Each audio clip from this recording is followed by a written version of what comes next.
Another maggot-infested lineup of alleged entertainment. And it all starts in an hour with today's live episode of America's RAD Cast here on the radnetwork.com. For now, here's what we could scrounge up from our most recent show. Enjoy, and good luck with that.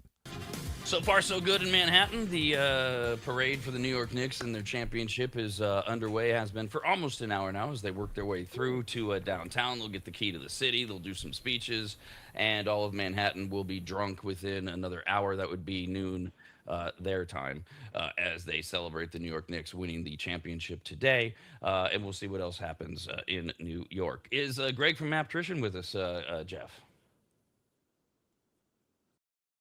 All right. So we have Greg from maptrition.com.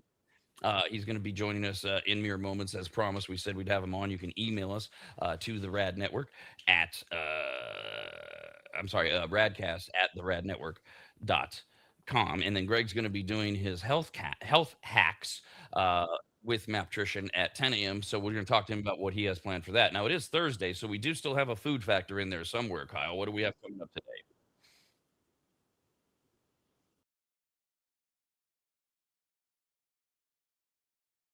Yeah. Well, what are we going to see?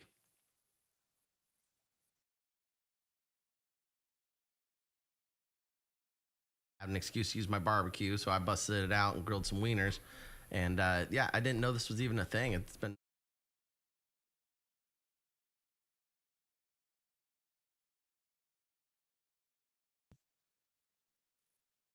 recipe. There's not like one exact one, except for the sauce used. The firecracker sauce seems to be pretty universal. Some people just juice it up a little bit. But So the firecracker dog, the basis of it is it's a hot dog with a very particular sauce, and then anything else you want to do to it. kind of, yeah, it has a sweet and spicy aspect to it. So this won't be giving too much away. The sauce is sriracha, mayonnaise, and a honey. But I use, in this case, a hot honey, and then I add a little garlic powder and a little cracked pepper to it to add a little extra flavor. And then, yeah, you grill your hot dogs, and then I cut mine up so it looks like at the end, so they look like they have tentacles on each end. So when you grill them, they look like an exploded firecracker. And then you put the sauce on, and then the top. Okay. And then the toppings, some people will do like a sweet slaw, and then cilantro, and like some jalapenos. Other people were doing like pico de gallo. So I have this peach mango salsa that I really like, and I put that on top of some jalapenos with the firecracker sauce on the hot dogs. Why do I want my hot dog to look like an exploded firecracker? It sounds like something out of Bugs Bunny. It is. But It's kind of fun. I guess you don't respect themes, Rob. You don't have to. But I mean, if you want to be Fireworks things. festive and you want to decorate and you want it to be a thing, yeah. It's like how I do Mickey Mouse pancakes. I'm so proud of myself. It's firecracker hot Look at dogs. this. It looks like somebody's manhood got blown up afterwards. That's what it looks like. Right. That's okay. I'm getting the Mickey Mouse, or I'm getting the firecracker and the Bugs Bunny visual. What is a Mickey Mouse pancake? It's just a pancake with two ears. You've It's never like a regular made a Mickey circle Mouse pancake? Yeah. circle pancake, and then just put like two little ears on the ends. Circles. Yeah, little circles. They're big. They're a look big hit very between like complicated. eight years old and under. Yeah.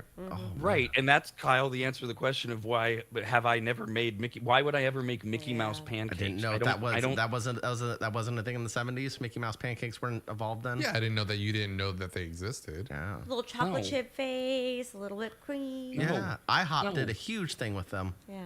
Well, great, good. Okay, I didn't know. No, it's not my thing. We weren't a Disney household, first of all. We were a Warner Brothers Looney Tunes household. Second of all, food isn't meant to be a character. I don't need to be eating Mickey Mouse or Donald Duck or whatever. yeah. And I don't need chocolate chips on my pancakes. I just want my pancakes. That's how so it was good when I that was way a though, kid. with powdered sugar and butter. Well, can you eat them that way? Oh, I They're do. so good. I Butter. do. Oh, yeah. It's the best version of pancakes, chocolate chip. What is this sauce that goes on this firecracker dog? Since that seems to be the only other consistency. with this thing? Mayonnaise, honey, and sriracha. Hot honey. Well, I substituted hot honey. The other recipes just say honey. That's spicier then. Well, yeah, it's firecracker. Yeah. That's what I was But thinking. the baseline would just be honey, and then if you want to actually have a personality, you use hot honey. Correct. Yeah, there's sriracha. Okay. There's already a spicy element to it, so I just doubled down on the hot honey, and also Now some of those I know full of the you honeys. said for the purpose of this, you grilled the hot dog, and I think we've had the argument before, but I was just having it again with somebody recently. The grilling is the only way to properly prepare a hot dog. I think that should be I said. prefer the flavor of the pan. I like it more No. golden brown, and I like to put a little bit of the hot dog juice inside the pan and then kind of steam it up a little bit. After you get some good brown grill marks on there, then you put the little lid over there and get it foggy. Oh, it's the best. It plumps up a little more. If you want brown grill marks, use a grill, not a Yeah. pan. Who wants the flavor of a I pan? got 'em Cast yesterday. iron or grill though. Cast I iron's don't know. good. It's a different thing. Metal. I thought it was appropriate because it's a firecracker, so it needs to be at least on fire. So the Right. barbecue was good. But if I was to do it again and make my hot dog the way I wanted to, I'm doing it on the pan on the Okay. stove with the little hot dog water, getting extra flavor on them. Oh, no. Dog It's water. good that way. Oh, just dump the Vienna sausage can in there and make a deconstructed firecracker hot dog with all sorts of grossness. Man, I won't even feed those to my No. cat. Really? Yes, exactly, because that's what it is. It's cat food. Hot dogs prepared in any way other than grilled. It's cat food. Dude, my cat loves hot dogs too. Loves them. I bet, yeah. He goes crazy. I don't know what it is, but he's all for it. But only on the pan, not the grill, bro. No, It's not Right, like on the I, grill. I Pan grilled him fried. yesterday. No, he bro. ate them. It's in the video. You see him. You see him. I'm definitely. I do like a skillet. I'll do it. I'll grill a hot dog on a skillet on a pan in like 5 minutes. No problem. Like skillet? Put on a bun. Like a cast iron? Yeah, cast iron Okay. skillet. Yeah, but I mean, I'll do a pan too.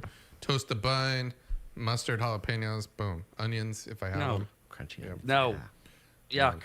No. Might do that today for lunch. Don't. No, you shouldn't have. That's my verdict. Gonna You leave shouldn't it have had it close. yesterday for lunch. No, I said I And- might have it today for lunch. He might. Yesterday No. I had Togos. Okay, I'll allow that in the aftermath. Nothing I can do about it. But no, not today on this hot dog. You actually grilled this hot dog. And look, there's a place for cast iron skillet, not to substitute for a grill, for a hot dog. And don't you ever boil a hot dog. That is the most What, I disgusting. don't what, boil. what are your God. thoughts on cast iron steaks then? If we're going, they're not Totally compared to a different. grill. Is it Totally it better to do it on a grill if you're doing a ribeye or a cast iron Depends. It steak? depends on the Not moment. necessarily. Some people don't even understand that some of the best steakhouses in the country, excuse me, chain or otherwise, they don't even have grills. They do everything on the flat top, which is basically on a skillet or on a stove flat top. So why whichever one can't you're- the same apply with a hot dog? Because it doesn't. That's why. That's the They're rule. minty barbecue. It doesn't have to have a reasonable answer, Kyle. When you're making up a really stupid topic like I'm telling you how you have to eat your food, there doesn't have to be an answer to, well, why doesn't it apply to a ribeye like it does to a hot dog? Because it doesn't. That's simply the answer. That's all it is. What other follow-ups do you have? Because there's always going to be an answer because you're literally making it up as you go. So, What does Costco do? They boil them? What does Costco? They boil They them, put them in right? the little rollers, Oh, they do. Oh, I don't know. like 7-Eleven. I feel like yeah. Oh, I think you're right. Yeah. Okay. They I was gonna say, roll them babies I like, out.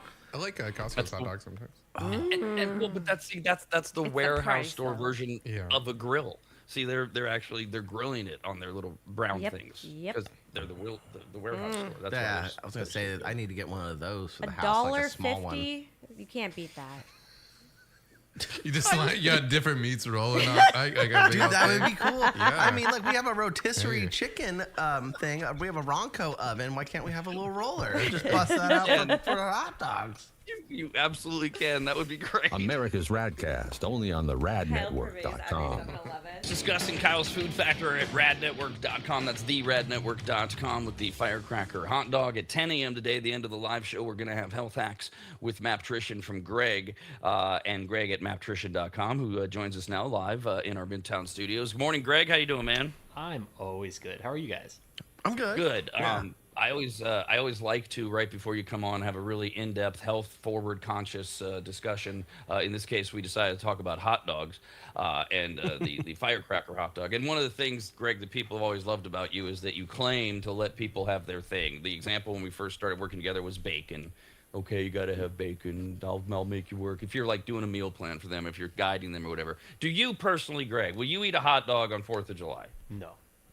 A hot No, dog's you not just- even dang food it. to me anymore. What Yeah, about a sorry. turkey dog? Sounds like it's in the health food section. I'm probably not going there either. Oh, But I'll eat my body weight in chicken and burgers for sure. still have So a burger. is Is the hot dog problem the type of meat, the way it's processed? Where's the line that makes you go, well, I can be cool and eat burgers and chicken, but I ain't gonna be cool and eat hot dog? Yeah, I'm always trying to be cool. It's definitely for me. It's the macros, right? It has way too much fat for way too little protein. I'm not really on the wellness side, but if you've ever seen what's actually in a hot dog, it is just scraps and disgusting and riddled with different types of fungus and parasites. And I'm good. I'm good. I watched a video. I'm all set. But hamburgers, you're good. Hamburgers, you're good. The processing Okay. is significantly different. Makes me feel a little better. So I still do want to you? eat the hot dog. I know. I want a hot dog now.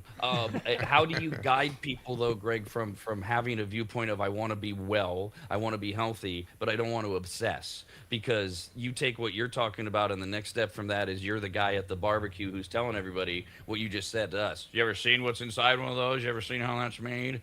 I mean, there's got to be a way that people don't need to obsessively count everything all the time ever.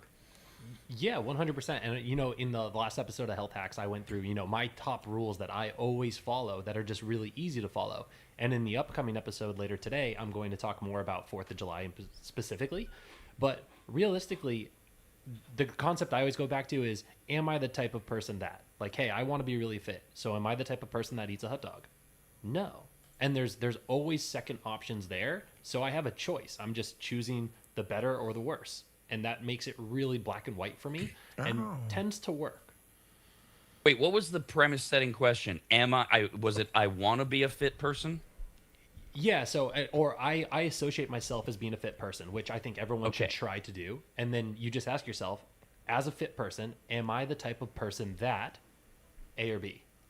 And what if the answer is yes, I want to eat hot dogs? If it's yes on one day on the 4th of July, awesome. As long as it's not the 4th of July and the 5th and the 6th and the 7th, because then you're not a fit person. You're telling yourself something you're not, and you lose self-confidence that way.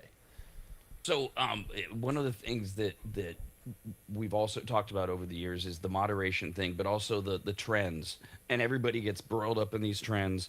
And you've had some good battles on the air with emailing nurses and other people.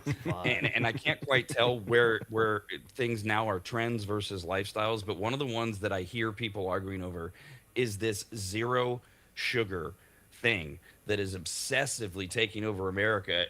It seems like all over the place, but in particular with sodas and the prebiotics and the probiotics and the zero sugars. And what I hear people saying is, some people say, well, that's not true. It's not zero sugar. You're still getting all this sugar. And other people say, well, it might have zero sugar, but it has nothing but cancer in it. Where are you with this zero sugar phase? I love the idea of zero sugar. I think I've told the story before. Little Greg, 12-year-old Greg, getting into nutrition, could have told you that my bigger friends like gummy bears and my skinny friends like chocolate. But the scientists of the world at that time couldn't tell us that sugar was an issue. Kind of a marketing scam, right? But I'm all about zero sugar. What I don't like about it is people are cutting carbohydrates in total. They're almost trending towards more of like a high protein, low carb or a keto diet. But carbs are absolutely necessary for a fit body, for healthy blood and brain function. So low sugar, absolutely. Low carb, not a big fan. When it comes to the cancer and fake sugars, people are just regurgitating information that they saw on TikTok. If it is 0 calorie, it has 0 sugar. So you are not getting the same blood response. You're not getting the same calorie hit that you would from a normal soda. When it comes to the cancer stuff, I talked about this in the last Health Hacks episode. That was based on one mouse study where they fed mice like the equivalent of 700 Diet Cokes per day. So yeah, the fake sugars finally gave them cancer, but it's the same thing. If you stand in the sun for 700 hours, you're gonna get skin cancer. It works the same way. So do you advocate, can people trust this labeling stuff? Like if somebody's like, I want to eat healthy, I don't have the time, I don't have the energy. I hear Greg say this, that, and the other thing. I'm going to start by trying to eat cleanish or healthy-ish. Can you say to them with confidence, hey, when in doubt, go ahead and grab the thing that says 0 sugar? Yeah, as a general rule, absolutely. I think that's totally safe. What you want to be cautious of is everything has a molecular structure. Like if I pull a molecule out of this mic, it's no longer a mic, it's something else. So when you pull sugar out, you have to replace it with something else. And that either means fake sugars or fat. So just take a look at the label, be an adult, read it for 3 seconds. That's a lot of time. I'll give you one of my hacks. Make the decision before you go. So I use this for restaurants a lot. I have also done it for the grocery store. Is I will look ahead and say, here's exactly what I'm getting, and if it's not on the list before I walk in, I will not buy it or order it. Oh God, you have such good control of yourself. Have you Damn. have you done? I mean, I know you know this information already, but have you done like a Chat GPT or AI thing where it says like, give me healthy snacks or give me a nutritional diet, a meal plan, whatever like that? Would you say it's accurate? It's not accurate? Do you like what they say? I like what they say as far as meal choices. So I've done this with ChatGPT. If you ask it to write you a meal plan, you give it parameters like, hey, I want this much protein, this many calories. It will pop out a reasonable looking meal plan, but holy smokes, ChatGPT cannot count to save its life. It'll be like turkey sandwich, 80 grams of protein. Right, yeah. Like, not quite. Yeah. But it will be a healthy plan. It's a great starting point. Okay. Everything that has to do with numbers and math, chat, and then we've talked before about like humor is the other thing. Chat is just still trying to catch up. It's like a woman. It's like, I don't really get numbers and jokes, but other than that, I could be really good at stuff. So you don't have to comment on that, Greg. So we're talking to Greg from maptrition.com. So you got all your little fun supplements and stuff up there. That's how I describe it to people, and I keep getting into these conversations about creatine because, and you and I have joked about this on the air. If you have a certain age. And depending on what you're interested in, the first thing you think of with creatine is you think of the baseball scandals, steroids, and bad, all of which is not accurate or true. And then it went away for a while, and now it's back, and it's really popular, and people are singing the praises of creatine. One of the arguments I've heard against it, Greg, and I just kind of stay in the background and don't get involved, it's so that I can bring these things to you. There are people arguing, we discussed this a little bit last time you were on, creatine is only for those that are training. If you're trying to build muscle, if you're training, if you're trying to cut whatever, that's what creatine's for. It is not for the rest of us. Do you agree with that? Absolutely not. Complete falsity. So that's like saying creatine only has one job, but it has so many jobs in the body, and it's so essential. Your body can actually make levels of creatine, and you consume it in all of your proteins. But amplifying that dosage gives you way better results. So outside of muscle recovery, muscle building, and muscle retention in general, which everyone needs, especially with age, with a high enough dose, you get significant brain function improvements. And the studies that show creatine can actually, over time, fight off degenerative brain diseases like Parkinson's and dementia are absolutely bulletproof. So why would you not take that? So, and I fell down the chat hole and getting ready for you to come on over this creatine thing. So a few follow-ups here. What's with the gummy thing? Why is everyone and you too, why is everybody so excited about gummies as the delivery system? Because creatine powder tastes gross. Yeah, it nobody. does. Yeah, nobody likes drinking smoky water. No, it's a rough experience if you're not ready for it. Yeah, I make the joke all the time. I'm a fat kid at heart. I want to eat peanut butter cups and gummies all day if I can, and I made creatine gummies because I wanted to. But as a second like sciencey part of that is there is a benefit to having real sugar with creatine to improve creatine absorption and uptake in the body. So our creatine gummies are the only product that I use actual sugar in because there's a benefit to it and they're delicious. So when I was researching online and stuff, because you emphasized over time, one of the things that I saw if you're researching creatine for like the mental stimulation benefits, the cognitive benefits, things like that, is the things that I saw universally. And what do you think of this, Greg? Is take them like do it in 2 different doses a day, same time of day, but oh, by the way, and then you have the milligrams and all that, which is specific. It's going to take 2 to 4 weeks to really feel this set in. Does that all sound close to right to you?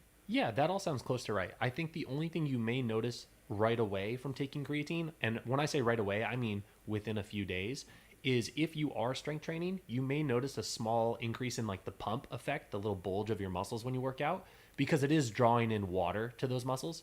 But outside of that, yeah, absolutely. You want to treat your creatine like a multivitamin. You take it every day, no matter what, workout or not. Yeah. But it's not going to have, for people that are not necessarily using it to work out, it's not going to feel like you just took an energy pill that first day. It's not that if this, then that caffeine Creatine type doesn't thing. give you like a hype up, does it? I don't remember. No, that's like the pre-workout that does that for you. Yeah, people get so consumed in the idea of energy and muscle supplements, but creatine has no effect directly on energy. Does it help with your natural energy production cycle? in a very faint way, like, step 2, step 3.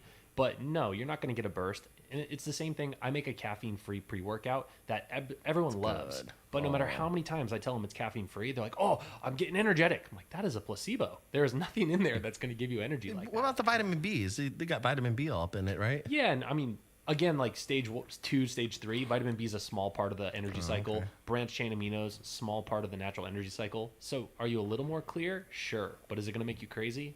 No. Why? Because one of the things you see with this creatine effect and everybody getting on board with it, why get it from Maptrition? What is so great about your creatine? I'll give you 2 parts. So one is just taste and texture. A lot of creatine gummies come out very gritty, just the way they've done it. We have a very special balance of ingredients that actually make the gummy itself that have made it really smooth. But 2, and most importantly, whether it is mine or you decide you like someone else's flavor, it's okay. I won't be offended. But you want to make sure it's third-party tested. So there was a lot of creatine companies that produced a gummy that turned out just to be candy with no creatine content in it. So making sure that a third-party lab has tested it, and we list it directly on the label because we pay for it. So I want you guys to know that ours are third-party tested. Yeah. And okay, and then when dealing with Maptrition.com specifically, I had a couple friends who also asked me about, well, hey, hold on, there's creatine, and then they're like, well, what are these Athlete Pack endurance gummies things? They're amazing. That's what they are. Yeah, and that's what I said. I said, well, I know Kyle in particular swears by them, but what is the difference? What's the breakdown, Greg? And for somebody who, like I said, this reminds me a lot of financial talk. It's something that people want to know, but they don't. It's overwhelming. It's intimidating. I do think chat is pretty good. Like you said, it can differentiate and delineate certain things. Bad at math, bad at dosage, things like that. But for somebody that they listen or they go to your website and they're like, okay, creatine, I heard everybody's talking about it now, but wait a minute, what are these Athlete Pack endurance gummies? And Kyle says they're great, etc. What is all this, and how can they break down what they need? No worries. So creatine is more of a wellness supplement. Yeah, it has fitness benefits, but it's going to fit into your world like it's a multivitamin. You're going to take it no matter what. The endurance gummy is a carbohydrate-based gummy. What's unique about it is the type of carbohydrate that it is. So typically, if you were to take goos, gels, energy beans, things like that in a long endurance event or to fill in your day, it's going to be pure sugar. It digests like a candy bar. Ours is the world's first sustainable carb gummy, so it digests more like an oatmeal. So whether you want to supplement your day because you need some extra carbs and you don't eat rice and bread a lot, or if you're having high endurance events, like you're going on runs very often, you do a lot of cardio, you have workouts that last more than an hour, these gummies will absolutely change the game when it comes to endurance. Yeah, see, I was using them for everyday things. Like after this job, I go nap for a minute, and then I have another 7-8 hour shift at a bar. And I was like doing that, not taking the naps, taking an endurance gummy, and having just great time, not getting tired at my other job. I was using it more like a cup of coffee. Yeah, you're just giving your body the fuel it needs, specifically carbohydrates, improve brain function. And the fact that these are sustainable and not spiking your blood sugar, you're not dealing with drops in blood sugar, which make you really, really tired. And it's more tasty I too. do like the fact that you have more mental clarity when you take it as well. I noticed that, like you said, I feel like if I drink like 2 Starbucks little shot shooters, usually I'll take those. I get brain fog from them quick, and maybe that's from the sugar. I don't know. I can tell you. What? Okay. So when you take caffeine, you're not doing anything to necessarily improve brain function. What you're really doing is limiting the thing that makes you tired. So caffeine doesn't give you energy. It blocks the receptors for the thing that makes you tired. Gotcha. So it's like fake energy. So, but in your gummies, they're doing the opposite then. They're just giving you the energy you need. Exactly. Oh, beautiful. Yeah, that's why it works better. Now, Kyle uses the analogy of it. I use it like a cup of coffee. Are the gummies, in particular the endurance gummies, is there a risk? Is there an issue to be watched of dependence, like with caffeine, right? The more you take it, the more you need, et cetera. Can you, because when you were initially talking, Greg, you were talking about not necessarily as a basis, but hey, well, Kyle was taking them every day to give the body, as you say, what it needs. Can you take them every day? Yeah, absolutely. So on the package, you'll see it says don't take more than 4 per race or per event. I just put that on there so no one tries to live on them and come at me because they lost all their muscle and died. There's literally no downside. You could eat them all day, every day, and it would be totally fine. Yeah. I tell you what, it's a game changer in the bedroom. Endurance for sure. Yeah, okay. Sorry. And Greg, don't think he I can put brings that on this the up label. every time. What is there a connection or is this a placebo? And if it's a placebo, we won't tell Kyle what that means. What is the connection that I Kyle know is that getting? word. Yeah, so I mean, obviously, a quality carbohydrate will give you energy and help with mental clarity. But more so, what carbohydrates can do is create a pump effect. They open up your blood vessels, which, if you're in the gym, you know, you might see some more swelling of the muscle, which gives you more power. In the bedroom, swelling, blood flow improvements. There's your endorsement, Greg. But I can't put that on the label, guys. Boom. No, just Kyle's face like this with a thumb up. It's That's like what in I the want. game of Mario where you jump up and you hit that imaginary box in the middle of the sky. That's like a hidden cheat code. That's what's going on here with these gummies. That part's just a hidden little cheat code about these things. You guys said I it, like not me. the look on Greg's face of trying to actually decipher, is this good for me or not, is classic Kyle's speaking mode right now. It was more the phrase of jump up and hit the mystery box in this whole conversation. That's what sent you the wrong way. Greg's in the same what seat as else? I'm in most of the time. Like, is what Kyle's saying gonna be good or yeah? Sorry. Buy the gummies. You know, we should just put Kyle's face up there on the website with the thumbs up. I'm going to do it. Screenshot it. Yeah. It'll be up. Yeah. True. What else is going on with Maptrition, Greg? Last we talked, you're traveling, I don't know, 48 weeks a year and everything. What else going on at maptrition.com? This has been it. So right now, we actually just got verified with a few of the national buyer chains. So we're in talks with companies like Vitamin Shop, GNC, Nice. who absolutely love the formulas. And now it's just trying to make it more available to the masses because, Congrats. you know, if you order through Maptrition, it's me. I label it, I pack it, I write you the note and do it all. I actually bought a machine, which is kind of cool. It helps me load the gummies. So I only work, 12 hours a day now. It's pretty awesome. Was that from your paintball days? Did that come to you? Did you build a little gummy loader? Kind of, yeah. I ghetto rigged one Just first. shoots the gummies into the bag. Oh, I'd be so fast. That's awesome. But it's What great. did- It's still a one-man army, but we're growing, and the feedback on the products has been absolutely lights out. Excellent. What wouldn't like an underage foreign child be cheaper than a machine to put all the gummies in a bag? Have you looked into that? Because I got a guy. I can talk to you about that. Yeah. So when they order, Greg, because we live in this Amazon world, when they order from you at maptrition.com, is it going to be there between 10 and 3 this afternoon with you at the door knocking on our door saying, here's your Maptrition? No, it'll probably be there in a day or two, but if you want to order through Amazon, I'm officially on Amazon. Nice. Yep. There it is. As of last week, Outstanding. the gummies and the Endurance Plus are available on Amazon. Damn, Greg stepping up. Yeah, so swinging for the fences, any- man. Hell yeah. Any new products, anything in the works, anything you can tease, anything exciting? The only thing that we're really working on right now, we're redoing our protein formula. So we want to come out with some different flavors, different textures. Some people said that the amino acids we had added gave it a little bit of a bitter aftertaste, so it's more of like a dark chocolate currently. So I'm working on making that taste sweeter without sacrificing what I think is right in a protein powder. And I'm also working on a second flavor of the endurance gummies. Nice. What would you say to people, Greg, who would look at your website and go, well, this guy's just going to say, just buy everything, just take everything all the time? I mean, would you say that? I mean, do you take all of your products all the time, every day? No. And I think it's hilarious when people say that I say that because I've never said that. I prefer to downsell people. Like if you're just going to the website and you're trying to be healthier, a multivitamin and a protein are a great place to start. If you're interested in creatine, that's more of a lifestyle supplement. You could use that as one add-on or sacrifice the protein and eat healthy and add the creatine. But I mix and match. I take my caffeinated pre-workout, the Power, when I go to the gym. I take the Endurance Plus when I'm going to the paintball field. I only take the gummies if I'm going to work out more than 90 minutes, which right now means pickleball. But I mix and match. I do not take everything every day other than protein and the multivitamin. Okay. You said it, so we're going to pause. I knew We're going it. to have a discussion. We're going to have a little discussion here. Greg, you're literally a professional athlete. You traveled the world as a paintball champion. You're in great shape. You've got Maptrition. You're a good guy. You're cool. Pickleball? Come on, dude. Come on. It's ping pong. You're standing on the table. What are you doing playing pickleball? It's not okay. It's for 80-year-olds in Florida at the villages. This has to stop. Look, You Granny can- don't you- want a piece of me. I don't judge. Everyone's going down.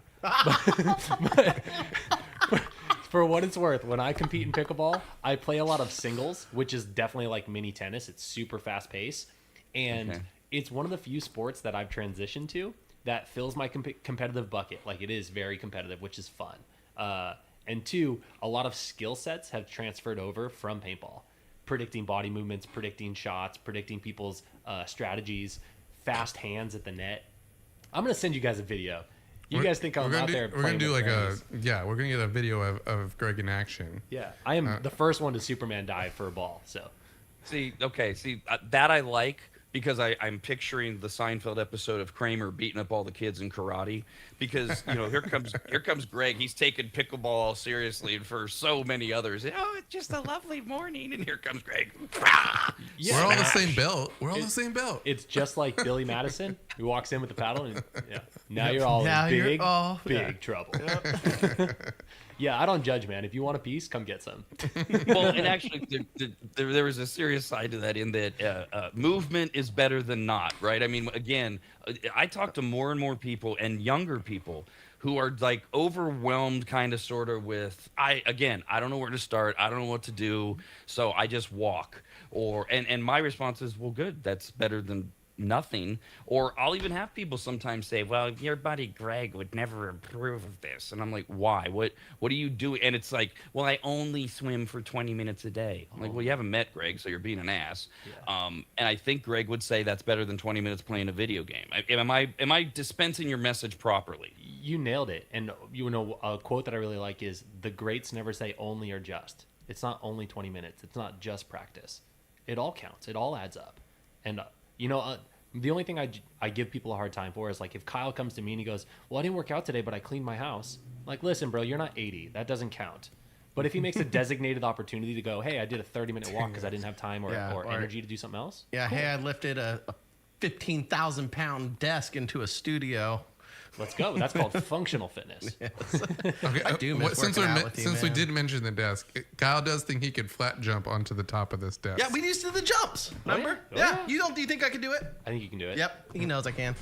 We measured it. It's only like a little over 3 feet. So Oh, yeah. yeah, Yeah, you're good. You got it. Yep. All right. Yeah, I do miss working out with Greg though, man. Like his energy, like he was talking about the pickleball. You get alongside with that in the gym. Holy crap! It's a fun time. Thank you. So this desk jump thing, I call it the standing jump, Greg. I don't know what the official name is, but this is something that because we've had an issue with Kyle over the last week with his agility, his ability to I've move knocked around, over just a camera in the dark.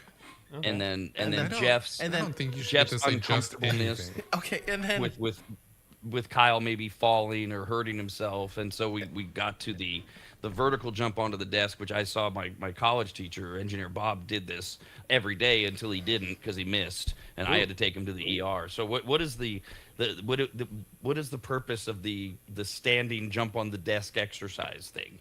Yeah, so I'll give you two parts. So the point of something explosive like that, like a box jump is what it would be called, is that when you're very explosive, you exhaust carbohydrates very quickly. You help your body build fast twitch muscle fibers, which are very, very powerful and for short-term efforts like that.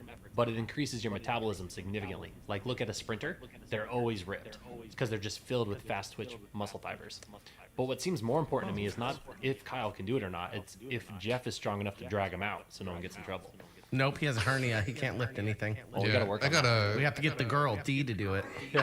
Yeah. I have like a little bit of a cart I'd have to put him into and roll him out of Yeah, here. after D loaded me onto Yeah. it. So next episode, we'll work on some deadlift format and some sled drags, and I got you. Oh, the sled. I missed that. They don't have that at my gym. I don't have a sled anymore. What's something else I could do at a gym? What's a normal gym equipment I could do that would give me the same workout as a sled? Do you have a heavy rope at the gym? Yeah. Tie a plate to the end of the heavy rope and drag it. Oh, dry, yeah. What if it's attached to a machine? Oh, it's like the the heavy pull rope? down. Yeah, it's one of those rope. two with the two of them. They do the drum Oh. line with it. Yeah, those are kind of lame. You could do some farmer's carries, which help a lot with like core strength and stability. Or if you have an open area that's carpeted, if you put a weight plate on the ground and then put your hands on it and basically like bear crawl. Oh, they do have that. They have the turf grass too. Yeah, Yep, okay. that one's brutal. All right. Highly All right. recommend. Hey, Greg, where are you on the whole this seems to have a little bit tapered off, but it's still around the ice bath, ice plunge thing, because you were talking about that immediate sensational thing, like just jumping in the ice bath for however many minutes you do or whatever. Yeah, so I still do ice baths occasionally, not as consistently because I don't have it at the gym. But a lot of the science on that got twisted, which is why people bailed on it. So it's not very popular anymore. One, because it's miserable. But Oh, the it's after more of a effects. mental challenge. There's actually not a lot of science behind muscle repair when you're cold versus warmth. So you're better off going into the sauna for muscle repair than you are going into the ice bath. It actually reduces muscle repair. But for injuries and things like that, or pain killing, it's great. And it's a great mental challenge. So I still support it. The Is after there- effects of it are great. Is part of the mental challenge, is there, because this is one you hear a lot, that it's like a cold shower on steroids. It wakes you up, it gets you going. Is there an element to that that's real, or is that all a placebo? Oh, yeah. You will definitely feel the adrenaline rush. Yeah. So It's when you like get out of there, you will needles. be wide awake. Yeah, like needles poking through you a little bit. That goes Yeah, away after a that's how minute. I feel like. It After does. a Yeah. minute. A little bit after So- a minute. Yeah. There's 5 stages to cryo. So it's cold, burning, stinging, aching, numb. Most people numb. quit before they go numb. Mm-hmm. But once you go numb, you've had the full effect of cryotherapy. It hurts so bad climbing out of the ice bath with like your feet when they're numb and you can't feel the ground. You feel like you're gonna fall. Yeah, we're not making this sound like a very pleasant experience. But Like, then- oh, I'm not trying to sell it as pleasant. Yeah, it's No, that part sucks. But the blood flow comes back, and then your body warms up, and you get that tingle, and you get that rush, and then you feel like like 50 cups of coffee at once. Like you Yeah. just go. It's like And- seeing laser focus. This is a quote I was going to use in the show later today, but it's hard. But that's okay. It's just this is what hard feels like. It's okay. Yeah, it does suck. Oh well. Yeah, there's a lot of Kyle and I pain were that comes working, with trying to be fit. Kyle and I were working on our own show in which we were going to talk about how it's hard and that's okay. And if you want to know what hard is, Oh, no. But it's a laughing, different I show. don't It's a love it. nighttime show Yeah. on the RAD Network. We're doing it. We're doing it on the DL without Jeff, so he doesn't know about it. They'll sneak it by me. Yeah.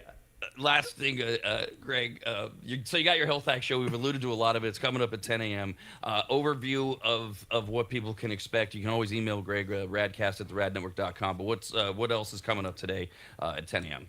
Yeah, 10 a.m. is going to be the Health Hacks episode. And today, I've got a lot of motivation worked in when it relates to Father's Day. So this is something that really stands out to me. I have a phenomenal dad who's taught me a ton, really pushed me to be as competitive and outgoing as I am. So I want to talk more about that because I see so many dads rolling over and dying and their kids kind of suck. So if I can help, I will help. I might offend some people. That's okay. And then I'm going to split that with 4th of July survival guide. So a couple of different recipes that you can use, a couple of different rules you can follow that are really simple that if you don't want to tell anyone about, they'll never know you're doing it. Ooh, I've got these firecracker hot dogs that I just found Yeah. out about. You add hot honey to sriracha and mayonnaise and then put them on these hot dogs. Does that sound up your alley? Fat, sugar, flour, carbs, yum. But And actually, when you were going to do 4th of July safety tips or however you phrase it, I was thinking of Kyle in a whole other direction with his firework obsession and all things but that's a different.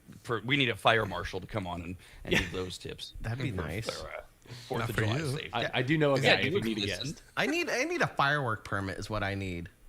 I need to figure out how to Go get one of from- those. Cal Expo can get one. How come I can't get one? We go from firework safety to I need a firework permit so that he can just blow things up. Good.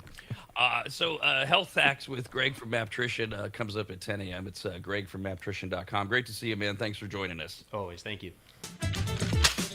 Thanks to Greg from Maptrition at Maptrition.com. We got Health Hacks with Greg from Maptrition coming up 10 a.m. at theradnetwork.com. We also do have a new episode of Kyle's Food Factor. We're going to talk about that more after the 9 a.m. hour if you're listening live with food news coming up. Remember, we're on Spotify now as well. You can get the show every day after we do it. Always watch us online at YouTube and subscribe to the YouTube channel. Trending this morning, everything's more expensive nowadays, so much that certain stuff that used to seem normal and affordable now feels like a luxury. Obviously, gas always is going to fall in that list. A house, people have been bitching about the housing for, 20 plus years, ever since the big collapse in 08 of that American dream's dead. But what are other things? They went out and they asked people, things that used to seem normal and affordable and now feels like a luxury. The first thing I Fast thought of food. was, okay, you say fast food. I thought of a grocery store trip.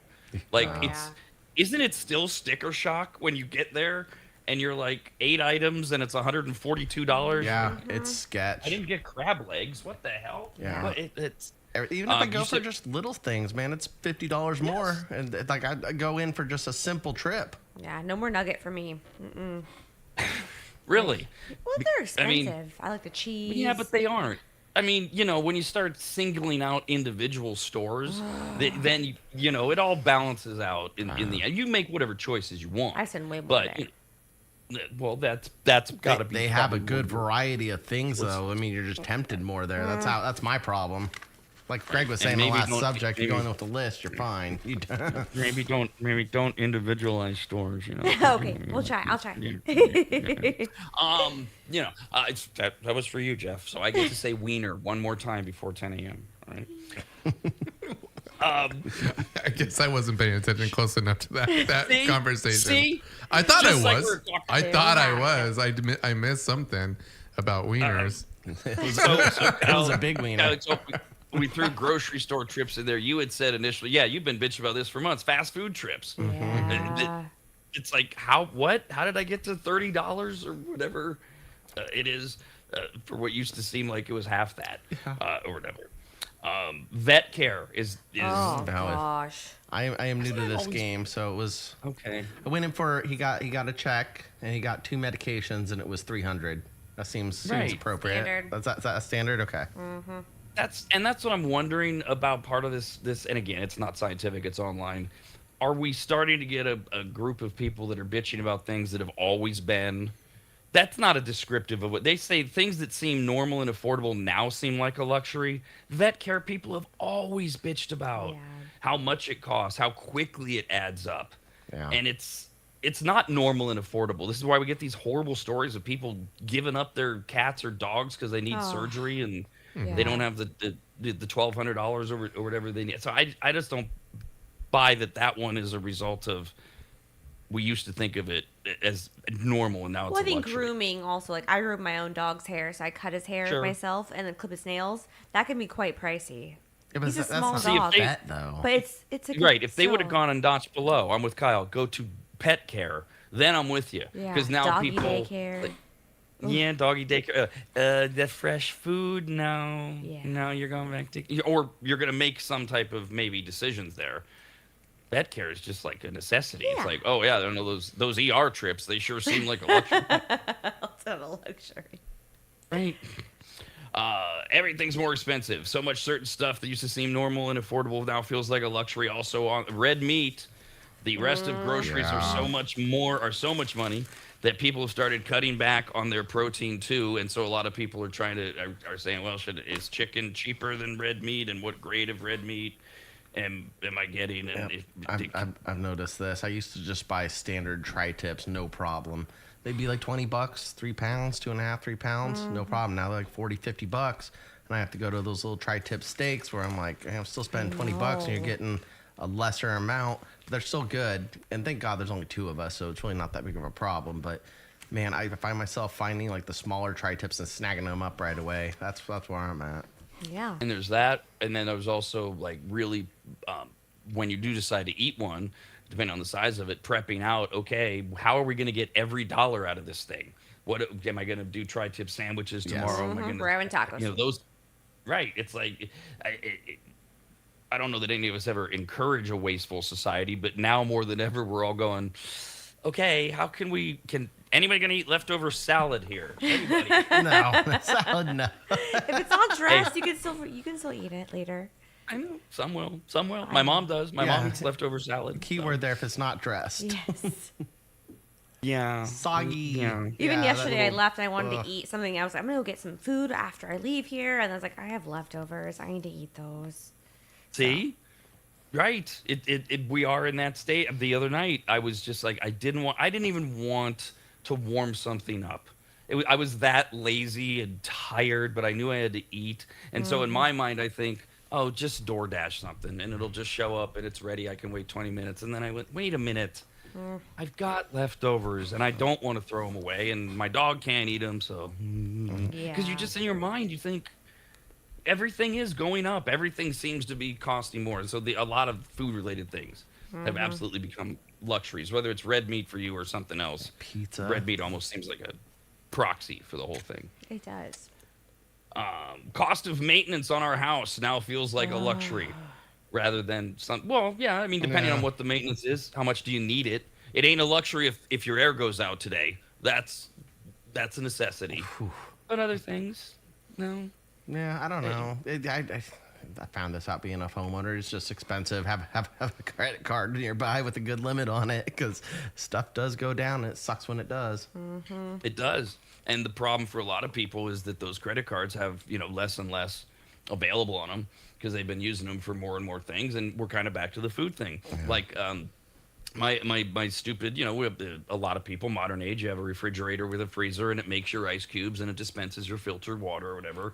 Our ice maker stopped working like 2 years ago, and we did everything. We tried all the YouTube hacks, and I am not paying some blank hole to come out and for $350 fix my ice maker. And I'm not just going to go out and buy a new $5,000 refrigerator or whatever. So you know what I've done for the last year and a half? I reverted to making my own ice cubes, Wow. like we used to do when I grew up. And it's the big old ice trays, and I just use the oversized ice cubes, and because it's like at this point it's out of spite. No, I'm not going to pay you to fix my ice maker. I'll make my own ice. That I can handle. Oh, it's fun because I have a few ice trays in my freezer too. We have the big, huge, square block ice cubes that I use. Oh, I love those. Your fridge isn't making those. No. I'm using those all the time now. Yeah, That's they're all I'm great. doing. Are the big old Big square rocks. ice cubes. Yeah. Yeah, and they go further. And I know exactly. Take them out of the freezer, microwave the tray for 49 seconds. It's ready to be put into the 49, not 48, not 50. Jeff, I saw you give me that look. 49 seconds, and then it pops right out. But there's no residual water that then freezes it all to each other. So if you're ever going to come over, Kyle, and change out my ice trays, it's 49 seconds, and put the ice cubes right in there. Very Yeah, efficient. take, Okay. take a note. I like it. Do we like these ice makers that are really popular right now? There's a lot of No. people that buy the like side by side, Oh, or I've like seen things that those, go on yeah. your counter. Those aren't They're not. cheap. Yeah, well, you also have to definitely have a water line into it, or it's not cheap. Yeah, and it looks Or, I mean, it's stupid not sitting on the efficient side enough. of your counter. You're like, Yeah. what's this thing? Why is it taking up so much counter space? Clutterville. My Yeah. dad has a legit like commercial one that I think's worth it, but besides that, like the small ones, I don't think are that beneficial. And again, unless you have a water line attached to them, That's a you have to luxury. pour in the water, and I have a couple, but we don't use them. Yeah. Yeah. Right, And my they're a ice pain maker in the still ass. works in my fridge, so I'm Yeah. good. Luxurious Jeff over Aren't you here. great? Good, Yeah. I'm so glad your ice maker works, Jeff. That's just great. I wanted to mention that. Other things that now feel like a luxury. Next on the list, cable TV or whatever. Streaming, some cable. Some of it at some point. Like we were talking, like why do I have Disney? Oh, I know it's the bundle. Star Wars. To get ESPN and Hulu, but I never watched Yeah. Disney. Is it cheaper to get Hulu? Oh wait, no, now I got to get without ads. Oh, because I want ESPN. Oh, Jesus. And that's how you wind up with them. Yeah, no, I mean, I'd always go with Disney. I go back and forth. I probably signed up for it twice, and I've always canceled it within a few months because I don't use it. And I Right. mean, that's also because I have cable, so I watch ESPN on cable. But it does help when you have the MLB package, or I mean, even like the ESPN Plus package. I like that as Yeah, well. that's what I like. Yeah. So I mean, so it helps there, but I've like gone off of it a couple times. I'm just about to go on Apple TV again. See, okay, I don't understand why you and I, Jeff, wind up on Disney Plus because I'm the same way. Because I'm at 2 or 3 times now. Why did I ever buy it? My reason is definitely different than yours. I think because like I really do like for some reason have like a nostalgia thing. Is like all the Disney movies, like all the like things I used to watch as a kid are available. Aladdin, right? All these things. But again, I never watch them. I mean, there's like there's a million of great shows or animated cartoons that are there, but I don't ever watch them. Ooh, is there anything on streaming for Nickelodeon old school cartoons? I don't know. I haven't seen that one yet. They need to come out with that. Those little suckers. That's be next up. The Nickelodeon that's- like shows. Yeah, you know how you're talking like Disney, you said everything from childhood? I was thinking, I'm like, Mm-hmm. dude, they need one with like Rugrats and Doug and all the old school Nickelodeon cartoons on it. Or like they used to have, it was called Boomerang back in the day. It was a cable channel. It had Nickelodeon all doesn't of have an them. app. I don't know. Oh, If they do, I mean, I'm on I haven't top of looked at it, but I would assume that they kind of would. But again, I don't know. I guess I can look that up. Just Thank for you. Kyle. Go Just amongst for yourselves. You're not gonna watch Yeah. all those cool Nick cartoons? Oh, you No, did I have have plenty of Star Wars to watch. I like I've got Rugrats, sure. HBO. I've got Game of Thrones. I got plenty of other stuff I need to Nickelodeon watch was or read a huge. book. See, Jeff, and I do the same thing too. It comes down to like the quality of am I watching it, and I don't know why. I don't know why I got Disney in the first place. I have to believe it was the connection to ESPN or whatever. But then you mentioned Apple TV. Apple, I would never get rid of Apple. We had that discussion a couple years ago, and it was like it came down to you have to get rid of all of them except one. And it was at the time it was this battle royale between Apple TV, Netflix, and Paramount because Paramount had just launched Landman and they already had all the Yellowstone stuff South and Park. Tulsa Kings. Paramount has a lot, yeah. Yeah, this is the thing. Paramount has a lot of. Well, so does Apple. Apple has some HBO. great regular programming or original programming, like Shrinking, and your friends and neighbors with John Hamm, the Owen Hart or Owen Wilson show, the golf. I mean, there's so much good stuff on Apple. I would never even consider getting rid of that one. Yeah, I mean, even like, so you're a good reference, Rob, and then I have a brother who watches a lot of Apple TV, so he's like telling me about the original content as well too. So I'm like, because when I got rid of it, and I would say it would probably been like right after Ted Lasso stopped, so probably a couple years now. I didn't think the original content was very good. You know, I wasn't, but now it's like been developing, and everyone's like talking to me about shows that sound very interesting that I would want to go and catch up on or watch up on. Nickelodeon is at Paramount Plus. Oh, okay. Oh, Is on cool. Paramount Plus. Thank you. Yeah. Wow. So There's a just little bonus. Kyle's it's got all his about- shows. You know I have another it. streamer because they ebb and flow on their current stuff or their original stuff. Amazon Prime, they were rolling out some really good stuff, and lately it's just been junk. I know I have it Thursday Night Football. I'm not getting rid of it. Yeah. but Is I don't use it Hulu much. still even prevalent? I haven't logged into Well, Hulu in so long. like ESPN and Disney? Disney are all together in a little that makes bundle. in a sense. little Okay. package. Yeah. But it's like, so like Peacock is buying up all kinds of content and Paramount Plus. I mean, I'm not gonna say they are now. They've been for like 5 years, 4 years now. Yeah. So they're and NBC owns already so much already. So it was a kind of a natural thing for them to and that's do. the other thing is that all these streamers get you if you're getting off of all forms of cable or network TV. Like Hulu is Fox, so anything that you want streamed, you would have to have Hulu if you're not going to watch it on Fox. And then NBC is part of both the Peacock family and so many of those different families. CBS is part of the Paramount family and so many of those.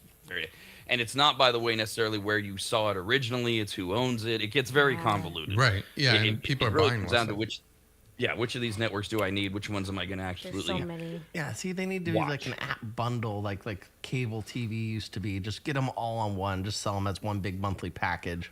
Well, I mean, I This- go ahead, Rob. Good. I was going to say this is something we've been talking about on the Rob and Steve show specific to sports. Is will they create? This is Steve's idea to give him credit. Will they create like an all sports bundle if they're going to start giving out the NFL, for example, which they have to Netflix. They're already on Amazon Prime. They've put them now on Paramount or whatever for one game, Peacock for a game. Then are they just going to create here's the bundle you have to buy so that you can see all the NFL packages? The bigger idea would be what you're talking about, Kyle. Can you get all of these major conglomerate, what are those 3 major companies that own all of these together to say, okay, here's choice 1A, 1B, 1C, and here's everything you get. And then there's 1D is all of the above. I don't know. Yeah, so- Comcast. Yeah, I think Yeah, right? I've been lecturing this for maybe like 3 or 4 years now, even more now, because like when Netflix started getting like really popular and Paramount came out, people buy up this content to individualize themselves. They do not want to share their content. Yeah. I So know. so When it will would that take go like a away? special contract with the NFL or something to be able like, I want to just play these, which the NFL would never do because how much money they're making from each individual streaming platform. Maybe Tesla can just buy it up. What, Elon Musk worth $1 trillion now? Maybe he can just handle He this is. for us. He'll be That'd on be it. great. Yeah, He'll but be on Tesla it. TV. You get all the Elon bundles. we trust. I don't think that's Elon's what we Santa want. Claus. Right? Here's what we want, Elon. Just fix this problem. America's RADcast, only on the radnetwork.com. Couple more items on the list went viral this morning. Somebody asked, since everything seems more expensive nowadays, certain stuff that used to seem normal and affordable now feels like a luxury. There were some obvious ones on the list: gas and any house. People said vet care. I'm not sure that applies. That's always something we've bitched about. Red meat or whatever your proxy is for that thing that's a luxury now at the store. You used to get it all the time. Now it's like, no, can't get that. The cost of maintenance on your house. We left off with cable TV or figuring out all the different streaming services. And so when it feels like a luxury, it used to be, well, I have them all. Now it's like, yeah, I dropped whatever. And then we were talking like Disney. I still don't know why I had that. There was another one I thought, Discovery. They have, I guess, a streaming service. I originally got it because Mike Rowe came back with new episodes of Dirty Jobs, and I've never watched it ever since. Oh, So I'm like, yeah. History Channel. They put everything in a vault. You got to pay extra for that. Oh, okay. Yeah, and if you're into it, great. Otherwise, that would be one where yeah, I can let that go. But that's where we're at, where these certain streamers are now luxuries. Movie tickets, okay. oh, yeah. By the way, that it's wasn't only, that bad. but well, it's also only a luxury if you family. really enjoy it. You know, Yeah. I mean, I don't want to go out to the movies. It's a stupid experience now. Well, see, I still but like it. yeah, that's great. And if you feel like you're getting your money's worth, but I mean, it has gotten ridiculously expensive. You said you paid $18 for a ticket last week. I was like, really? We're up to that now? Oh, and that was the cheaper one. Yeah, mine That was was a matinee. 23. Yeah, mine was 23. Is that with like the? That was the XD theater, Okay, though. I That was wasn't the about to say, basic. I it's was like like, you the- get the bigger, better screen and the comfier chairs. Yeah, and that go to the Cinemark. I Yeah. feel like that's more upscale movie theater too. I agree. It's just an experience that I think has just gone past me at this point. I'd rather be at my house. I'd rather wait. Same. I've got comfy chairs at my house, a big enough TV, better food. Your dog. And the dog, right? And yeah, and not having to deal with people. So it's, to me, movie tickets aren't a luxury. They're like a waste of money. Like, no, I don't want to spend it on that because I'll spend it on something else for the event. But either way, it is a luxury for people. And then you bring in families. Yeah. I mean, Imagine what is it? kids. Oh yeah. Yeah, can you get out of a movie theater for $150 these days if you probably take two not. kids and eat? There needs to be like a kids section of the movie theater. You know how they have like two ways you can go. One's on the left, one's on the right. One needs to be for families and kids only. I swear to God. Oh, I hated going to the movie. The last we went and saw, what was that? The Disclosure Day. There was like 6 kids in front of me with this one guy, and he couldn't wrangle them all, and they were taking forever at the icy machine. And all I wanted to do was get my icy, because my movie started in like 5 minutes, and I just wanted to get the goddamn icy. And there was 3 of these little, like almost 4, little bastards sitting there trying to figure out, and they're all like sipping off their cups, getting refills, and like I'm looking over at the dad or whatever he is, like trying to get him like, get your little shitheads out of here, please. Yeah, I see. And this would be something they set up for the luxury of those of us who don't have kids or want to leave the house with the kids at home and not experience it. We've been having this discussion for decades. We used to do it with restaurants when these kids got out of control because their parents, it's not the kids' fault, their parents wouldn't watch them, and you have to wait. This is back in the day, back when America was really booming, and you had to wait 30 minutes for a table at the Outback Steakhouse, and the kids are bored. So mom puts on their roller skates, and the kids are roller skating through the Outback Steakhouse while the rest of the people are dining. Well, maybe we need a like Kyle said, family side, Yes. regular people side. Yes, please. People who don't please. want to be around their families. It's not an anti-kid thing. A lot of people that are out, they have kids. They just don't want to be around them. And they don't want to deal with them roller skating or not knowing what icy flavor they want. See, that's when bars used to be bars, where you just like no Yes. kids were allowed in the bars. Now they're a lot more family oriented. They're not allowed at the bar, but they're allowed inside stuff now. Yeah. And of course, even then, I'm sure, well, I don't know with your particular bar, I've never been there, but your stories, but at other bars, one of the things bartenders see all the time is it's like, how long is this person going to see how long they can let this kid sit at the bar? You see this all the time when you go out, where adults bring their kid and they're like at the bar, and whoever you're with, you're like, what do you think? 5 minutes, 2 minutes? How long? Over Oh, under. yeah. It's being a bar. You see some sad things, man. I see there's a few parents that come in and just get sloshed, and they give their kids money to go play at the claw machines, and they look their iPad, and then you're like, oh God, we're driving home like that. We do have Christ. in Kyle's bar. We do have some dogs who do make it to the bar. Oh yeah, They they're get their- well behaved. they're therapy dogs. That's They get their own okay. seats, and they are. Yeah. I mean, I have nothing against them. They are well behaved. Yeah. So what they are, like, we have a regular who owns a dental practice, and they have therapy dogs, and they're little pugs, and they sit on the lap with the kids who are nervous and have to get dental surgery done. He's actually he's a dental surgeon. Yeah. So he brings in these little pugs, and they are the calmest, chillest things. They sit there, they don't bark, they don't make noise, they follow, they obey. They are very well behaved, and I treat them just like people. Like, I mean, As you more should. well behaved than like 80% of the clientele. All the that comes children. in. I'd Yeah. much rather have Pugsley come in than any of the kids. Are you kidding me? Oh, absolutely. America's RADcast begins at 7 a.m. Not just today, but live every weekday morning from 7 till 10. Email the show now, radcast@theradnetwork.com. America's RADcast continues next, only on theradnetwork.com.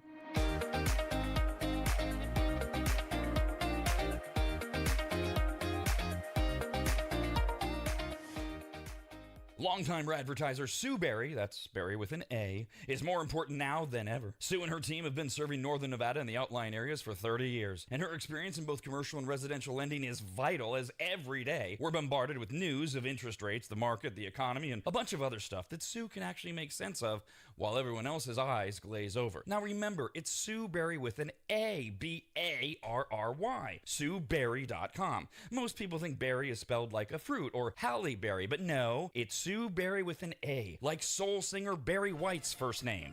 I've heard people say. Stop that. Sue is a broker versus a retail lender, which means she can shop over 150 different lenders to get you the very best rate possible. And on average, someone who uses a broker like Sue saves over $10,000 per loan, which includes refinancing. And if you have a rate at 6.5% or higher, call Sue for a free quote now on a refinance. Sue Berry and her incredible team from Barrett Financial can be found at SueBerry.com. That's Berry with an A. I've been working with Sue and recommending her to you for years. All you need to do is call her now so she can get you pre-approved.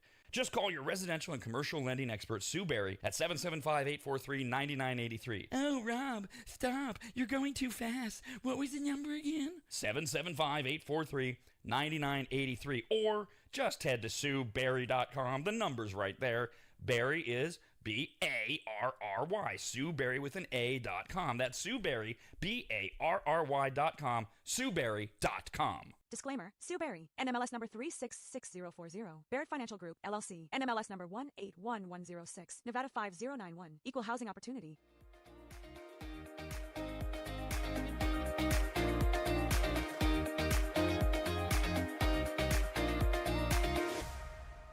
Remember, Kyle's Food Factor airs every Tuesday and Thursday right after America's RADcast. And on Mondays, Wednesdays, and Fridays, it's Rob's Soapbox. In other words, just stay here, and we'll keep you entertained until 11 when the Rob and Steve Sports Show starts at 11 here on the radnetwork.com.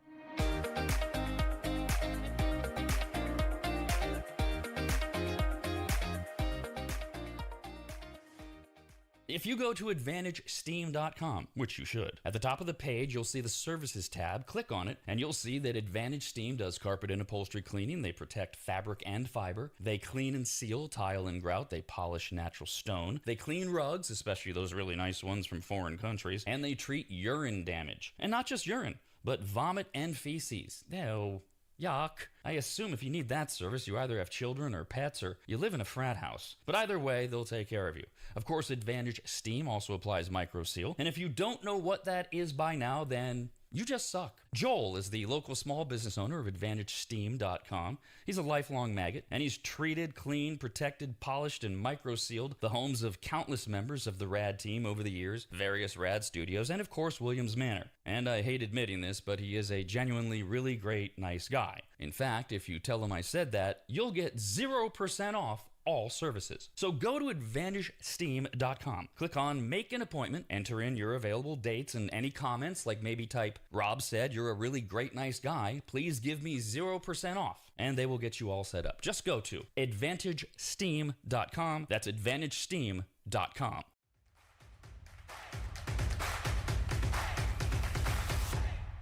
If you think nobody cares that you're alive, try missing a few payments and see what happens. But, har, never miss America's RADcast. Hilarious. This is America's RADcast.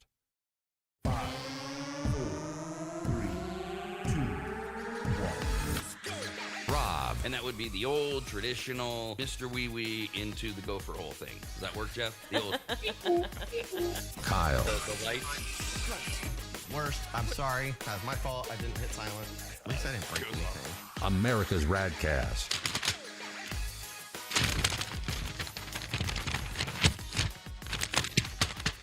We'll begin with this email. Came into RADcast at theradnetwork.com. It is from Dave. Hi, Dave. Dave. Yesterday we were talking about kids in public, kids at bars. Because there's food. So can my kid sit here even though there's no food being served at the bar?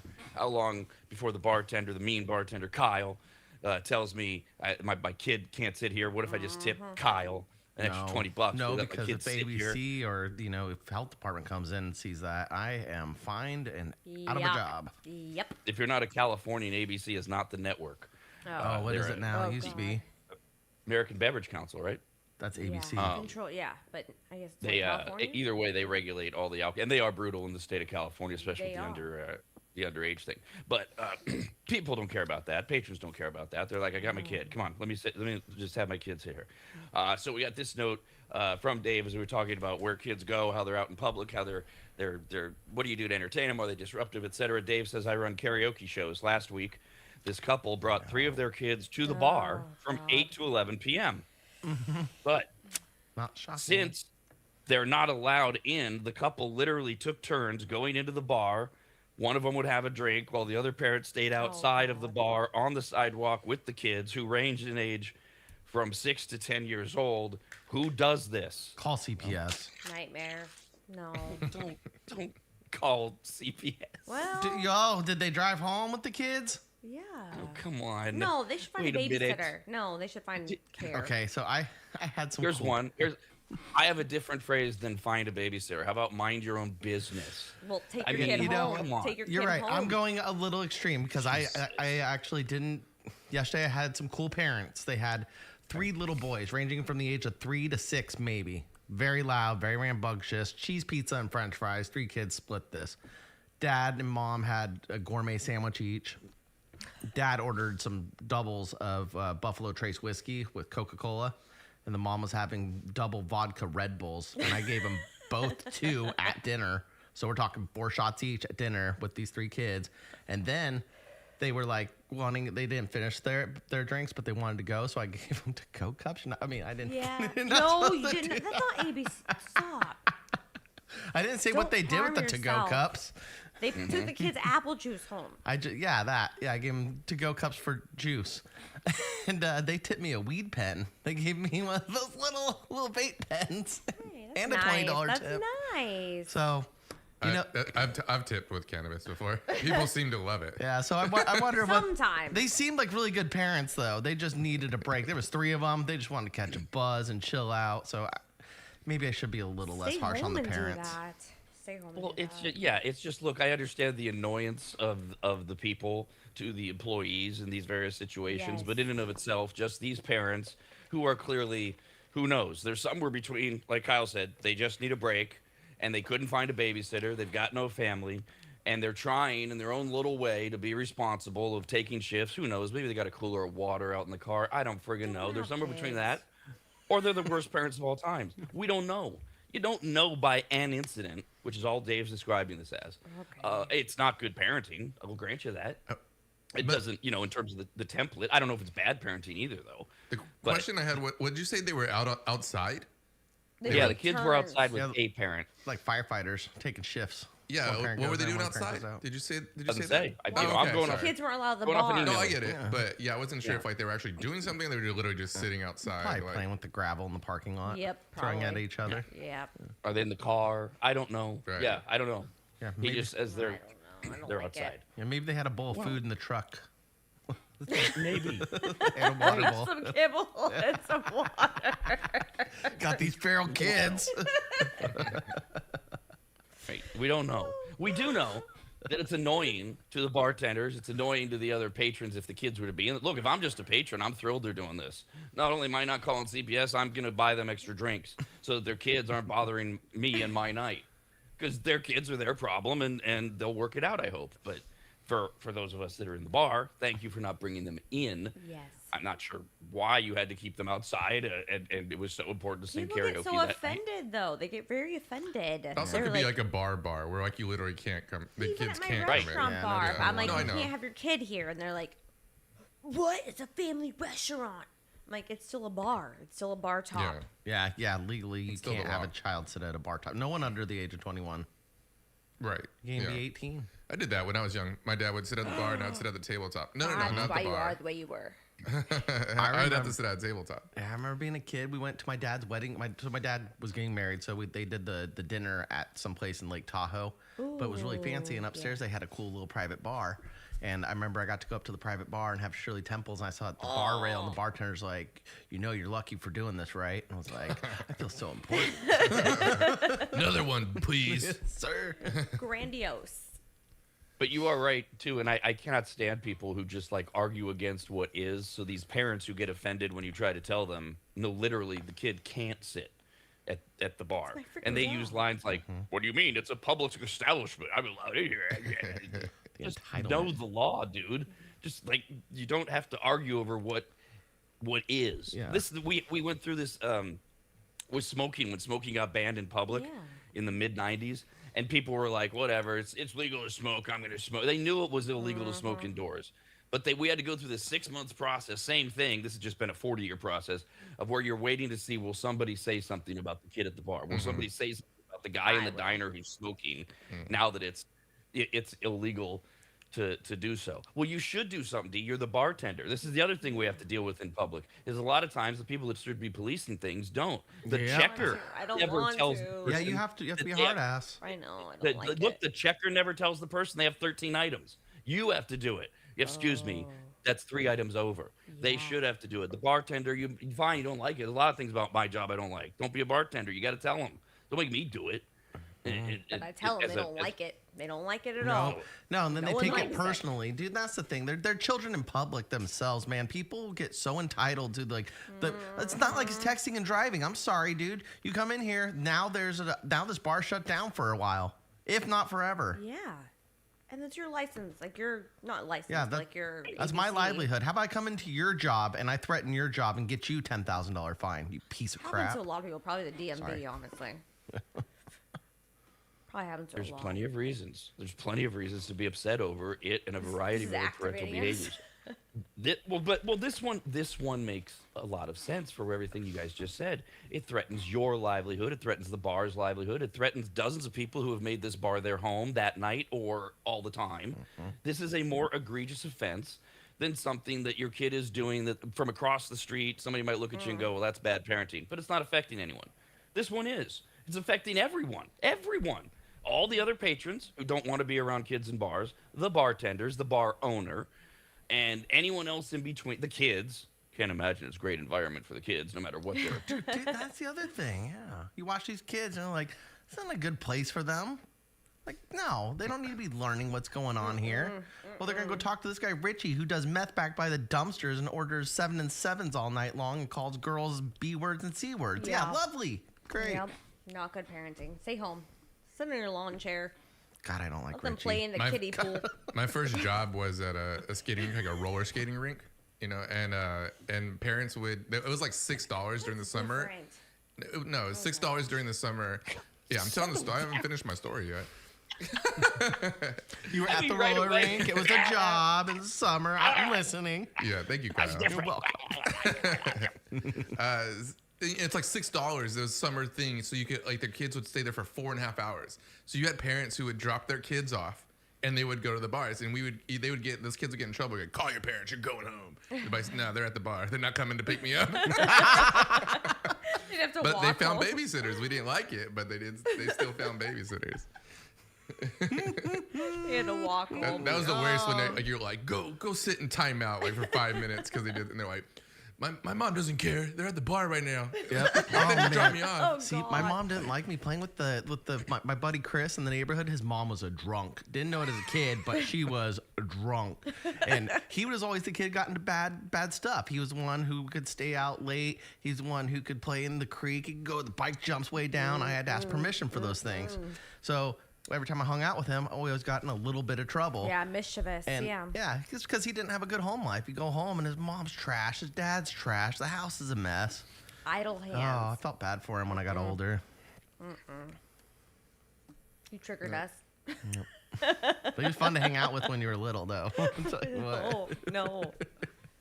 It is true that the situations do vary, like where D was violently yelling out at Jeff. Oh, that's different. I said 5 words at that point.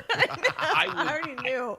I would submit there's a balance, like with everything else. Like Kyle brings up, these kids, certainly it's true. These kids don't need to 5 nights a week be going into Kyle's bar and talking to Richie the meth user or whatever he is. No. But where's the line? And that's why we have bars that are supposed to be for adults only. And there aren't many places like that anymore. But then you have the communal places where occasionally a kid is going to see how adults behave. And guess what? That's okay. And adults don't need to change their behavior.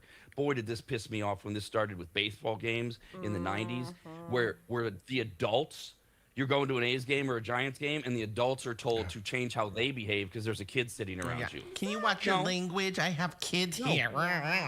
It's called a beer garden, not a bar. They tried to create family-friendly sections. What I loved about that was it was the worst seating in the ballpark. Like on the sun. Right field in the sun all day. Yes. And that's where you can sit with your kids. And at least that gave a little bit of ammo to the adults who are in the stands. This is still where smoking is phasing its way out. People are smoking in an outdoor stadium. Do you believe it? How disgusting. And they're drinking beer at a baseball game. How dare they? Kids can see it. And so in the 90s, we had nothing to worry about, so we made things up. Some ninny mom, do you have to smoke and drink that around my child? And No. instead of adults, getting all offended and saying, well, don't bring them to the game or whatever, they were empowered to say, well, go sit in the family section if you don't like it. This is how adults behave, and this is primarily an adult venue. It's not for adults. It's a family-friendly venue. They're welcome here, but we don't have to change our behavior. And now it's just all topsy-turvy. I feel like, so I've been to like a ton of baseball games, and I feel like that's always a warning I got when I was younger, and I'm giving this warning to my nephews and people that I've took out there, which is one, if you're sitting in the bleachers, it's a different environment. If you're in the outfield bleachers, and there's no logic, that you can talk to like someone who's had like 8 or 10 beers already. Like, can you please like behave yourself a little better? They're not gonna like sit down properly. Like they're already out of control. Oh my God. And that's sometimes why people do sit in the bleachers. You actually get a very interesting, again, not very family oriented. But you see a lot of people. I mean, if I used to go to A's and Giants games all the time. Like I would never miss them. And you would see 1 or 2 people get kicked out of the bleachers every game. Yep. It was very, very odd if they didn't because of how much bickering and stuff that goes on between those 2 teams in the Bay at the time. So yeah, if you sit out in the bleachers on a baseball field, you're going to get a really interesting, colorful experience. If you sit behind the home plate, it's going to be a lot different. Oh my God, sports crap talking is great. Remember, my dad took me to a Giants game when I was younger, and we were up in the bleachers, and it wasn't even over a baseball rivalry. It was when the Lakers and Kings were going at each other for in the playoffs, early 2000s, and one guy had a Kobe Laker jersey on, and they showed the playoff scores on the big board up at the Giants game. And so the Lakers are ahead or won or something. The dude Kobe shirt goes up and starts bragging, showing his jersey off like this. And people started hucking drinks and ice at him. Yeah. And then he got in a fight with another Giants fan. And sure enough, security comes, takes him away. And I'm watching this as like 10 years old.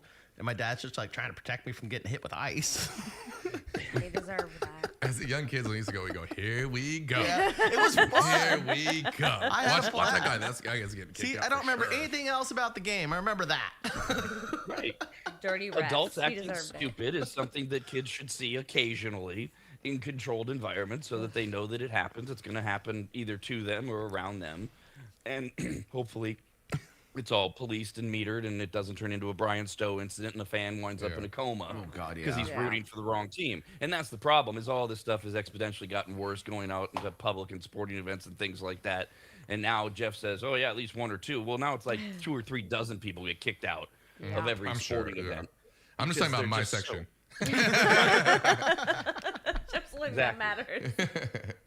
I remember, so the fan smack talk, I remember going to a UNR game when we worked in Reno. So I'm in my early 20s and, obnoxious and drunk all day. You do the morning show and then you go watch UNR. But they had a really good baseball team. They played Fullerton, which was the team at the time. Yeah. Mm-hmm. And they still are an incredible program. And UNR was doing really well. Buddy and I are just drunk in the Reno summer sun or whatever, and he's just talking smack left and right. I mean, they're all adults; they're college kids, but they're our age basically. And he's just ripping them left and right, and the parents are getting upset at him because he's being a college age kid, even though he's not in college, and he's a UNR fan, and he's just talking. And eventually, UNR wins. And as we're stumbling out, this old woman, the mother maybe or the grandmother of one of the Fullerton kids, stops us both and looks right at my friend, and with her big long bony index finger, waves it at him and says, "You may have won the game, but you're a loser in life." Get it. And he did the sarcastic fall down like you killed me sort of thing, and I'm sitting there completely drunk going, actually, that's a pretty good line.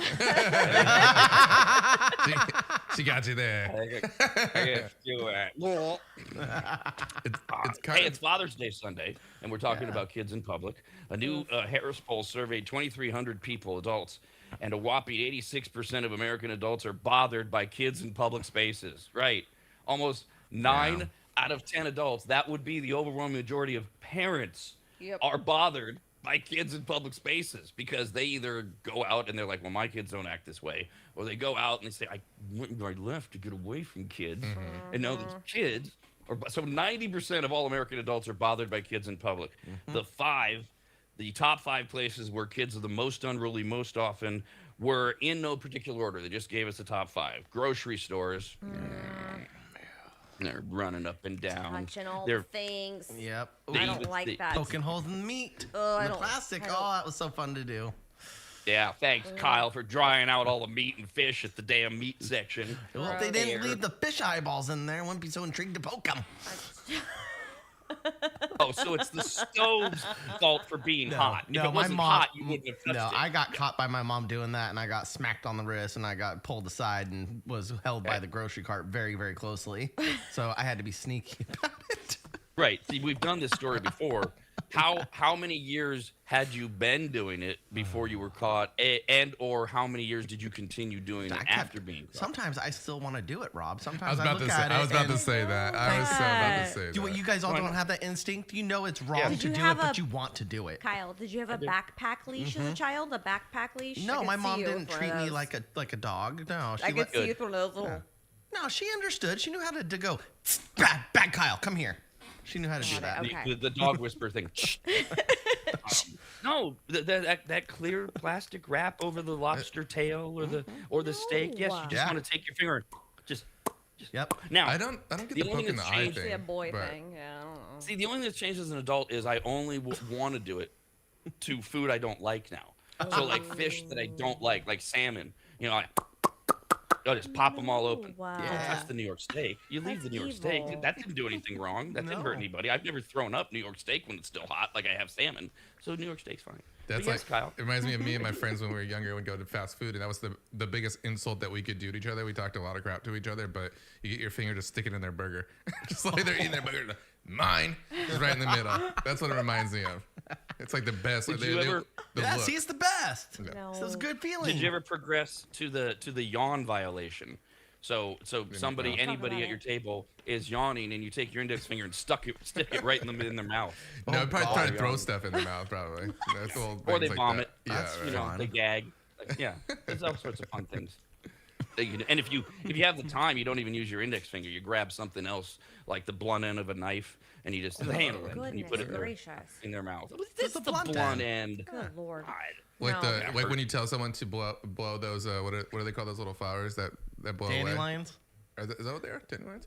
And then you put it in their mouth. I did that once before. I kick them. I don't blow on them. I kick When them. you go blow it out, so they go, and then as soon as they open their mouth, you stick it in their mouth. I have 3 brothers. I have 3 brothers. I don't fall for that kind of stuff. That's Never awful. seen that. That's awful. That's great. Terrible. Oh, you get some little bratty kid talking crap, running around the baseball field, have him do that. That's oh my a God, new that'd be one, great. yeah. Come here, You ever, little you know, Tim. the wishbone? You ever do the Yeah. wishbone and you pull it and you break it and whoever has the biggest side wins? Yep. So What? a A fun thing spoon? to do is A wishbone. when Oh, when you when you're pulling on it and you pull on the wishbone and you get the bigger one, then you take it and before anybody can say or do anything, you shove it in the other person's eyeball. That's a fun thing to do too. Did that happen to you? I Uh, That's wasn't that's allowed to attempted celebrate murder or assault holidays. at the That's very why end. there's Like you have spoon. older sisters. I don't know. Like I don't know if Yeah. somebody got mad at you at Thanksgiving and was like, "Little Robbie, little punk ass." Ah! Yeah. That seems Not, really mean to do. Not all humor and stories are based in any type of actual trauma or experience. Some are Ours just are funny. very relatable today. Yeah, but you never know. I mean, you No. never do know on this show. We could be unleashing a deep, dark secret. In that case, it was just a funny little thing that I'd like to see someday is just somebody pulling off a wishbone and dagging it into the other person's eyes. See, it makes more sense if they got the shorter end because they're mad. So they go, Yeah, that's fine. Right. the sharp Doesn't and matter, sharper. Yeah. Yeah. In the end, we're getting a wishbone shoved in another human's eyeball. Are we really going to be driving home, Jeff? And What's the because we wish on can't hear that? anything because we're in your Tesla and it's quiet, we'll have to talk. And are we really going to be saying, it would have been better if the guy that lost it? No, we're going to be talking about, The eyeball The that's eyeball. sticking out of there. How much now. blood did you lose? Ooh, did you see the pupil? Did it turn to liquid? Did you see the black liquid come out? You're obsessed with eyes right now. Yeah. Fish eyes and weird. Yeah, no. They're cool looking. just keep doing it, Jeff. Just Come on. stay in the back. Take our Let them screens work off. it out. Yeah. They'll- Put our shot they'll work collars it out. on. I've already went to a Anyways. different place in my mind. Yeah. No, I know. I mean, eye contact Peace, with yeah. them, and I can see we're both working on the weekend in our head. Just let them run it out. They'll either stumble their way to a punch line, To a point, or one of them will get so desperate they'll say anyway, which is kind of like calling one of our names. Like, Moving on. I do think that if those leashes that are like backpack things were popular back then, Kyle might have been on them. That's what I thought for If sure. they weren't very popular back then. No, my I would never advocate for those, but with Kyle maybe I would have Okay, so- when I saw it. so See, this is I- he's about to I- tell. I- He's about I to didn't say have something one. that's gonna make us all. Yep. no. It's gonna make sense right here. Go ahead, Kyle. So I didn't have one, right? But I went to a family reunion when I was 7 or 8 years old, and it's up in Oregon. And they tied you to a tree. No, but my cousins were of age where they were getting a little rambunctious. They were younger than I was, so we're talking 4 or 5 years old. And my aunt had them on leashes. Yeah. And she was such a good freaking parent that she took the leashes and she put a big freaking cylinder brick where she wanted them. Well, one of the kids had some supernatural strength of some sort and got it to where he almost fell in the pond and dragged the brick all the way. And he's dangling off the edge of this little clip on a leash, almost drowning on our pond that we had full of trout at my uncle's house. I can't stop right now. I'm crying. So the leashes don't really help if you're still a crappy parent. You can't wrangle your kids in. Well, who rescued him? Oh, there was a team. There was, Not Kyle. there was a handful of relatives. I Yeah. think my Uncle Jared It was sounds going pretty over easy. there. Couldn't you just pull the leash? Oh, yeah. But it was kind of funny Kyle- because, he started crying and everything. And he's dangling. It Yeah, was Kyle's great- documenting it in his mind. There's no way he's going to miss this moment. He doesn't have time to rescue the kid. He has to- No. He has to experience it, I'm screaming. crying. I was 7. I was putting firecrackers in horse poo. That's what I was up While to. this is still going on. Yeah, we were doing that He's that like, "Hold day. on. That was a great Somebody will memory, help man. I'm crying laughing. We had quads, too. It was a fun time. Anyways. Life was so much more simple. Quads and dangling children nearly drowning and getting their heads crushed by boulders. Oh, was God, so I good. miss my Kids on family leashes. reunions. Holy crap, I didn't realize how much rednecks we were. Holy crap. Whew. The other places that parents or people, 90% of people say they are tired and bothered by kids running rampant in public spaces. Grocery stores were on the list. They didn't rank them. Restaurants, we'll throw bars in there too. Same thing. Okay. Making noise, listening to their stupid electronics without their headphones in. Pulling open their sandwiches and throwing it on the floor. Oh, Gross. Kids. Movies, if they're not enthralled with the movie you take them to, then they're screaming and yelling. And again, this is 90% of adults many of whom have kids. They just wanted to get away and see a movie. Now some other kid is ruining whatever movie you tried to go see. It's great when parents bring their kids to non-appropriate films, and so they really are bored. It's the worst. And they don't understand, and they ask all the questions, and you're like, Jesus. Yeah, well, it's not. We went to Star Wars, and we're sitting in the D box seats and everything. My poor girlfriend got stuck behind I didn't hear the conversation, but she got stuck behind like a dad and a 7-year-old. And the 7-year-old was so excited about Star Wars, he kept going, "Oh, Dad!" The whole movie, trying to be quiet, but was so excited he couldn't help himself. I can excuse that. That's okay. Well, when it's constantly in your ear for 3 hours, I know. Right. yeah, you're supposed to be This is quiet. They're excited about Star Wars, so I'll let it go. The Oh, balance. gotcha. Yeah. Well, yeah, but they should be excited about learning to be quiet in a movie theater Anywhere. because there are other people there. That even when you're excited, you have to contain your excitement because we live in a society, and they need to learn to talk softer. It's okay. Or don't talk. That was one thing that my parents and my grandparents on each side were very, very strict on us about. Like we weren't allowed to misbehave in public. That was like a big thing. Like, Don't embarrass us, goddammit. We'll kick your ass. I mean, no, they didn't beat me or anything. okay. But That was our threat. they didn't have a cinder block be my babysitter or anything like that. Good. But it was like double the punishment, pretty much. It's like if you talk back or something at your house, it's one thing, you'll get yelled at, you'll probably get sent to your room, timeout, whatever they did. But if you did in public, it was twice as a bigger punishment, easily. And my dad didn't talk to me for a day or so. That's cool. Well, we've talked too before. So, grocery stores on the top of the list. We've talked before about there was a time where if you were the kid and you misbehaved and you embarrassed him in public and you affected other shoppers, you got drug out of the store. Mom didn't care. Dad didn't care. They'll go back and do the shopping later. They've got to get you outside so they can beat the crap out of you. Whatever version there is, theirs is. Whether it's literally hitting you, getting you home and punishing you, putting you on a timeout, or because they're so mad that you did it to them in public. You might have done the exact same thing to them last night at home, but now you've done it in aisle 7 at Rayleigh's, and they're not going to tolerate that. And so they are taking your ass home and giving them the punishment that's 10 times worse because you did it. Now parents step back keep going, kiddo. You're doing great ripping all those items off of the store shelves. No, Jason, come here. Oh, no, you're not supposed to do that. Jason, Jason. Yeah. Oh, can you stop? No, you got to come back here. We need, no, that's not how we, I hate that. Yeah, Mom. Costco is my Grand Theft Auto. I'm just like, okay, move, get out of my way. Get out of my way. I don't do Costco anymore. Children. I can't. On Sunday after work. Are you sure? Because I've gotten multiple reports telling me that you dance through the aisles at Costco. I do I've dance. had multiple people But get out of tell me they saw you at Costco and you're dancing. I dance. I have music on, earbuds. I can ignore all the people. Probably spin and around children. everybody pretty well, actually. I do actually. But the she's carts probably are the so problem large. at Costco for everyone else because she's dancing into people. But she goes home and gets mad at the children. Move your children. It's awful. No, but I always hated Costco trips anyways, solely because of the other people. And then COVID just did me in, and I've never gone back. I just Instacart it. I don't care how much the tip is and the delivery fee. I will stay sane by not going through Costco and dealing with parents and their kids. I'll just be in my living room waiting. Yes.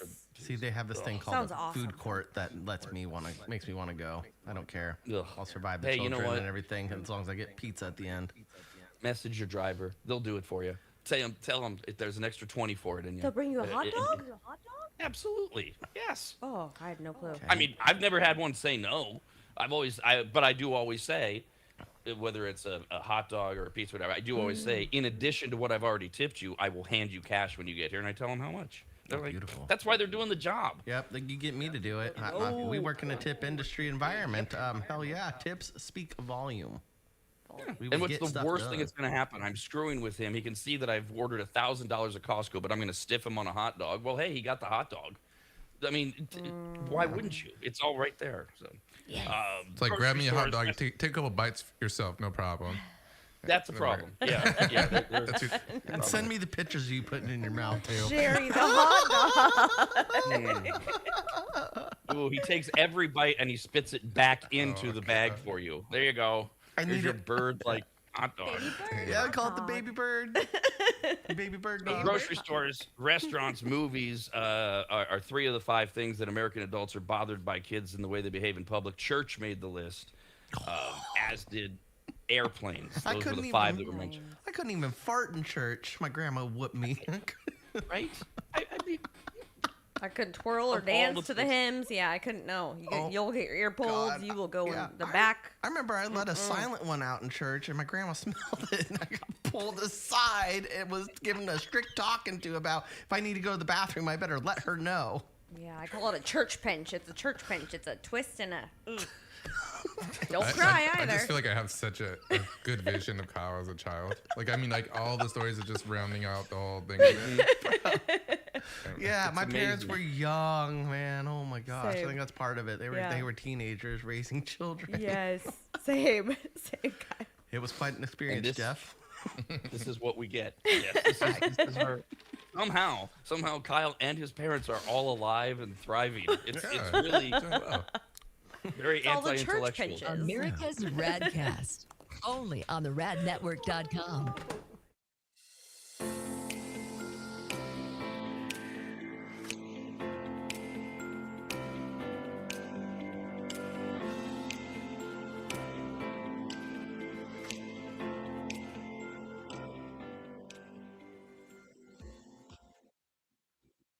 Longtime maggots will remember Greg from MAP.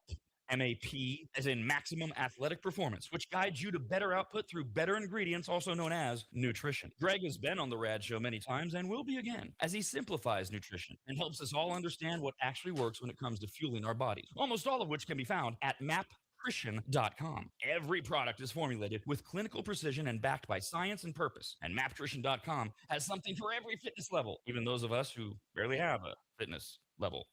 With nearly 20 years as a nutritionist and a specialization in sports nutrition, Greg works with athletes and everyday individuals to optimize performance, energy, and overall health through smarter fueling strategies, all of which starts at maptrition.com. At the very least, we should all be taking daily multivitamins, and Greg has his formulated for exactly what a man or woman's body needs. Protein is in, but maybe instead of getting yours from mac and cheese with extra protein, you get it from maptrition.com. And of course, all things workout, training, and exercise are available as well. From pre-workout to creatine and other muscle builders to recovery supplements and more, all at maptrition.com. From morning breakfast essentials to post-workout recovery and everything in between, maptrition.com's full range of supplements, proteins, and wellness products are built to power your journey from start to finish. Check out all the products and find what's right for you and order it shipped to you all at maptrition.com. That's maptrition.com.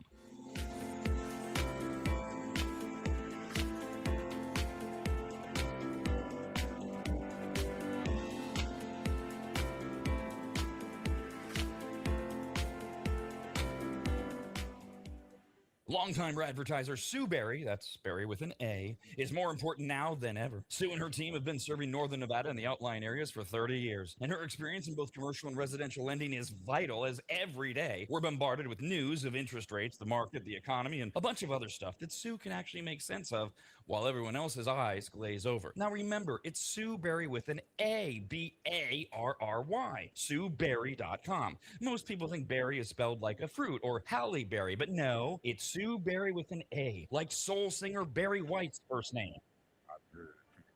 Stop that. Sue is a broker versus a retail lender, which means she can shop over 150 different lenders to get you the very best rate possible. And on average, someone who uses a broker like Sue saves over $10,000 per loan, which includes refinancing. And if you have a rate at 6.5% or higher, call Sue for a free quote now on a refinance. Sue Berry and her incredible team from Barrett Financial can be found at SueBerry.com. That's Berry with an A. I've been working with Sue and recommending her to you for years. All you need to do is call her now so she can get you pre-approved.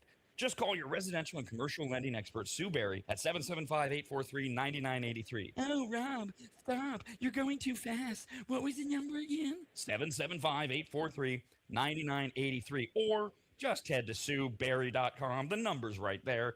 Berry is B-A-R-R-Y. Sue Berry with an A.com. That's Sue Berry, B-A-R-R-Y.com. SueBerry.com. Disclaimer. Sue Berry, NMLS number 366040. Barrett Financial Group, LLC. NMLS number 181106. Nevada 5091. Equal housing opportunity.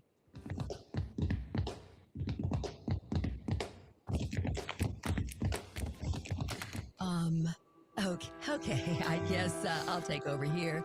Call America's RADcast at 888-587-5355 or email us radcast@theradnetwork.com. Bob, are you really not coming back? So we got Sunday is Father's Day. Today is Juneteenth. Sunday is also the first day of summer, longest day of the year. It's the summer solstice. We're going to talk about all that as we work our way through a variety of things this morning. Right now, we got a few entertainment notes for you. Overture, curtain and lights. It's time for entertainment news. Nothing says entertainment like the World Cup, and the World Cup does not say entertainment. So we have our guy Jeff watching the World Cup dutifully and giving us the most boring reports I've ever heard in my lifetime as countries you've never heard of kick the soccer ball back and forth. 48 countries, they go until the middle of July. America pretends to care about soccer until they don't. But hey, America's back in action today. Jeff, are you all excited for a few hours from now? Yeah, I'm all set to go. I already told everyone I'm heading out quickly, so I'm gonna go watch it with my dad a little bit. What time's it on? 10. Okay. Oh, so it was 10. Got You're it. gonna be a little late. Oh, it's a 10? Yeah, so we should go until 10:02. By the way, ESPN has it listed at noon Pacific time. So if you turn it on at 10 and it's not on, then that's because ESPN has it at noon. If you turn it on at noon and it's almost over, then that's because ESPN is wrong. So either way, ESPN says that they're playing at noon and that the USA is playing Australia in Seattle. All right. Yeah, they're in Seattle today. Yeah. Yeah. A lot of Australians. I did see something I liked about the World Cup though. I saw Shakira doing like an opening ceremony, and she was shaking it. For hits on live. baby. Yep. What is it? The for the final, for the championship game, either the pregame or the halftime. Their version of the Super Bowl halftime show is going to be in no particular order: Shakira, Madonna, and BTS. Oh. And I think it was Che on Saturday Night Live who said other people are describing it as something for everyone to dislike. Yeah, right. Because it's like, you have more polarizing people. If you like any of them, you hate the other two, or you just hate all three of them. I don't know what the BTSM one is. That sounds like BTS. It's the Korean First of all, dance yes, group. it's Yeah. BTS. It has nothing to do with BDSM, and they're the biggest band in the world. The South Yeah, it's Korean weird because K-pop. I'm not I don't know anything about BTS, but I mean, also like Shakira and Madonna are a little on the other, a little older for me to enjoy as well. So I don't really get excited too much. About Madonna's a freak show now. I don't need to see right? it. I saw her in '84 during the Vogue tour. It was amazing. I don't need to see her again in her current state.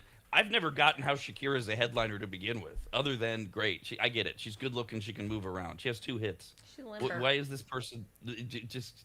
Why? I think she. Why?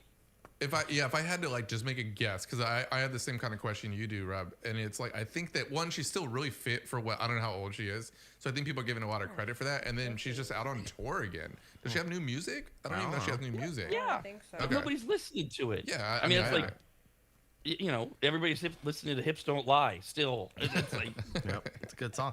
Damn, I got Madonna stuck in my head. That I dun dun dun dun dun dun dun dun dun dun. Is that Madonna? There's New Kids on the Block, I think. No, it's not. I was gonna say, what song is that? I don't know. It was on a 2000s remix New Year's Eve mix CD my mom had. And I thought it was Madonna. She's almost 50. Shakira's It was almost 50. such a good song. Had cool beats in it. Do you have a hook? Do you have any words? Keep on dancing. Dun, dun, dun, dun, Oh, dun, dun. okay. Is that Madonna? Is it? I Yeah. think it is. Yeah. Okay. Yeah, no, that was a Madonna That's a hit. Madonna I mean, probably not one of the 20 that most of us would think of, but it was a hit. Yeah. So Okay. Yeah. Had that I cool got it. like. She's Gwen 67 now. Yes. And Madonna. Shakira's 50 almost. Oh, is she really? God Yeah, damn. I looked it up. Yeah, getting there. don't need that. See, that's why they offset it with the teenage BTS, so that the average age of the Yeah. FIFA halftime show is like 44. 50, Or yeah. Children. Anything else from the World Cup, Jeff? Because this was a great report. Anything else? Thank you for that. Also, no, I didn't get to watch too much soccer yesterday. I was went golfing yesterday after work, so I didn't get to spend the normal 4 hours of having soccer in the background, which I only like pay attention to a little bit of it, but I still enjoy it. What is this? Literally the second time America's played? Like, are they playing once a week? Because that's what it looks like. Yeah, I was laughing. Yeah, that's usually how they do it. They play like, I mean, honestly, I think they normally play like even longer, like 10 days sometimes with gaps. That is the most frustrating part to me about it. Is it's hard to like, okay, you're excited about the game. I'll watch it in a week and a half, or the next one in a week and a half. So they're getting out of the group round now, which is like all the teams, right? So there's gonna be less, but I still think it's a week at least in between games. It's soccer. Yeah. We play basketball and baseball on back-to-back-to-back days here. What are we doing once a week? I don't know. God. I don't know. God. They have to rest their little legs because they can't run that long. Right. Basketball players don't. Oh, they don't run nonstop. I mean, the field's way longer for soccer. Oh, Just saying. stop It it. really is. Soccer players aren't even mentioned in the top 10 list of the best athletes on the planet when you're comparing all professional sports. Okay. Ooh, they had to run. They run So do most heck of them. far. I don't like it. Oh, God. they So do run. marathoners. Ugh. Oh. Worse, yeah. Oh, what's worse? Those are cyclists. Ugh. Yep, all the above. Ugh. God, I hate agree. Marathon runners. Sorry. Another report, Steph? No, I think next week though I'm gonna get like a whole intro though of my report. I'll We'll do a be whole little quiet. segment thing, and I'll actually have information and stuff like that. Can we have lots of pictures of Kyle and I yawning Sure. in your intro images, features? Sorry, As long as I get to make them, I'll Sure. get to make them on AI. Do whatever you want. That's fine. That was a real yawn. Yeah, man. When's football coming back? Eh. Oh, another We're almost month or there, two? pal. When's Yeah, I basketball mean, you coming know. back?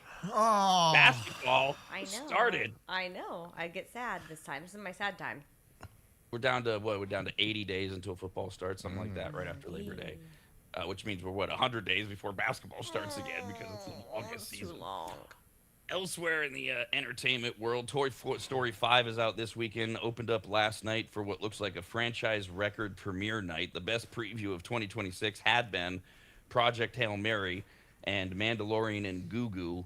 And it looks like Toy Story 5 will blow both of them away with their Thursday night numbers.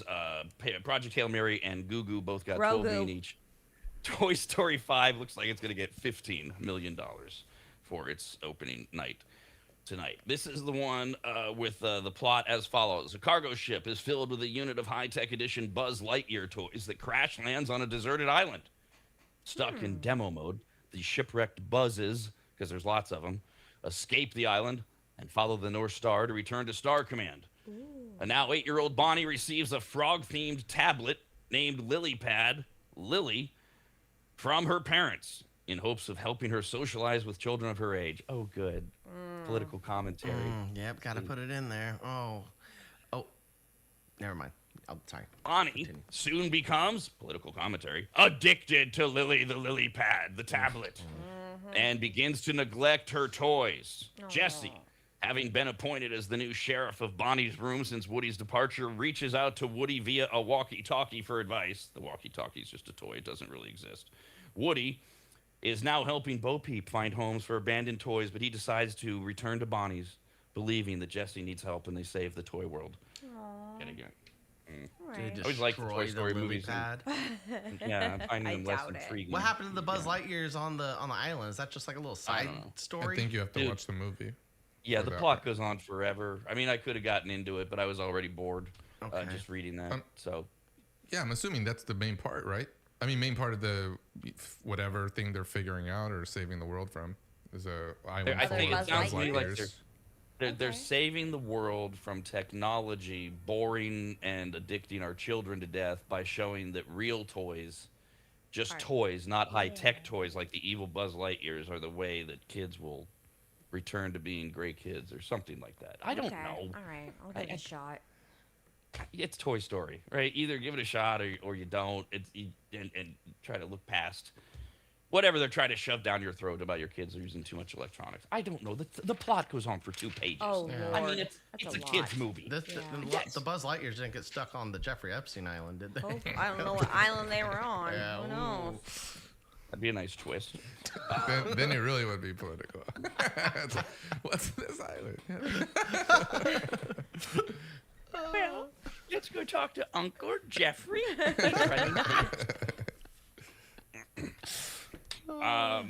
Elsewhere in the entertainment world, Nate Bargatze continues to be the biggest stand-up comedian in the world. Cool. His movie came and went, the Mr. Mom movie. I mean, I don't know what the hell they were thinking releasing that in the middle of summer. I wanted to see it. Damn, I missed that. Yeah, it's probably funny. Well, it should be out this week, I would Yeah, think, on I don't think pay-per-view. they took it off air. Oh, perfect. It went- You know that one's not going to be full of kids because Toy Story 5 is out. Perfect. Yeah, no, I mean, look, the I don't remember the name of it. There was no theater. There was no theater with the Nate Bargatze movie that was filled ever. It flopped big time. So it should be, but that's his movie with Colin Jost, etc., where he's like the stay-at-home dad, etc. Oh, certainly that looked good. that makes sense. Yeah, it did. I mean, it did, but you know, he released it right the week after the Goo Goo movie, and the week before He-Man, and all these summer movies. You're gonna get lost. That's right. with that. Fucking He-Man. Oh, and Supergirl Right. comes out too, like next week. Yep. You have a big summer of staying home and watching things as they become available. Or if you want to head out to theaters and go see Supergirl, because you've got this thing for Supergirl all of a sudden. And the D-Box. I want to see the D-Box seats with Supergirl. Yeah. Can you imagine the flying scenes on that? Oh, She so can the fly. puppy is gonna be awesome. Oh, yeah, she has a puppy. Way too into this Supergirl thing. So Nate Bargatze is still out on tour. He'll probably have the second year in a row of being the highest grossing comedian. He'll be in the Sacramento area a month from now, but if he isn't canceled by then, because Nate Bargatze, who has purposely presented a style of comedy that is non-political and family friendly. If you ever watch him, he rarely ever swears. He does a lot of relationship stuff, dad stuff, kid stuff, but it is always fairly clean but funny and relatable and never political. I don't know if I've ever heard him go much near politics. No, he but, kind of plays dumb. well, he's been fooling us all because he's a Nazi. Yeah, Nate Bargatze should be his name. Because he was at the UFC White House event this weekend, and that makes him a Nazi. Oh, Yeah. so him and Joe Rogan. Yep. Well, we already knew Rogan was a Nazi. Hello, where have you been? That started in COVID. Come on. Where are these camps they're supposed to be gassing people at? Psh. They're smarter than that these days. And not all Nazis gas. You don't have to go nuclear. Some just goose step and want to see people gassed.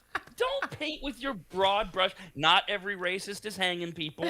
All right? There are other ways to hate, Kyle. Okay, I Don't didn't know. stereotype Nazis. It's not cool. We're an anti-stereotype show here. Oh, we all right? are. That's news. That is. Oh, is it news? Is it news to you? When was this meeting, Jeff? Is this another one no one was invited to? First of all, address him by his proper title, Evil. Oh, Jeff. yeah. Evil. I don't have meetings. I'm sorry, that no one's invited to. co-owner of the RADnetwork.com, whatever.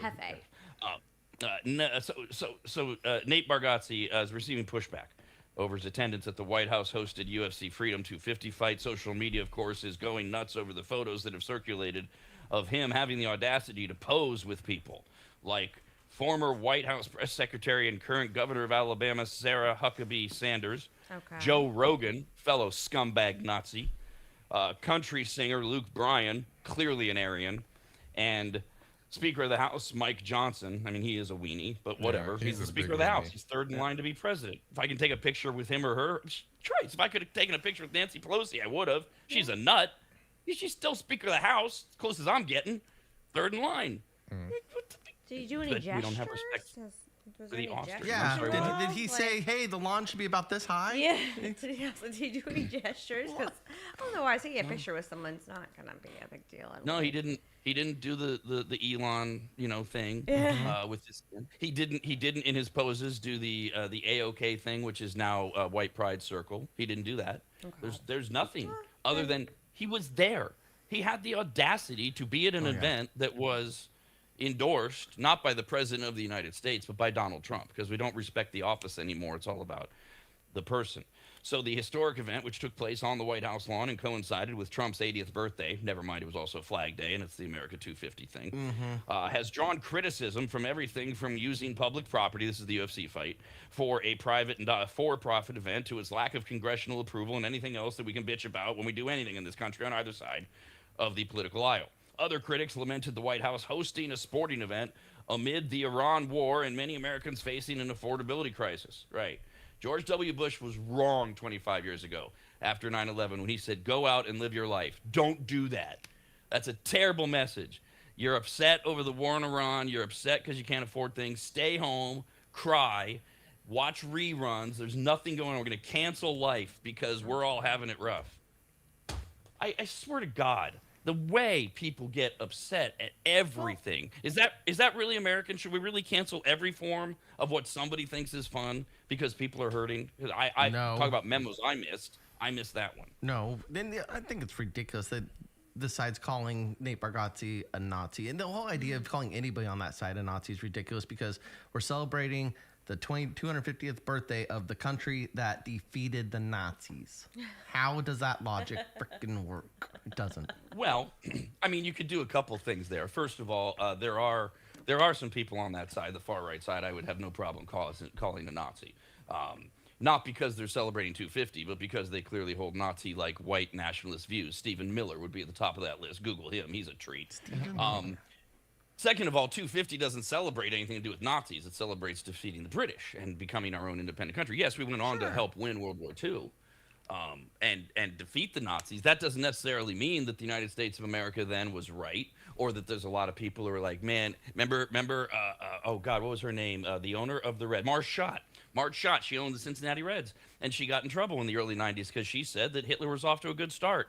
She thought that he had everything going until he started gassing the Jews. Other than that, and that's not an unpopular, unprevalent position that has grown exponentially in the last 10 years in this country. Is it, as Kyle stated it, absurd to assume that anyone that attended this event who is a celebrity is therefore far right-wing wacko Trump white nat? Of course it is. That's asinine. And with Nate Bargatze, no indication of it at all. What's Joe Rogan? He's all over the place. I don't know what to. I love Rogan, but I don't know what he really believes anymore. You can look at certain guys who show up at these events, and you can go, he's there all the time. Oh, he says this, she says that. Yeah, dare to cuckoo, and you can do it on both sides easily.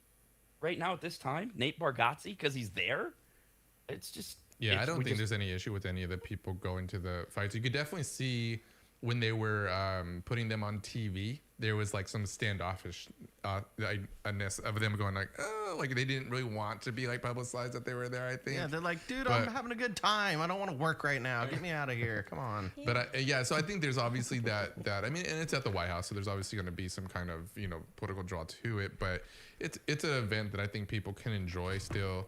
Like I said, I thought the whole thing was kind of fine, except for the them going and taking a tour of the whole White House because they're walking out to the fight. That was like the only thing that I looked at, and I was like, like I kind of wish they didn't do that. And it was boring. It was boring. That was the other. Yeah. But just because you're there, and now the owner of the Knicks, Stephen Dolan, is it Stephen? Whatever. He said the Knicks will be the first NBA team to visit the Trump White House because they were invited because they won, and now the stories have started. Well, what about the players? The players don't want to be there, right? Because we're not just going to go and respect the office. We have to. Brady wouldn't go when it was Obama. People won't go when it's Trump. Which we have to just not. Brady threw a fit, really? Yes. They all do it now. We're all children on both sides the same way. This is what drives me nuts. There are no bigger snowflakes on the planet right now than Republicans. And they spent 10 years calling every Democrat on the planet a snowflake. You want to watch somebody cry and curl up into the fetal position, go after a Republican for their views on something these days. It's just so nauseatingly stupid to me to the way we hold these people up and the way they are guilty by association because Nate Bargatze goes out and has a good time at this UFC event. And actually, I do have a little bit of sympathy for him to the point that Kyle was making. How many of them go to this thing, and some of them are actually thinking, maybe Nate Bargatze is one of them, geez, I just want to have fun. Now I'm going to get lumped in on social media. And sure enough, he has been. One ex-user who calls the comedian, now this isn't as good as calling them Democrats, but this is pretty good. See, because Democrats are dumb. So you take dumb, you take the B out of it because you don't need the B. How'd you figure Not that many one people out? know about that B. Huh? You didn't even know. Yeah. And you get Democrats. Well, an ex-user has now dubbed Nate Bargatze's nickname to be Meganate. Oh. Bargatze. Wow, Meganate. really got him there. Sounds Wow. powerful. Jesus, that took took a lot of MAGA thought process. and he put it in front of his existing name, Maganate. It would be like Mega Kyle, Mega Rob, Borgazzi. Mega I think Jeff. it just rhymed with the other words. Do I So get a s- Borgazzi. Right. Magnate. Why couldn't it be Nate Barnazzi? I mean, That's. I don't know. Maganate sounds like he needs a superhero outfit. I know. yeah, Kryptonite. it's like a cross between like Magento and Megadeth or something. Sounds kind of cool though. I'm not gonna lie. I am Meganate. Yeah, Okay. Bargazzi should just embrace it. Another poster wrote about Nate Bargatze, seeing a picture of him at the UFC fight. So it was Sarah Huckabee Sanders, Joe Rogan, Luke Bryan, Speaker of the House Mike Johnson. Oh, and he posed for a picture with Robert F. Kennedy Jr., a far left-wing Democrat who just happens to be in the Trump White House. But whatever, he's a Nazi. Nate Bargatze is. Another person wrote, I loved that guy, and I don't do boycotts, but I'm done with Nate Bargatze. Oh, well, good. That's how it should work. Cool. That's capitalism. Good. If Burn you that don't want to market. be entertained for 2 hours because you used to love Nate Bargatze and now you can't laugh at him because he was at an event with his arm around Robert F. Kennedy Jr., you shouldn't go. That's how it works. And maybe you want to get a life too. And Yeah. Just wanted to enjoy I it. was gonna say, how are these people in Possibility. public? The people that hold these opinions, my God, these are the ones that are just the problem childs when you go to an event, anyways. Well, they're these internet heroes. They're you know it's you know I would they be at don't the food care trucks. because it's there's anonymity a little bit. So Yeah. it's like these people say that whatever they want. We get that a lot. And you do always wonder with these posts, did this guy ever see Nate Bargatze? I used to love that guy, but I'm done with him now. Really? Have you ever really seen him? Well, you had his Or you- ex-boyfriend? I guess what's not helping him maybe a little is that I'm looking at a list. There's like not really that many celebrities that win. Well, in fact, that is part of the problem. Is celebrities who attended the UFC 250 fight included Mark Zuckerberg. Yeah, I saw that. Uh, Right. I mean, the right winger boys from the Kevin Hart roast, Shane Gillis and Tony Hinchcliffe were Right. there. I saw that. So, right away. Luke Bryan, we already said. Kid Rock, of course. I think by law he has to attend 95% of all Trump events, so he was Probably. there. Jack Osborne clinging to any type of relatability. Yeah. I don't have my dad to be famous anymore. Oh, no. I would It's go just for the all food that trucks. Where's why I'd go? David Ellison, the CEO of Paramount, he's the one responsible for firing Colbert and mussing up the 60 Minutes room, allegedly because Trump told him to. I don't know. Joe Rogan and the Zach Brown Band. So yeah, Okay. if you're Nate Bargatze, the highest grossing Yeah. comedian in the world, you're gonna stand out. Right. I was just Yeah. thinking that as I was looking through the list as well. Yeah. I mean, and it's then like- Rogan, he works there, right? I mean, he's working Yeah, with he has that. the UFC. Yeah. So I mean, Well, I'm sure he would have been there Well, regardless. he was but- concerned about even having it there. He wasn't like The all for security, it. yeah. Yeah, he was worried about security. Well, he came out multiple times saying that the Secret Service is the one that told him that we can't really secure this very well. So cross your fingers. Just But, hope all but goes what- well. I love he did. He went nuts. He was all over it, but he showed up. Rogan was Oh, yeah. there Yeah. Sunday. Yeah, he wasn't gonna not make history. He couldn't have been that concerned. I don't know. He spent all that time warning, and then they were really harping too yesterday on what we were talking about. That 100,000 people overflow crowd that did not appear on the Right. Washington Mall. There's like 4,000 people that were that actually did show up to watch the event on big screens or whatever. Oh, it's supposed to be packed. And, big picture, aerial picture. Whoa. No crowds. Instead, we're talking about the pool turning green again. The reflecting pool where the Washington Monument is, that Trump painted blue, and then it got algae, and now the blue paint is coming up as well. And so now the big thing is the right wing wackos, because the wackos are nuts on both sides. They're out doing YouTube videos and stuff, claiming this is all sabotage. Left wingers in the middle of the night went out to the Washington Monument pool and poured some chemicals in it to turn it into algae and Wow. yeah, and flaking blue, because like water wouldn't naturally collect algae in the warm, humid environment of Yes. Washington There's D.C. nothing else So they important to do there in Washington. Nope. Apparently, Everything since else. nothing Oh. important gets done in Washington, yes, Very this true. is but we're gonna This is the have most Complaints over a tide pool. this is whatever. high school drama. This is my high school went and played a senior prank on your high school. Is what this is, and now we're blaming it because cops got involved. Aliens can And- fix No, They it. did it. That's what's running your country, isn't that America's lovely? Radcast, only on the radnetwork.com. Big deal.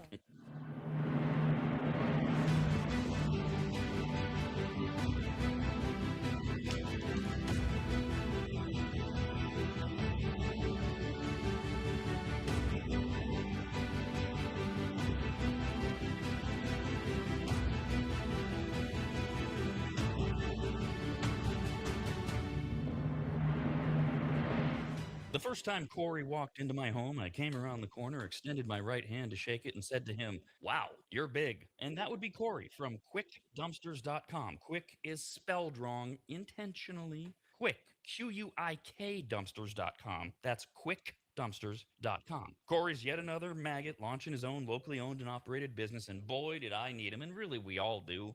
Things pile up, you get frustrated, you keep saying, "We need to make a dump run." Pretty soon it's more than a dump run, and now you need to rent a truck or have one of those ugly upside down box cars parked in front of your house that you fill up yourself. Or you do like I did, you call Corey at quickdumpsters.com. In my case, my house had fallen into complete disarray as my late wife Christina had lost her 2-year battle with congestive heart failure, and amongst many things left were gathering her things and finding what to donate, what had to just go in that pile of stuff that we were both feeling. Why did we ever buy this?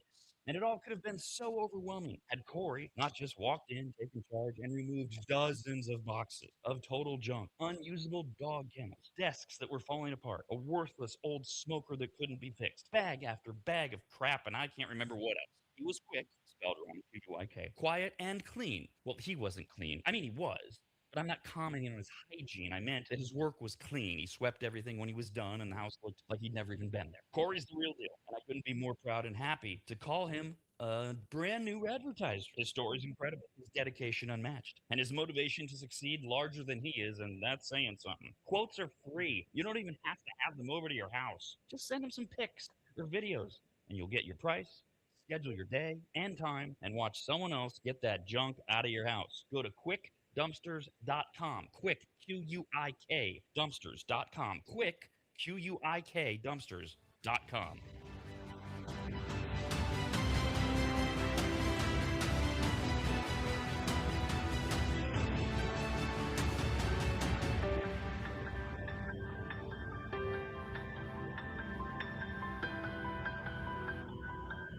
Longtime maggots will remember Greg from MAP, M-A-P, as in Maximum Athletic Performance, which guides you to better output through better ingredients, also known as nutrition. Greg has been on the RAD show many times and will be again, as he simplifies nutrition and helps us all understand what actually works when it comes to fueling our bodies, almost all of which can be found at maptrition.com. Every product is formulated with clinical precision and backed by science and purpose, and maptrition.com has something for every fitness level, even those of us who barely have a fitness level.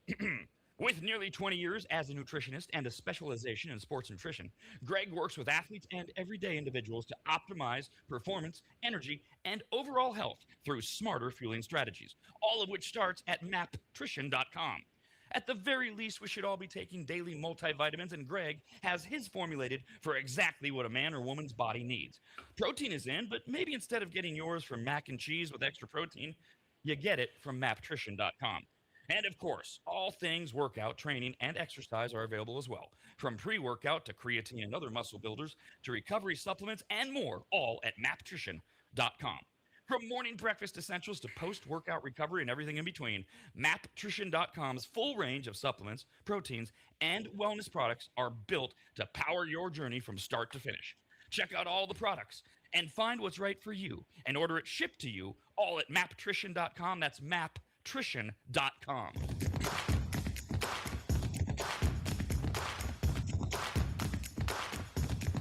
And now more words of wisdom from Kyle. Remember, people you hate are like slinkies. They're worthless, but you'll crack a smile when you finally push them down a flight of stairs.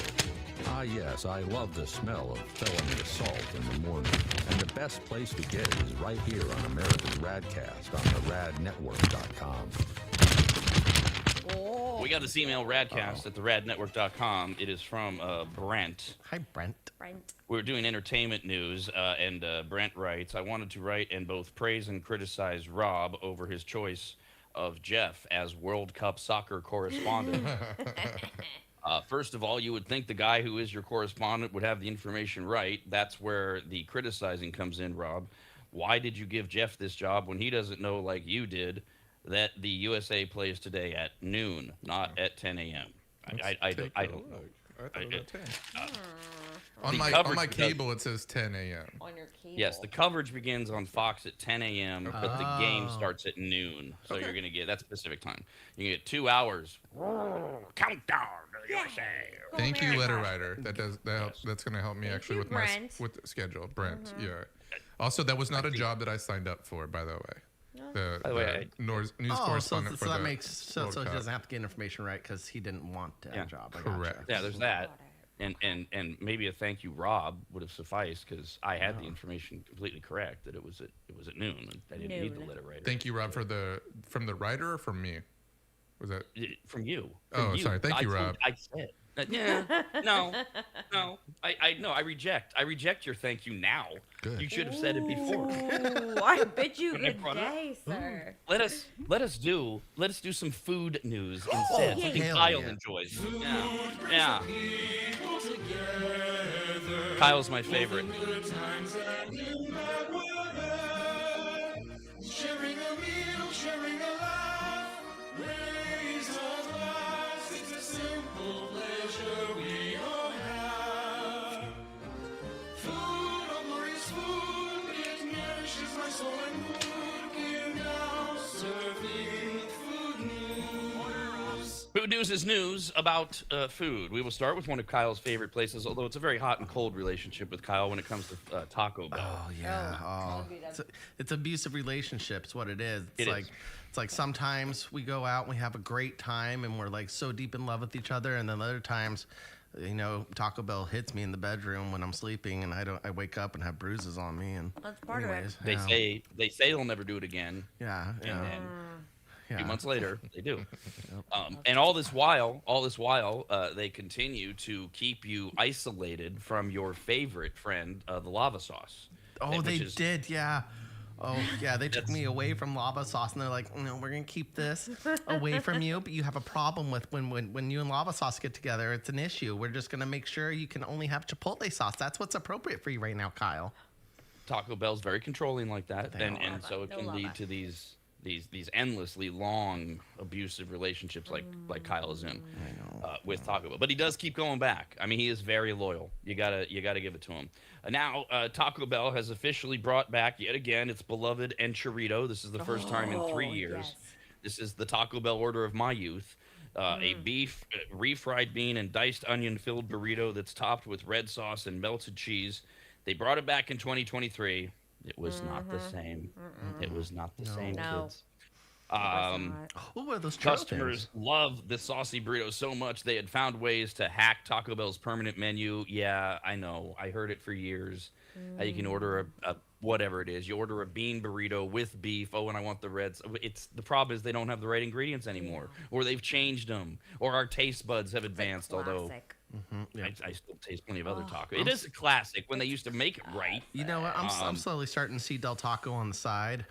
Ew. Taco Bell doesn't really know Oh, about that. oh, are you cheating officially or testing the waters or seeing if the grass is greener? Where would you classify I think it? it's full blown like cheating. I'm going no problem. Del Wow. Taco? Okay. Yeah, I've been rebelling against Taco Bell in the last year or two. I'm going like more. I always done Jim Boys, but now I'm like almost all Jim Boys for fast. Nope. fast See, food. to me, Oh yeah, I Jim see. Boys I is- go to Jim Boys too sometimes. But it's so different than Taco Bell. It's It is just- different. Yeah. It's a completely different thing. Like Taco Bell is just it's a whatever it is for your relationship, a drunken food thing. It's a totally different thing than Jim Boys and Del Taco. I cannot figure out where it fits in my life. I have no Nowhere. issues with it. See, I don't know. Nowhere. But now are you anti Del Taco, D, or I you just don't enjoy it. Like Taco Bell's the best. Taco Bell is the best. I live Moss every day. Lately, it hasn't. Been I the live best. Moss every day. I went there on my Every birthday to day? the beach. Oh yeah, I live Moss through Taco Bell.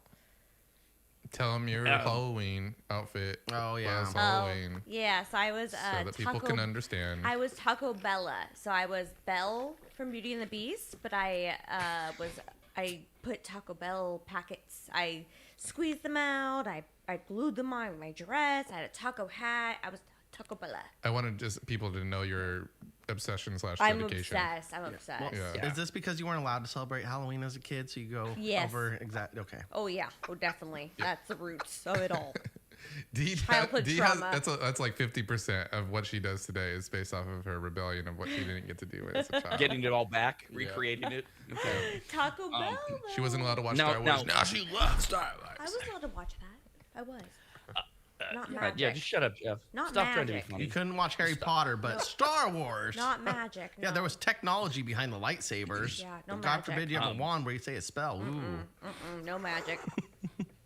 Sorry. Now, Kyle is the Del Taco cheater.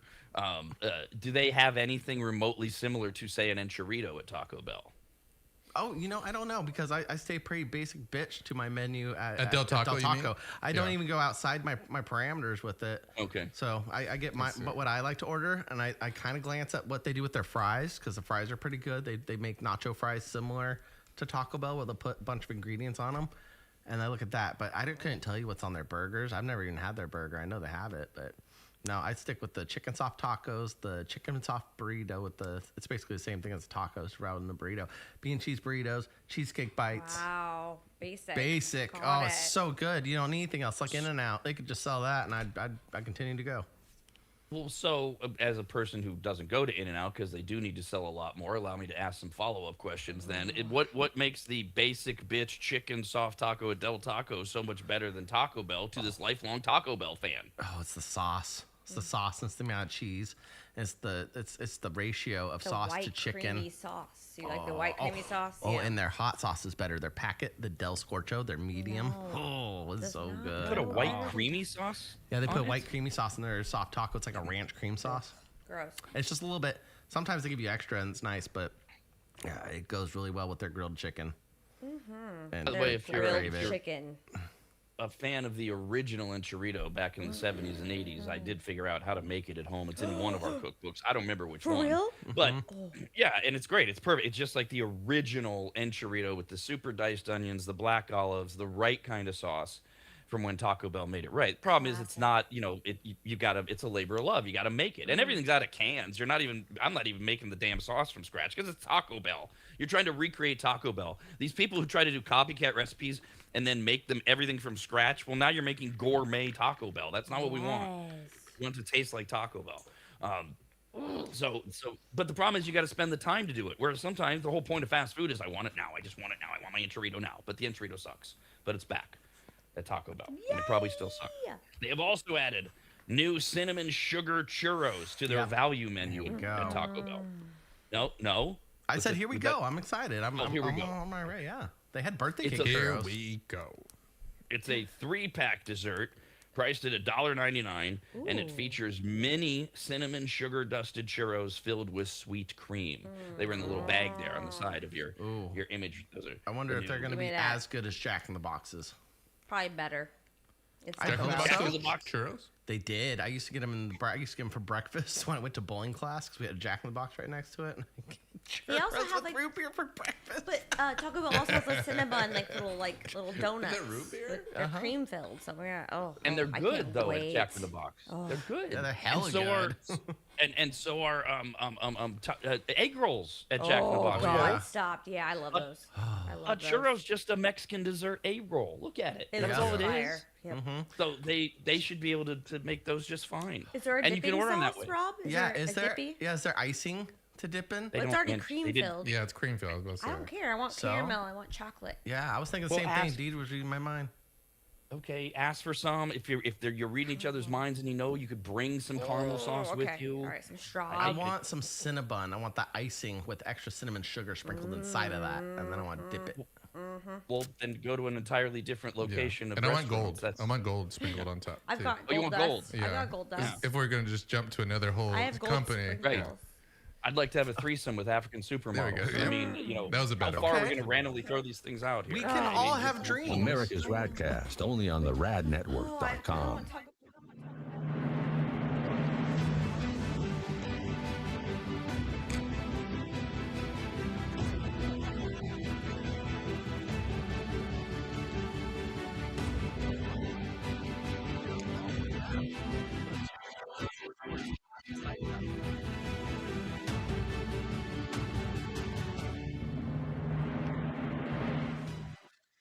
If you've never heard of microseal, let me tell you what it isn't. It is not a really small marine mammal.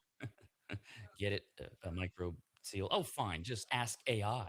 AI describes microseal this way with a bunch of AI words. Microseal is a premium, eco-friendly, and biodegradable fabric protection spray that penetrates deep into fibers to provide permanent stain, soil, and sun fade resistance for rugs, furniture, and delicate fabrics. It uses nanotechno blah blah blah and blue blue blue blue blue. What AI is trying to say is that microseal is non-toxic, non-allergenic, safe for pets and children, and although AI doesn't say this, it should, you need to contact a longtime maggot Joel from AdvantageSteam.com right now to get him to apply microseal for you. You can even make appointments online at AdvantageSteam.com. We've had microseal for years at Williams Manor, and it treats a lot more than carpets. Microseal protects virtually all fibrous materials, including wool, cotton, silk, suede, leather, and synthetic fabrics. It protects upholstery, carpets, rugs, draperies, and clothing, including wedding dresses. And ladies, you're going to need what? 3 or 4 of those in your lifetime. And it protects against stains, moisture, and UV degradation without changing the texture. Also, if you're an interior designer, Joel has a special program just for you, and all you have to do is say the password, which is what? But there's no, oh, there's no password, I guess. Never mind. Whoever you are, contact Joel at AdvantageSteam.com. And if you're an interior designer, tell him, I guess. Oh, that's AdvantageSteam.com, where you'll learn more about microseal and everything else that Joel offers. At AdvantageSteam.com, that's AdvantageSteam.com, AdvantageSteam.com.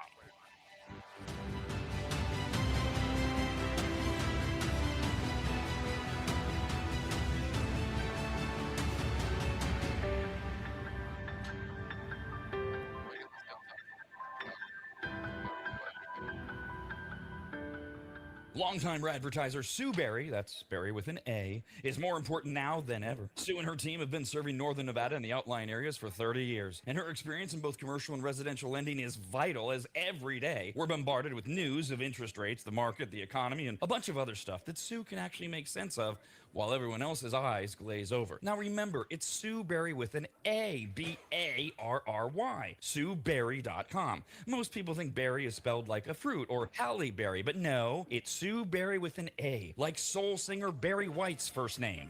I've heard people say. Stop that. Sue is a broker versus a retail lender, which means she can shop over 150 different lenders to get you the very best rate possible. And on average, someone who uses a broker like Sue saves over $10,000 per loan, which includes refinancing. And if you have a rate at 6.5% or higher, call Sue for a free quote now on a refinance. Sue Berry and her incredible team from Barrett Financial can be found at SueBerry.com. That's Berry with an A. I've been working with Sue and recommending her to you for years. All you need to do is call her now so she can get you pre-approved. Just call your residential and commercial lending expert, Sue Berry, at 775-843-9983. Oh, Rob, stop. You're going too fast. What was the number again? 775-843-9983. Or just head to SueBerry.com. The number's right there. Berry is B-A-R-R-Y. Sue Berry with an A.com. That's Sue Berry, B-A-R-R-Y.com, SueBerry.com. Disclaimer. Sue Berry, NMLS number 366040. Barrett Financial Group, LLC. NMLS number 181106. Nevada 5091. Equal housing opportunity.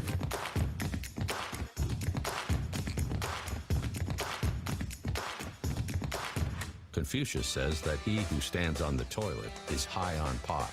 That's it. I'm out of here. So long, Stinktown. As mentioned earlier, it is Juneteenth today. It's Father's Day on Sunday. Sunday is also the summer solstice. It occurs Sunday morning, 1:24 a.m. Pacific time. So when you wake up Sunday morning, it is officially summer. It'll be the longest amount of daylight and the shortest night of the year, and then every day it gets darker just a little earlier as we work our way towards fall. Surveys show that Americans have their absolute favorite summer foods. We do this with the time of the year. We bring in the special little meals that have to do with the holidays or what's going on that time of the year. We have stupid soup season in the fall. You need soup whenever you want. But there are things we are more prone to gravitate towards the summer. Favorite summer food. You think of them as a summer food. Kyle, you're already drooling when I say summer foods to you. What do you think? It doesn't matter. Throw out a few of them. Barbecue food. I'm thinking tri-tip, chicken, steak, corn, and then I'm thinking cucumber salad and maybe fruit salad of some sort with some feta cheese in there. And cold, refreshing beverages out of the ice chest like Kool-Aid, Squeeze-Its, and then Coronas. Squeeze-Its. Yeah. Okay. Anything he's forgetting that we think of with summer food? Did you say potato salad? I do. I think of potato salad. Ribs. Yeah. Potato salad, Ribs. pasta Those good salad. I was thinking along the same thing as Kyle though, who's like the barbecue Watermelon. food. Yeah. Well, my dress is featuring my summer favorites, so that was my. Overwhelmingly, we've named most of them. Americans' breakdown of their top summer cravings across the nation reveal that top main and grill type foods are top of the list. Hamburgers, hot dogs, ribs, seafood boils are all heavy favorites around the country. Some more regionally than others. Seafood boils, huge in the South. You can do them anywhere. Favorite side, potato salad took the crown with 33% of the vote. Potato chips were second. Corn on the cob third. And it just seems like corn on the cob, because it's so seasonal to be grown, that's why it's mainly a summer dish, is it's available and it's great. Yeah, the sweet corn. 3 for 99 cents. Oh, yeah. And then coleslaw rounded out the top four. Ooh, love me a I good love slaw. a good, I love a good coleslaw. Watermelon overwhelmingly was named favorite fruit for summer. Yeah. Top sweet treats, of course, ice cream blows everything out of the water. And non-alcoholic summer beverages were iced tea and lemonade, as named tea. by Americans. Sun tea. Sun tea is the best tea. What's the difference between iced tea and sun tea? Well, you bake it in the sun. Ew. It's delicious. You put the little With the sun water, not the moon water, but the sun water. It has it's Look sun at that little charged. hint of gnats. Oh, extra flavoring. have Yum. You have it in a container. It's not like it's just open out there for the world. Like it's just Gnats. Yeah. Yeah, I'm just picturing the bugs outside getting stuck in the tea. And you add extra sugar to it. Oh, good lord. Right. It's I mean, delicious. traditionally, like sweet southern tea is sun tea, and you put it out all day long on the patio, and the sun cooks it, and it's got cups and cups of sugar in it. Yes, my wife used to make it all the time. We had it all the time, starting days ago. Is that what McDonald's does? No, that's not sun tea. That's brewed in their own factory, and it's not the best, but it's delicious I love still. it. Yeah. It's actually pretty good, Kyle. It's good. Pretty, if you, It's good, but if it's you can not- turn off your brain and not, think like Dee does, and realize it wasn't made on a patio somewhere. It's pretty good. Needs It's pretty natural cool. All right, all right, I'll sunlight keep to make it. Doesn't need natural sunlight. It There's a does. lot of things that don't need natural sunlight. Could you It just does. put it in your car and just get it hot in there? Yeah, actually, I could brew some right now. All right. Yeah. But then you got to cool it down to drink it and enjoy it. That's Yeah, the it's quandary. Yeah, the taking ice so cubes. long. It's worth the wait. Okay. But That's he's got why it in I'm his patient. car. Is my point. Now he has to go somewhere to get ice. Well, I was just thinking no bugs. I could just put it in the car. It's still going to get hot, left in the sun. There's no bugs. Dee covered that. The jar is sealed. There's no bugs getting in your sun tea. Sun tea's the best. Kyle gets the should water look- from the pond in his backyard, so there's I some don't even bugs. have a backyard. That's right. He has to get it from the communal pool, which is why his tea is always like, Yeah. too much tastes chlorine. like chlorine and wee wee.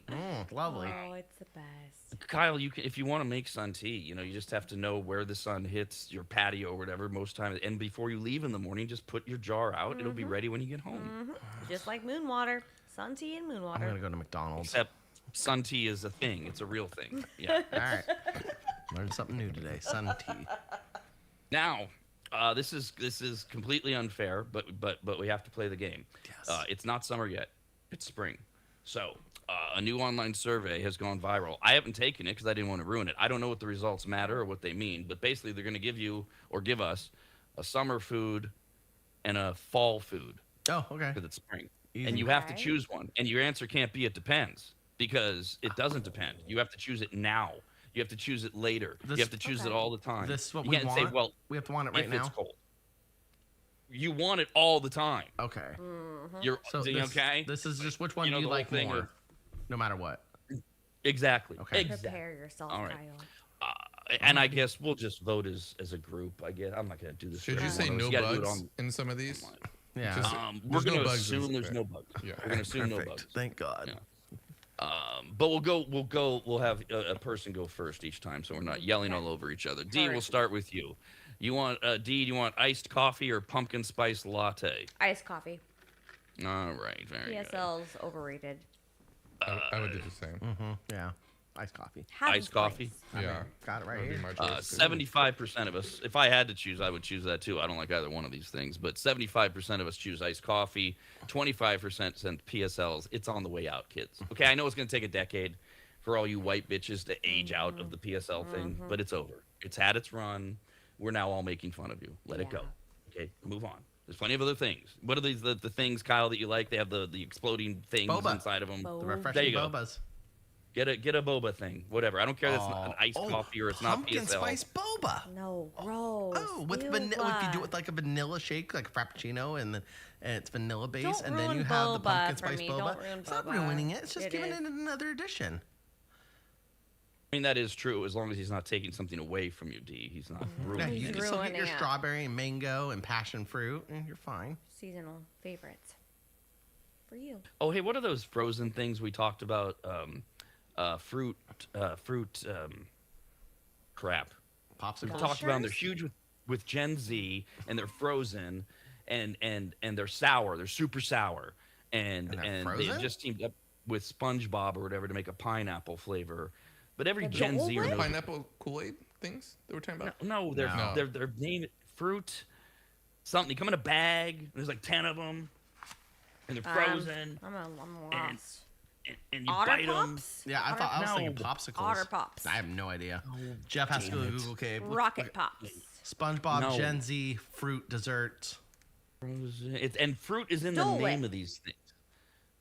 Fruit frozen. Oh wait. I don't know. I was like, I've heard Otter Pops. Well, everybody had heard of them once they said. I don't know about on this stupid show, but everybody. Oh, Fruit Riot. That's what they're called. The Fruit What? Riot brand. Yeah, this is the #1 selling frozen snack for Gen Zers, and it's these little bags. And they're supposed to be healthier, and you bite into them. They're like the size of a big Brazil nut, Oh. and it's frozen. You bite into it, and then inside it's mainly like a vanilla ice cream ish, but it has a subtle flavor like mango or Oh. blueberry, sounds No and they are clue. really Oh. sour. Anyway, I finally tried them. Last night. I tried the mango flavor. It's fine. I'm not a big mango fan, but this is an interesting new. The kids are onto something with these things because they're tiny and the way they Yeah. bite. Yeah, they're good. They're good. They Okay. need better flavors. But anyways, I finally mango. Yeah, tried. maybe orange cream. Ooh, I like mango. Mango's good. That would be good. I like mango. All right, too. back to the what's better, Okay, summer or next. fall thing. Jeff, you have to choose one: potato salad or sweet potato mash. Ugh. Oh, potato salad, easy. Oh, is sweet mashed potato sweet mash? I think I know what they're No. talking about, Is that but with the I hate marshmallow? that. Yes. I make one. Yeah, I hate sweet Oh, potato. I love that. Oh, yeah. I'm picking the mash. With nuts and No nuts. No. honey. No, No, brown Jeff's right. sugar, Potato sweet salad like my potatoes, mom made. and schmellows. Yeah. Brown sugar. Yeah, potato salad's the winner. It's only 55.45. Sweet potato mash is nasty. It's I'm like taking barf. that. I love the sweet potato mash. So good. If it's All got right, Kyle, do marshmallows you on want- it. Yep. Good, yeah. Do you want And sangria nuts. or mulled wine? What the hell's a mulled wine? It's a Are you a warm- bartender, bro? No. No, I want sangria. Right, it's been mulled. It's wine that's been mulled. I've never heard of it. No, mulled wine? I've heard of it, but I Like a actually spicy- don't know what it is. In a crock like pot? spicy, herby. Right, that's right. Yeah, yes. Ew, like hot cider, but wine? Yeah. Sure. Okay, so sangria is the Gross. winner. All Christmas right. spirit. Christmas spirit. Caca. there. Yes. Not caca, it's potpourri. Yeah. No, thank you. Feliz Navi, no. 3/4 of us chose sangria. All right, D, do you want ribs or roast turkey? Any time of the year. Ribs. Let's go. Yeah, right. Come Give me on, some ribs in my mouth. Give me a whole rack. Yeah, let's go. I was close. I love 52 to ribs. 48. 52 to 48. Ribs won. That's way too close. Ooh, What's that's happening to close. this country? A lot of people All right, don't eat Jeff. pork. Oh, But that's yeah. not okay. I know. That's not okay. Don't. You need beef ribs. Eat animal ribs. Oh, That's yeah. That's pricey. You got beef ribs. Ooh, hoo, hoo, hoo. yeah, so good. You say so. Fancy. All right, Jeff. Lemonade or apple cider? Oh, come on. Lemonade. Yeah. Yeah. Definitely. I mean, You I weren't could really drink apple thinking cider, but I definitely enjoy lemonade. Yeah. But if you come over and I say I got 2 things to drink, lemonade and apple cider, you're going to take lemonade. Yeah. Hell yeah. Is it sparkling apple cider? Is it Martinelli? Does it have a name brand? Does it have like the cute little bottles? Like, I want to know. That's the apple. That's my. If you're like, hey, we're popping bottles. Oh, it's Marinelli. Was it Marinelli? Martinelli's. Martinelli's. I love apple Oh, their cider. grape one's so good too. I'd be like, do you and have any cranberry. lemonade? Oh yeah. Right, exactly. And no, you don't have those details. It's just in general. Like you can do the same thing with lemonade. Is it Simply, homemade how's the lemonade? Simply lemonade? Yeah. Is it sparkling Country lemonade? Is it pink lemonade? Is it frozen just lemonade, lemonade. with a little Just sorbet? lemonade. Okay. Just lemonade. Okay.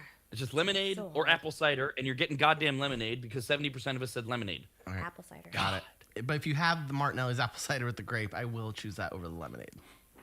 Sorry, Good. sorry. So your host offers you 2 choices, and you go off the board and say, "Well, of those 2, I'd rather have something that you didn't mention." Do I you have have to this? see the I mean, brand. that's Kyle 101 right there. I'm being a bad. Sure. I'm being a bad.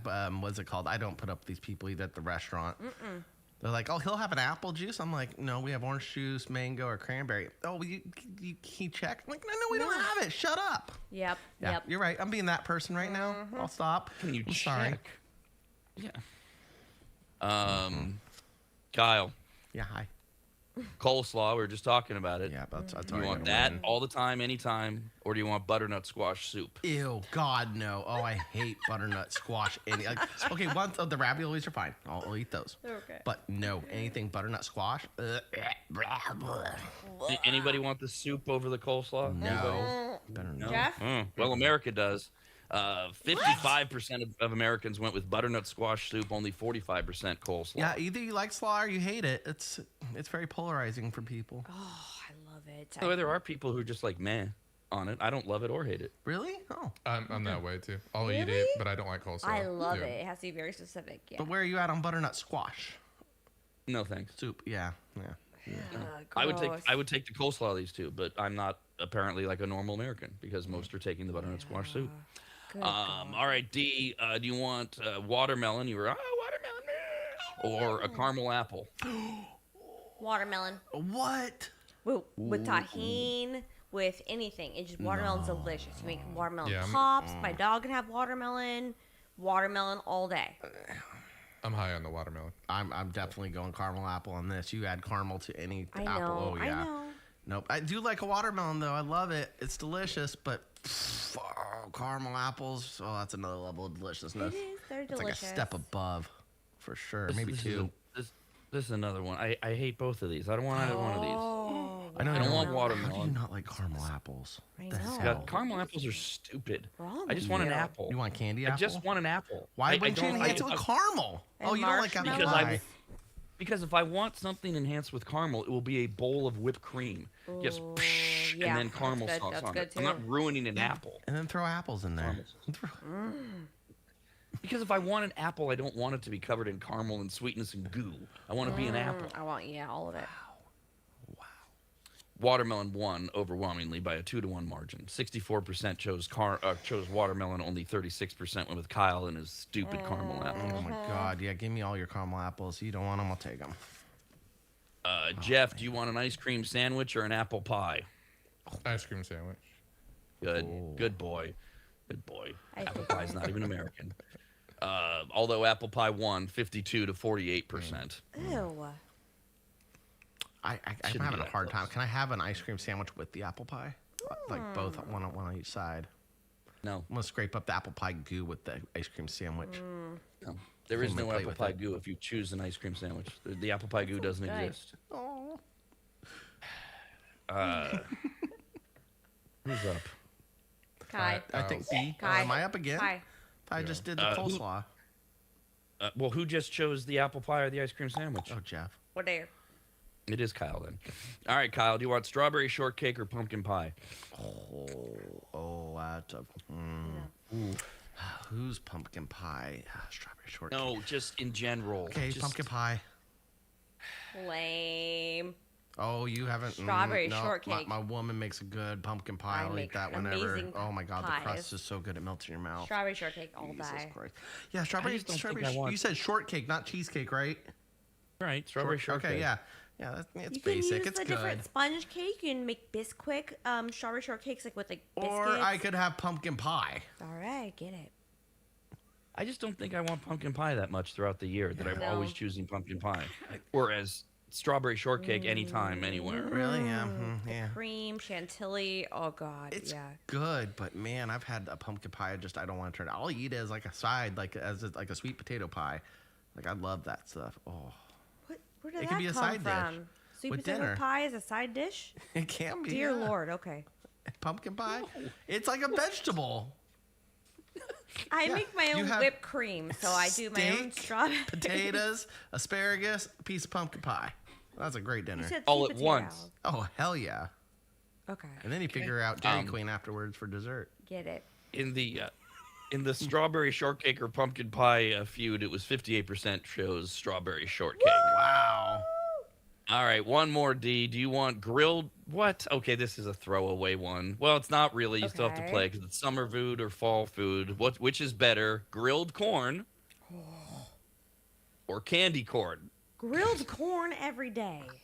That was a easy one. Elote, grilled corn, the husk on, the husk Oh, off, some some butter. butter, some pepper. Yeah, no. Candy corn? I know. Well, if you really, really love candy corn, maybe you're Candy doing corn sucks. 85% went with grilled corn. Isn't All right, I it wax? mentioned I thought it ice was cream. wax. It's not wax. It looks like tastes like it. It's got a waxy aftertaste, but it pretty. is good. I It's do pretty, like though. it. I like Yeah. candy. Oh, if you mix it with popcorn, oh, it's so good. Get it a little on the melted side. Ew, The wow. popcorn's hot. No, it's good. I promise. Okay, I'll try it. Oh, okay.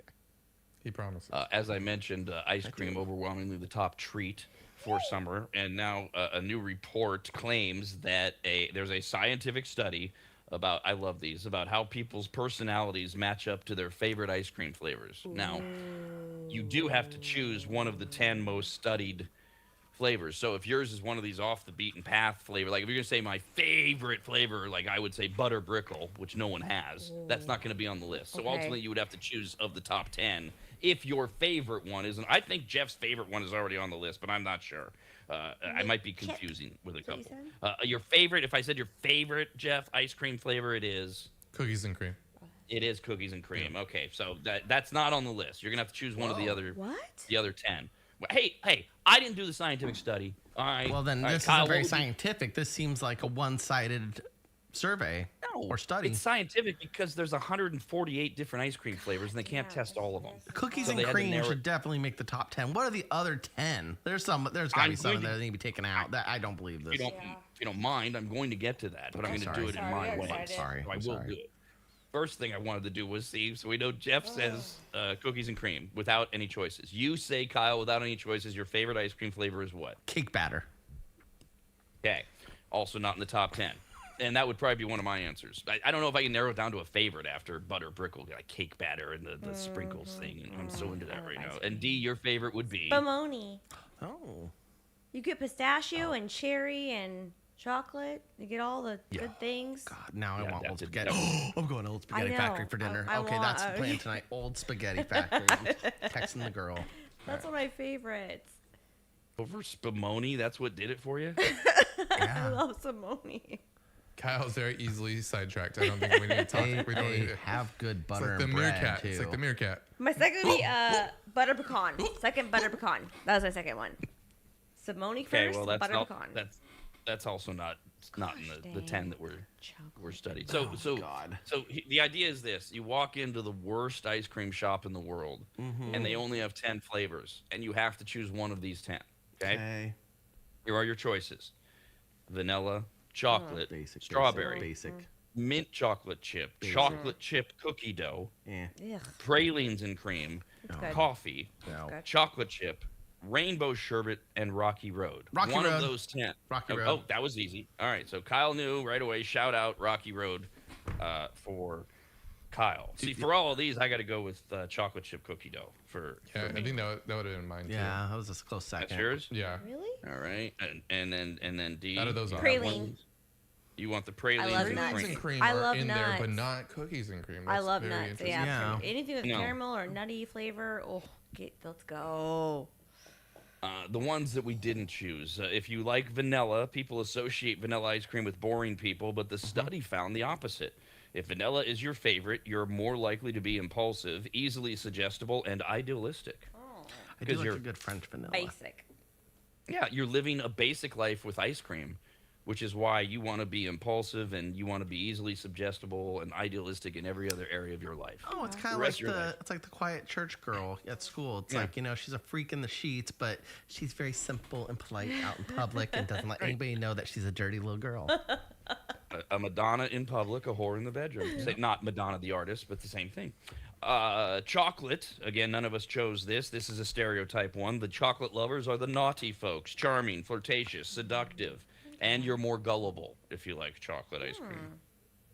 So, guys, if you're looking for an easy one-night stand, find a chocolate ice cream loving girl because she's all the things you want. Strawberry. If your favorite flavor is strawberry, you're more likely to be tolerant, devoted, and introverted, right? Because no one wants to be around you. You like strawberry ice cream. That's weird. Yeah, it's got to be mixed with chocolate and vanilla, or Yep. you can't have it on its own. Ugh.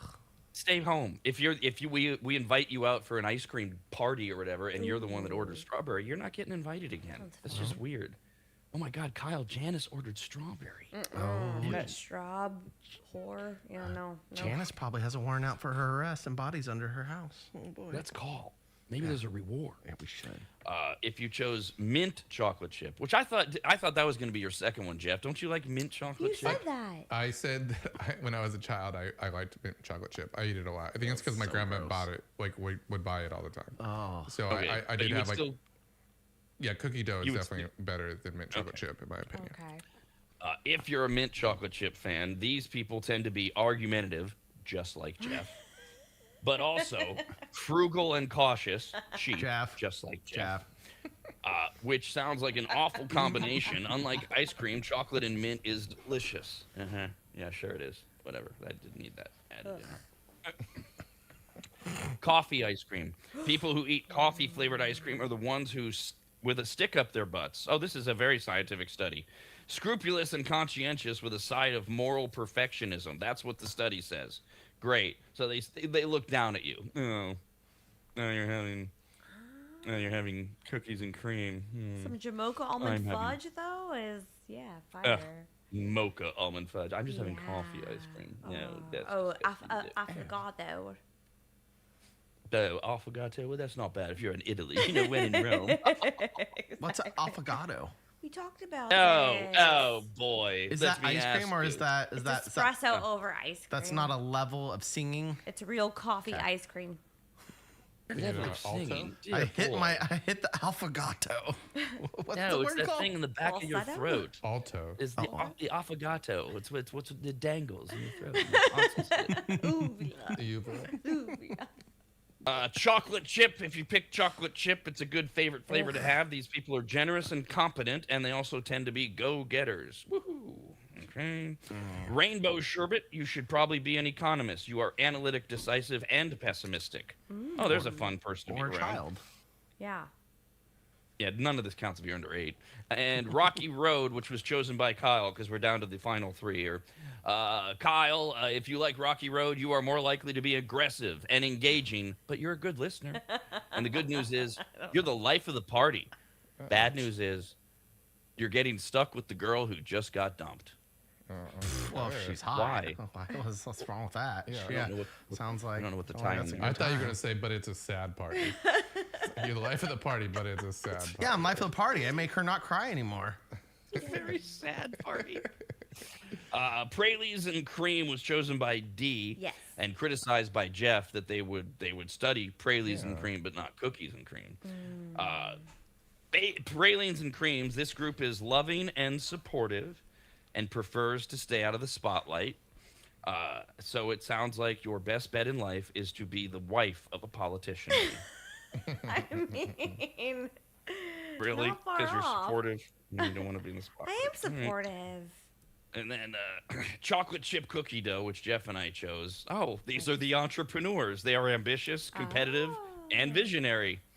All right. Okay. Take it. I feel like all of our ice cream flavors aligned.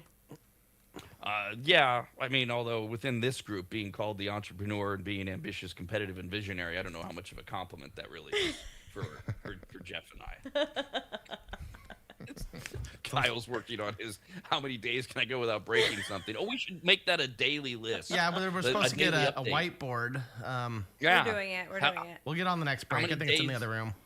I think I'm on Because day it's also 5. it's not breaking, right? It's not breaking, right? It's also running into things. Because I don't know about that you had because two I did complaints run into there. a camera this morning with my elbow. Yeah, I did knock See? it. And That Jeff, still counts. yeah, I didn't even know I touched it. Like I stepped back for a second, and I think Jeff's that's like, kind of "You moved your camera."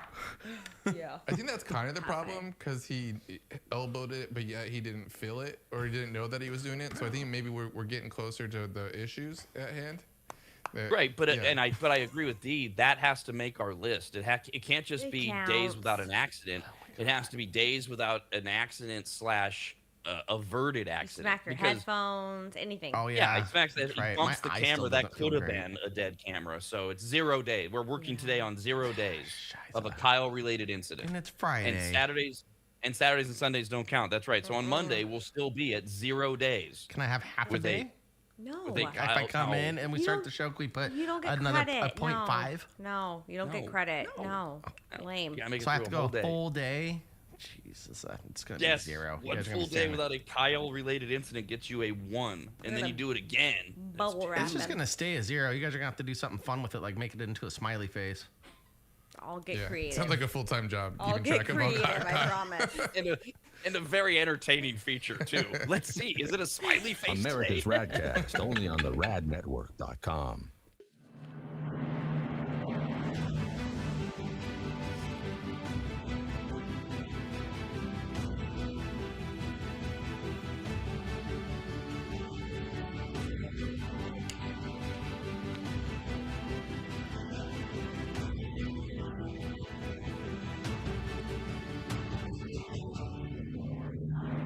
Longtime advertiser Sue Berry, that's Berry with an A, is more important now than ever. Sue and her team have been serving Northern Nevada and the outlying areas for 30 years, and her experience in both commercial and residential lending is vital as every day we're bombarded with news of interest rates, the market, the economy, and a bunch of other stuff that Sue can actually make sense of while everyone else's eyes glaze over. Now remember, it's Sue Berry with an A, B-A-R-R-Y, SueBerry.com. Most people think berry is spelled like a fruit or Halle Berry, but no, it's Sue Berry with an A, like soul singer Barry White's first name. I've heard people say, Stop that. Sue is a broker versus a retail lender, which means she can shop over 150 different lenders to get you the very best rate possible. And on average, someone who uses a broker like Sue saves over $10,000 per loan, which includes refinancing. And if you have a rate at 6.5% or higher, call Sue for a free quote now on a refinance. Sue Berry and her incredible team from Barrett Financial can be found at SueBerry.com. That's Berry with an A. I've been working with Sue and recommending her to you for years. All you need to do is call her now so she can get you pre-approved. Just call your residential and commercial lending expert, Sue Berry, at 775-843-9983. Oh, Rob, stop. You're going too fast. What was the number again? 775-843-9983. Or just head to SueBerry.com. The number's right there. Berry is B-A-R-R-Y. Sue Berry with an A.com. That's Sue Berry, B-A-R-R-Y.com, SueBerry.com. Disclaimer, Sue Berry, NMLS number 366040, Barrett Financial Group, LLC, NMLS number 181106, Nevada 5091, Equal Housing Opportunity.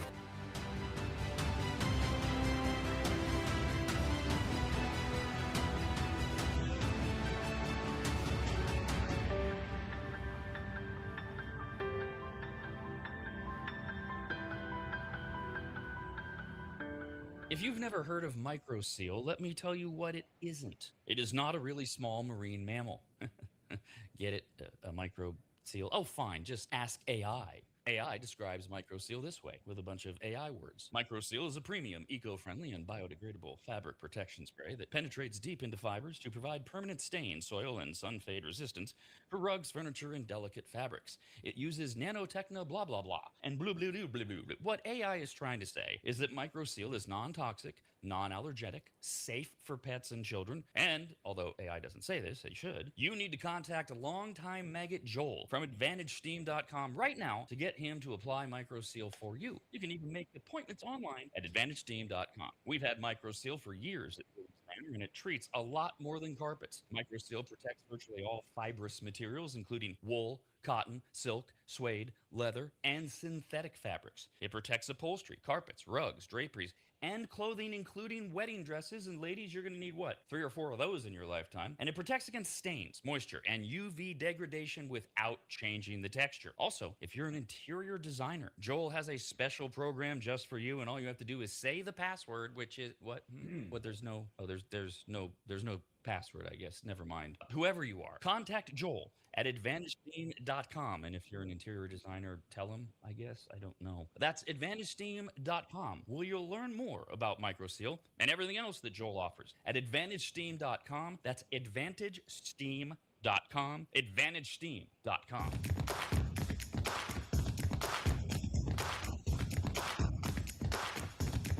This is the RAD Network, home to America's RAD Cast. Why is it still called RAD? Because everything from the 90s has come back. Email the show, radcast@theradnetwork.com. We got this email to radcast@theradnetwork.com. We were doing food news, and at one point there, sun is the first day of summer. Went over most popular summer foods, but then it is still spring technically. We had an online quiz that's gone viral. You got to choose a summer food or a fall food. No matter what time of the year it is, it's iced coffee or a pumpkin spice latte. When are you gonna have it? Don't say, well, if it's October. No, right now was the study. So Kevin wrote in, and he said, Hi, Kevin. how funny, at the beginning of the segment, Rob stated you get two choices. There's no substitutions or what ifs. Kyle was the first one to go, and he immediately says, well, maybe I'll have this, or maybe I'll have that, or maybe I'll have this in. Right, that's just how it works, Kevin. You lay down the rules, and then you let Kyle just break them. What are rules? Exactly. Yeah, I mean, we have a sign up that says 0 days of incidents now, but we should follow. We could do another one that says 0 days of Kyle following direction. Right, on or off the air.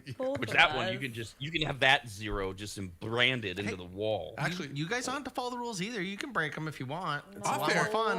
Off A air, lot more Kyle's fun. I love rules. Off air, Kyle's actually really good. Oh, Following rules and getting stuff done. But yeah, thank on you, air, Jeff. Yeah. I mean, he went and ran and got that whiteboard right away. He wrote it down. We were took care of searching it. for it. Yeah, you did good.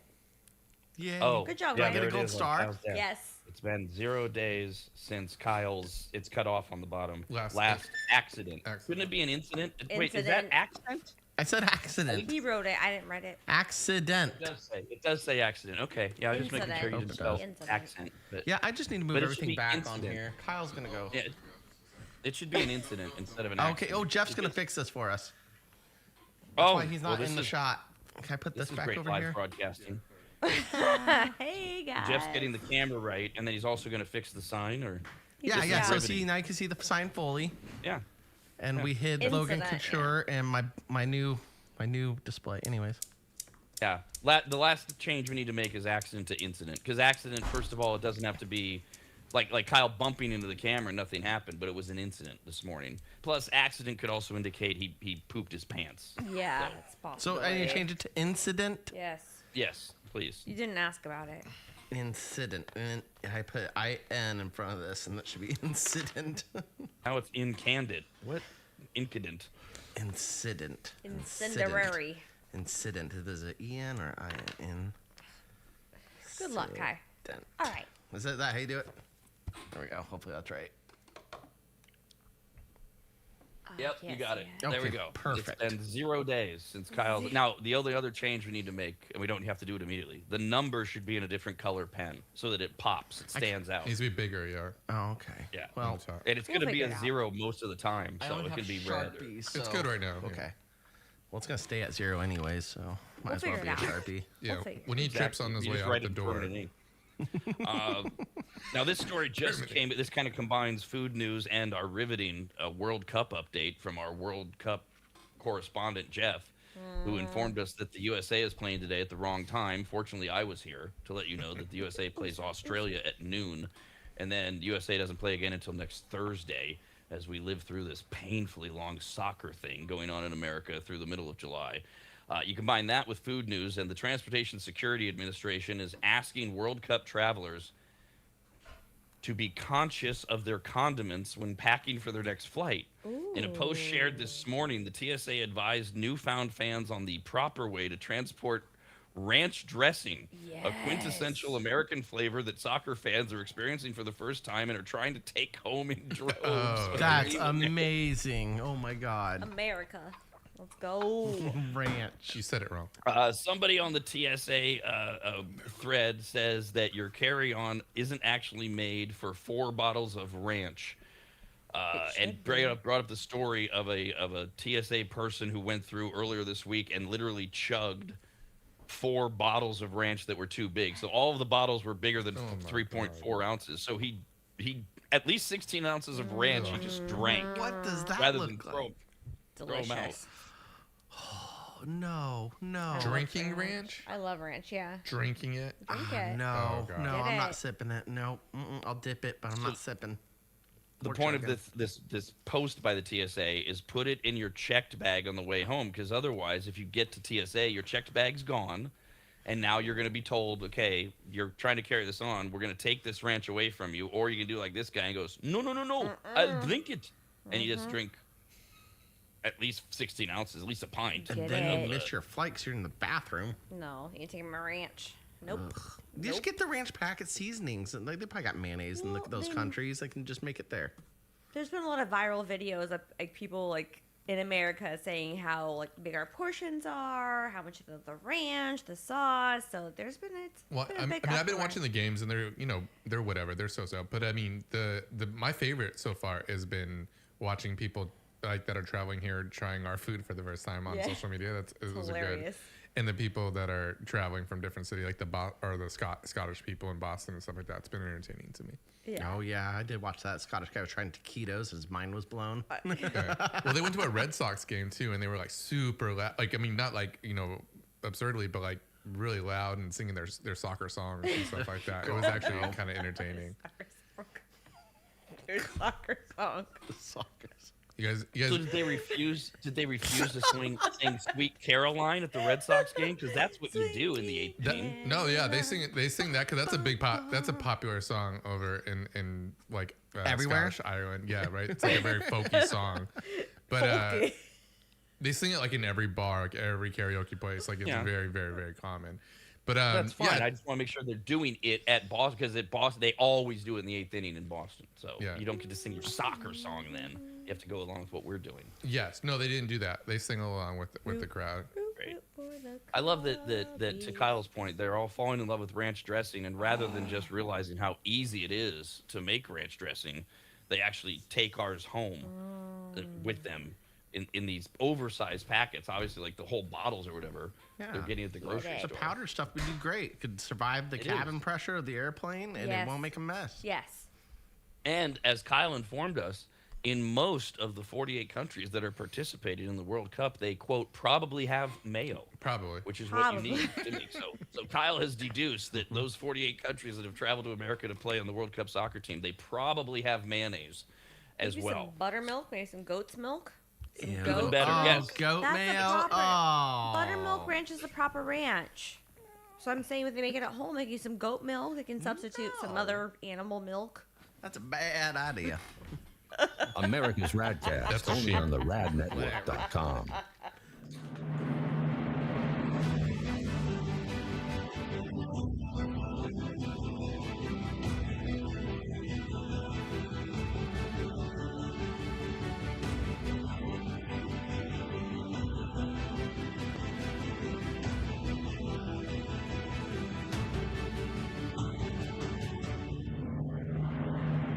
If you've never heard of microseal, let me tell you what it isn't. It is not a really small marine mammal. Get it? A microseal. Oh, fine. Just ask AI. AI describes microseal this way with a bunch of AI words. Microseal is a premium, eco-friendly, and biodegradable fabric protection spray that penetrates deep into fibers to provide permanent stain, soil, and sunshade resistance for rugs, furniture, and delicate fabrics. It uses nanotechno blah blah blah and blue blue blue blue blue. What AI is trying to say is that microseal is non-toxic, non-allergenic, safe for pets and children. And although AI doesn't say this, it should, you need to contact longtime maggot Joel from AdvantageSteam.com right now to get him to apply MicroSeal for you. You can even make appointments online at AdvantageSteam.com. We've had MicroSeal for years at Williams Manor, and it treats a lot more than carpets. MicroSeal protects virtually all fibrous materials, including wool, cotton, silk, suede, leather, and synthetic fabrics. It protects upholstery, carpets, rugs, draperies, and clothing, including wedding dresses. And ladies, you're going to need what? 3 or 4 of those in your lifetime. And it protects against stains, moisture, and UV degradation without changing the texture. Also, if you're an interior designer, Joel has a special program just for you, and all you have to do is say the password, which is what? But there's no password, I guess. Never mind. Whoever you are, contact Joel at AdvantageSteam.com. And if you're an interior designer, tell him, I guess. I don't know. That's AdvantageSteam.com, where you'll learn more about MicroSeal and everything else that Joel offers. At AdvantageSteam.com, that's AdvantageSteam.com, AdvantageSteam.com.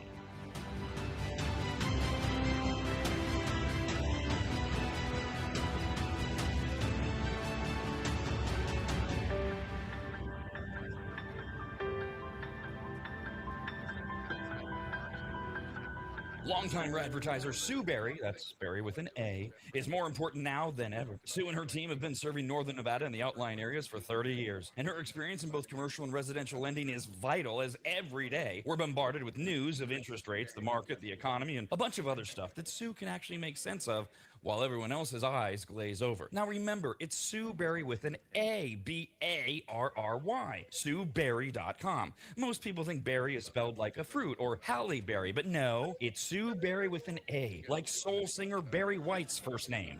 I've heard people say. Stop that. Sue is a broker versus a retail lender, which means she can shop over 150 different lenders to get you the very best rate possible. And on average, someone who uses a broker like Sue saves over $10,000 per loan, which includes refinancing. And if you have a rate at 6.5% or higher, call Sue for a free quote now on a refinance. Sue Berry and her incredible team from Barrett Financial can be found at SueBerry.com. That's Berry with an A. I've been working with Sue and recommending her to you for years. All you need to do is call her now so she can get you pre-approved. Just call your residential and commercial lending expert, Sue Berry, at 775-843-9983. Oh, Rob, stop. You're going too fast. What was the number again? 775-843-9983. Or just head to SueBerry.com. The number's right there.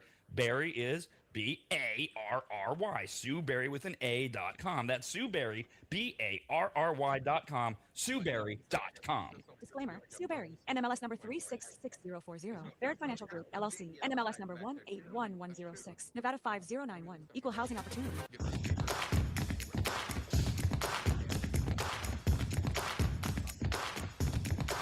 Is this the worst version of RAD? It's too soon to say, but so far, so awful. Email the show and provide some actual entertaining content. RADcast at theradnetwork.com.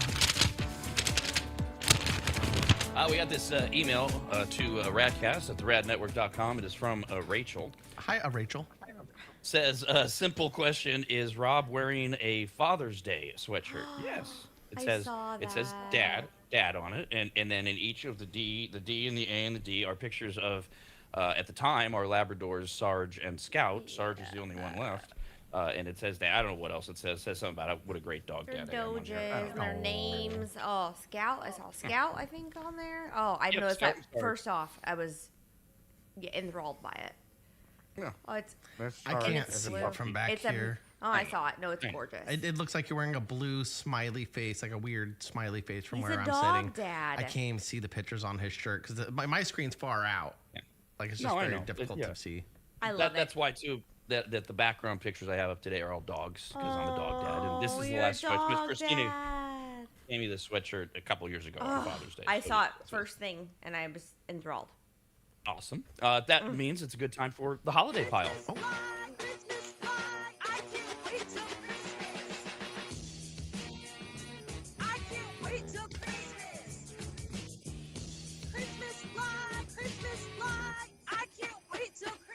There are 189 days to go until Christmas morning. Sunday is Father's Day. We'll get there. Today is Juneteenth. Actually, an amazing story. If you can take 30 seconds out of your life to stop muttering things like Why do those people need another day? We already give them a whole month in February. If you stop doing that for a minute, you actually learn about the times that we lived in. The whole point behind Juneteenth is that the official proclamation to abolish slavery was issued by Abraham Lincoln on January 1st, 1863. Very important date. January 1st, 1863, Lincoln said, no more slavery. That news was quite a shock to more than 250,000 slaves in Texas who were completely unaware of it until finally 2 days later, June 19th, 2 years later, June 19th, 1865, when Major General Gordon Granger of the Union Army landed in Texas and brought the news, slavery was over. Took 2.5 years for finally word. There was no internet, no TV, no newspapers. And then there's the question of what exactly caused the delay. There are varying accounts. One story says that the messenger bearing the news was assassinated on his journey. They had to get somebody else. Probably. Another story that historians report is that the Emancipation Proclamation was withheld by slave owners in Texas on purpose. So they could just keep going about their business. What they don't know won't hurt us, kind of thing. Wow. The colonel rides in on June 19th of 1865 and says, you guys are free. You have been for 2.5 years. So that's the point of Juneteenth. I would have been And so- pissed off if I was know. a slave. Jesus. right? It's like you get released from death row after 28 years and you're completely exonerated and innocent. You're like, so 28 years of my life, these slaves are like 2.5 years we could have been out just being free. Bye. Yeah, sorry about Later. that. Oops, yeah, we forgot to tell you. So that's today. That's what Juneteenth is, and it's the newest federal. It is a federal holiday, so a lot of people make that mistake. Your bank is closed today. There's no Yes. mail. I don't know how much people care about mail. Anything that's a federal holiday that usually is closed today, not working, not happening. It's an official day off. Every day is a day. There's always stupid stuff too. Today is National Flip Flop Day. Yeah, that is dumb. I don't like flip flops. No, they jam between your stupid big toe I and your. love them. I like them on other people. Like if girls wear them and they got nice feet or whatever, like it's fine, whatever. That's Love because me you a have a good foot flip-flop. thing.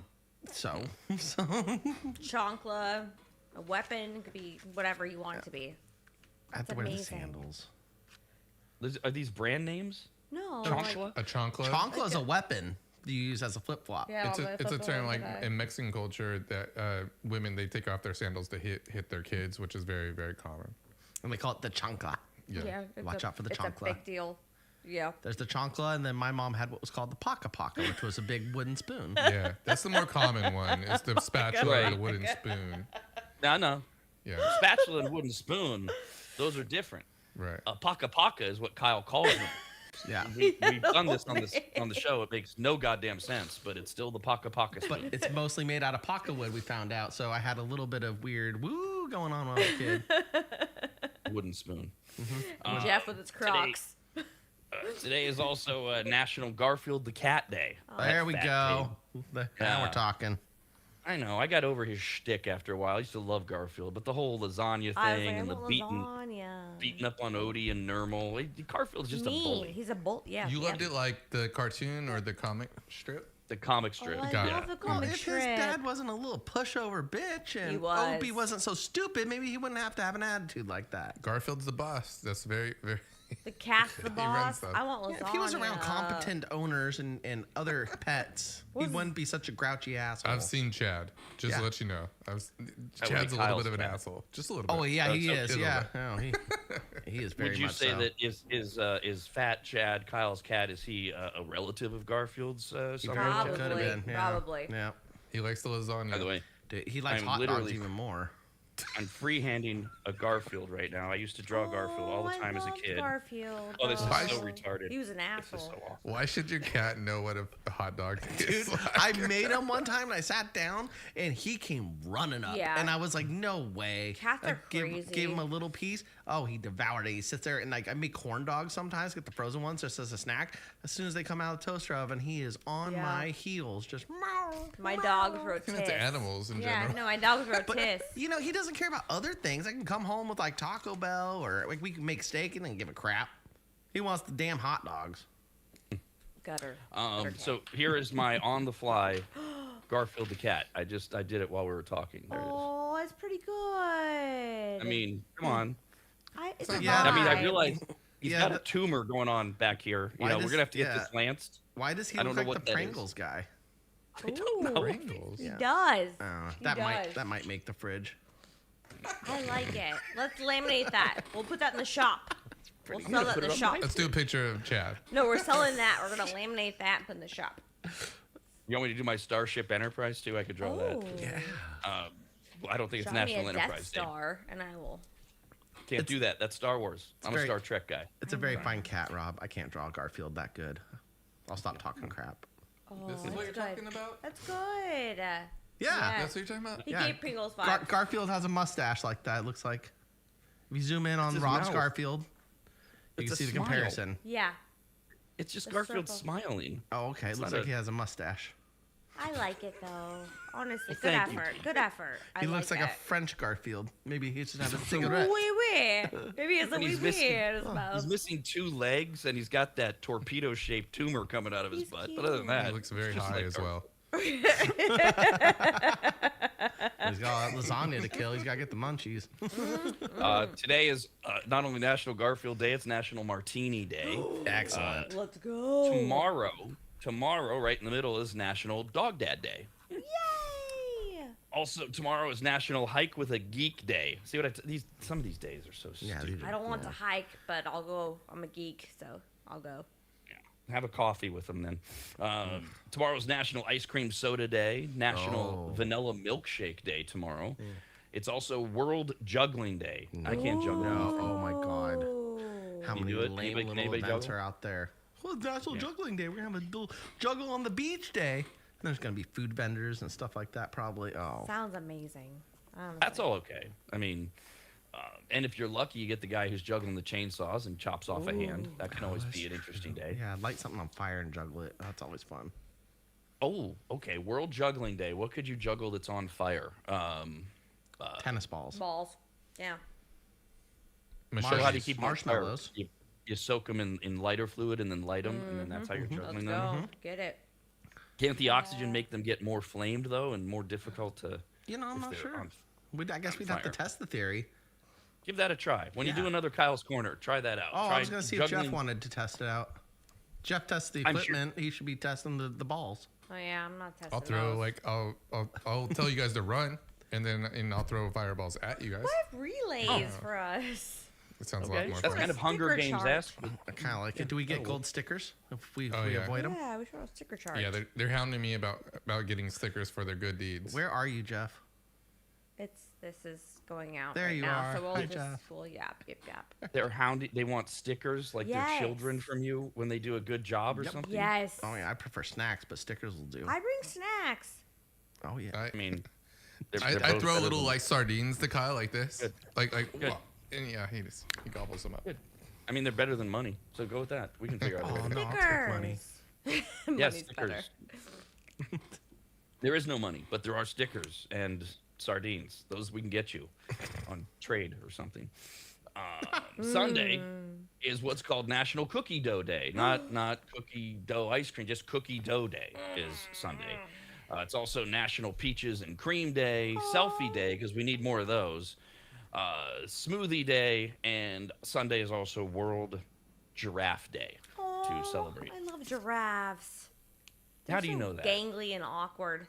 I like to watch Have you ever them. talked to a giraffe? Do you know I've that they're been to nice? the zoo a lot of times, and there's She has multiple personal relationships. with yeah, giraffes. they're mean- very intelligent. It's hard to be anti-giraffe because you don't ever really hear about a giraffe stampede or a giraffe No. stepping on a child at the zoo. They seem have a like they're beautiful nice enough. coat. They're very intelligent. They like to hide when it's hot. Like I Their love giraffes. Tongues are freakishly long. Yeah, Black. Get Tongues are it. black. yeah. I Mm-hmm. like to feed them at the zoo, like your little treats. Giraffes. I love giraffes. It's awesome. I love, He was just letting you finish. That's all. He was respectfully letting you finish your thought. I love lamp. Yeah. In honor of Father's Day on Sunday, random question that was asked. You do this is literally a do whatever you want, but you also get to have an opinion. Do you think that men generally should or should not be in the delivery room when their children are being born? Should. That's up to you. That's up to you. I think the father You who? should. I don't think like if your little brother is out there, like he shouldn't be invited in. No. Did you watch a birth? Oh, I've seen many. Yeah. Oh God. Good lord. Now, D, when you say that's up to you, it's up to who? The man, the father? The whole family, the whole squad, Right. like the mom, the Right, dad. that's close. Figure it Yeah, out. I guess Grandpa can go in there. Figure if it out. Like It's a up to daughter you. thing. I It's don't your know. whole thing No, splayed no. out. Yeah. First of all, no other family members. No, they don't need to see my wife's splayed open legs. We're talking about like Popping during out a birth, kid. right? Yeah. Like Yes. actually giving. What yeah. about her dad? Should be wife and husband. I don't mind. No, No. No, dad wants to see that, and any dad that does, I'm like, what? Yeah, that would No, be a little get out. weird. Yeah. People with video cameras, like that, I'm sorry, like it's like one thing that I'm okay with, like experiencing personally, and still a little scared, but nothing I want to really relive. No. I'll be in the waiting room with a cigar, waiting for my baby to be born. Let's go. Yeah, I've seen too many. I'd only go in if it was my kid's birth. Like, Yeah. no one else's. No I one watched to my see little. that. I watched my little brother get plopped out on a bed. No I was. one- My grandma was a midwife, so I got taken around. Oh, if she got calls and she was watching me, I was brought with her, and we would go watch these women give birth on beds, and sometimes they'd squeeze my arms and I get bruises. Good lord. I'm sorry, Kyle. Okay, trauma there. Real trauma. Actually, it wasn't that bad. It was fine. It's still marinating. You hear that? You hear that? He brings out the traumatic effects of it, and then he immediately says, "Oh, it's fine. It's fine." So it's back here. Back Well, here. there was It'll a come little out in his bit. Like, 40s. I remember in his one. 40s. I remember one of the moms like thanking me afterwards because she squeezed the shit out of my arm. And I remember her just being like, "I'm so sorry. Thank you for being here. Like, I really appreciate you." She didn't have another man there. I don't know where the dad was. Maybe it was at work. Oh, he probably In the was. It waiting room wasn't. having a It cigar. was at like in the middle of the afternoon. I remember I'm going gonna in, it name my was baby daylight. Kyle. Thank you, Kyle, for letting me squeeze your arm. You're welcome. Let me name this baby after you. In the survey, they don't give you the right choice, so you have to choose between the ones they gave you. They asked, "Do you think men generally should or should not be in their delivery room when their children are being born?" Well, 80% said they should be.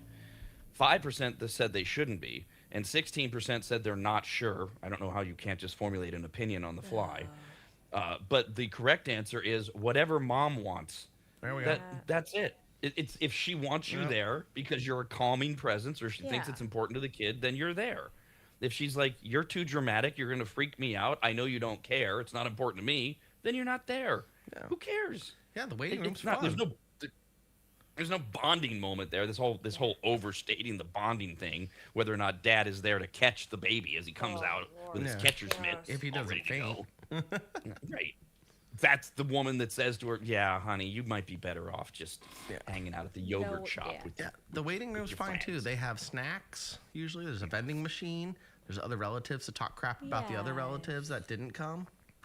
So or you go if there's sit there. a C-section, they can be above your head, so it can be. They don't have to see anything. They can just be above you. So I don't know. There's a lot of options. Yeah, but like you know, the night. guy that's gonna pass out. He just go sit somewhere. Send in your brother. He can stay with me. That'll be fine. He knows how to hold my Ice hand chips and for you, honey. comfort me. America's Actually, it's good. Radcast, only on the radnetwork.com.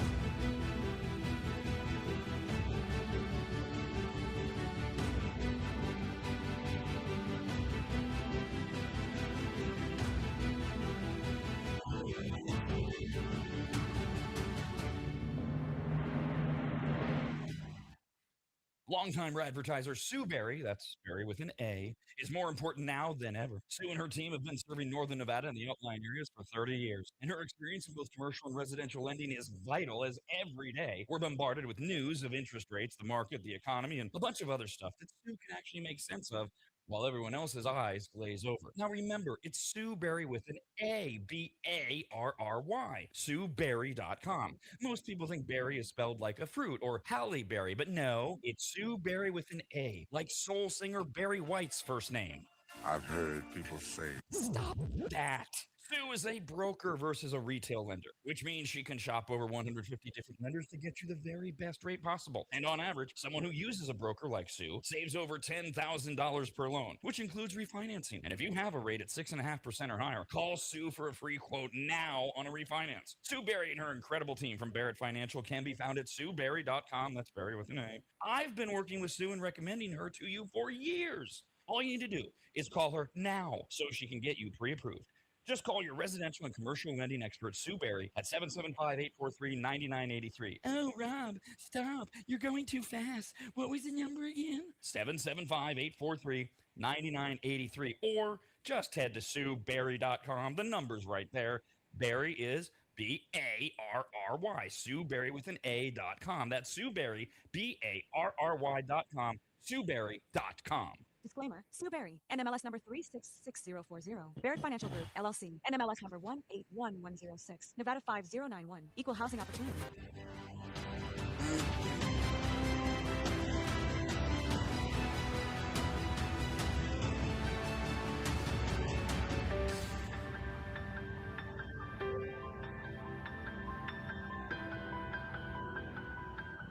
Longtime maggots will remember Greg from MAP, M-A-P, as in Maximum Athletic Performance, which guides you to better output through better ingredients, also known as nutrition. Greg has been on the RAD show many times and will be again, as he simplifies nutrition and helps us all understand what actually works when it comes to fueling our bodies, almost all of which can be found at maptrition.com. Every product is formulated with clinical precision and backed by science and purpose, and maptrition.com has something for every fitness level, even those of us who barely have a fitness level.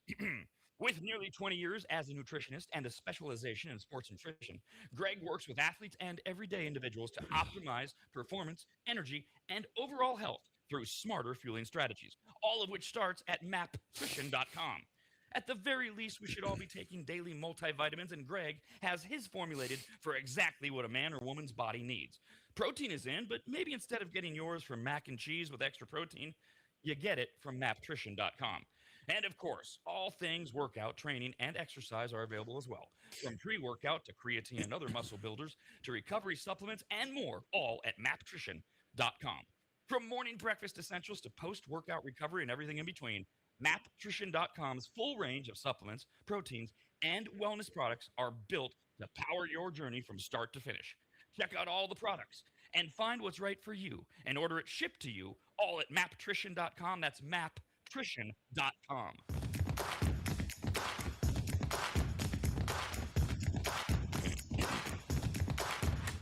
Remember, life is hard, but it's harder when you're stupid. We're here to help. And now, back to the RAD Network's presentation of America's RAD Cast. Working our way through the holiday pile. Father's Day is this Sunday. A reminder from last week that Krispy Kreme has brought back 2 limited edition donuts to help you celebrate Father's Day on Sunday. The first of the returning seasonal flavors is their chocolate iced bow tie donut, which is just basically their chocolate iced donut with a blue bow tie Lame. on the top. It's not even a new donut. They just put it. Yeah, lame. The second of the novelty treats included in the dozen is a standard glazed donut with white vanilla icing that is topped with 2 interwoven drizzles of chocolate and light blue icing to pair with the colors of the bow tie donut. Again, not a new donut. Just colors of dad and bow ties. Riveting. Because all dads wear bow ties. My dad does not. The annual survey comes out every year. Our favorite TV dads of all time. Favorite. Oh. Not best. Because if you ask for your best TV dad, you get the boring ones. You know, you got to go back to shows half you haven't even heard of. Leave It to Beaver and Ward Cleaver and things like that. Yeah. Those are good dads. We're talking favorite dads. Got it. And they're always the worst kind of dads. What? You got it. Randy Marsh, South Park. Oh, fire. Good one. That is a good answer. Didn't make the top 10, but it should because a favorite dad. Yes, he is a favorite dad. He's funny. Mine. It's out there. Tim the But Tool Man. all those cartoon dads made it. No, Tim the Tool Man. Oh, that was my no. Randy that was my favorite Randy dad. Marsh. Meant Randy Marsh. That Did I was my say favorite. Stan? Meant Randy. No, you said Randy Marsh. Okay, good. Peter Griffin from Family Guy, terrible Yeah. dad, Really? but obviously, and Homer Simpson, terrible dad. God. So we got Favorite 3 character. cartoon dads. Yeah. Okay. Yeah, they always make the Oh. list, and they're terrible dads. But that came up because both Kyle and Dee wanted Randy Marsh from South Park, but not enough people said that, He's so a it didn't good make the top dad. 10. Again, favorite dads, just favorite. He's not a good dad. Not a good dad. He's a terrible dad. Great dad. No, he's not. He's a terrible dad. Love him. Randy Marsh, he's a terrible Yeah, dad, but he's no, a I love funny him. character. Stan's sister's got some problems.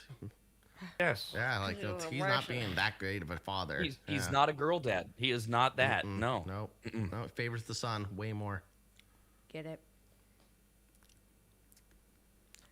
Other favorite dads that made the list, terrible dads again, and husbands. Al Bundy, he made the list. From, married with children. Well, he's a favorite dad. Terrible, but a favorite dad. Red Foreman. Now, Red Foreman wasn't a terrible dad for most of us. Red Foreman from that '70s show No, not at all. was Yeah. the last great dad. He made the list. But Red Foreman from that '90s show is on the worst dad list because that's on the worst TV show list of all time. He's losing his He just became faculties. He's not doing good. a terrible character. He's a grandfather. So on Red that show. Foreman, right? Yeah. So he made the list as well. Favorite TV dads from all time. Then the rest of them are your good dads. No more Cliff Huxtable. We used to name Bill Cosby all the time. Oh yeah, no, it's not. He doesn't make the list anymore. Uncle Phil from The Fresh Prince of Bel-Air always makes the top 5. Okay. God, yeah, there was that episode, man, where Will Smith's real dad shows up and he yells at him, tells him he's a piece of crap, and then hugs Uncle Phil at the end. Oh man, gets all the Yeah. tears going. Thanks for giving me 2 skates. That's, what he said. That's the line. He's like, I've always felt like I've been skating with 1 skate on. And when I came here, you gave me my 2nd skate. Very emotional scene, Fresh Prince This of was a Bel-Air. very big millennial moment in TV dad. Oh yeah, yep. Nick at night, all of a sudden you're crying, and mom's like, "What the hell's wrong with you?" Nothing. Also, Danny Tanner from Full House was named the ultimate girl dad, so he made. Oh, Bob Saget. List. He yep. was Rest a- in peace. Yeah, but yeah. No, I'd go with John Stamos over him. He wasn't a father. Yeah, he was an uncle. Wait, He had. Well, that's It was why. Uncle Uncle Jesse. Jesse. Oh, I thought he was a dad. No, Uncle Jesse wasn't allowed to have Got it. children. Got it.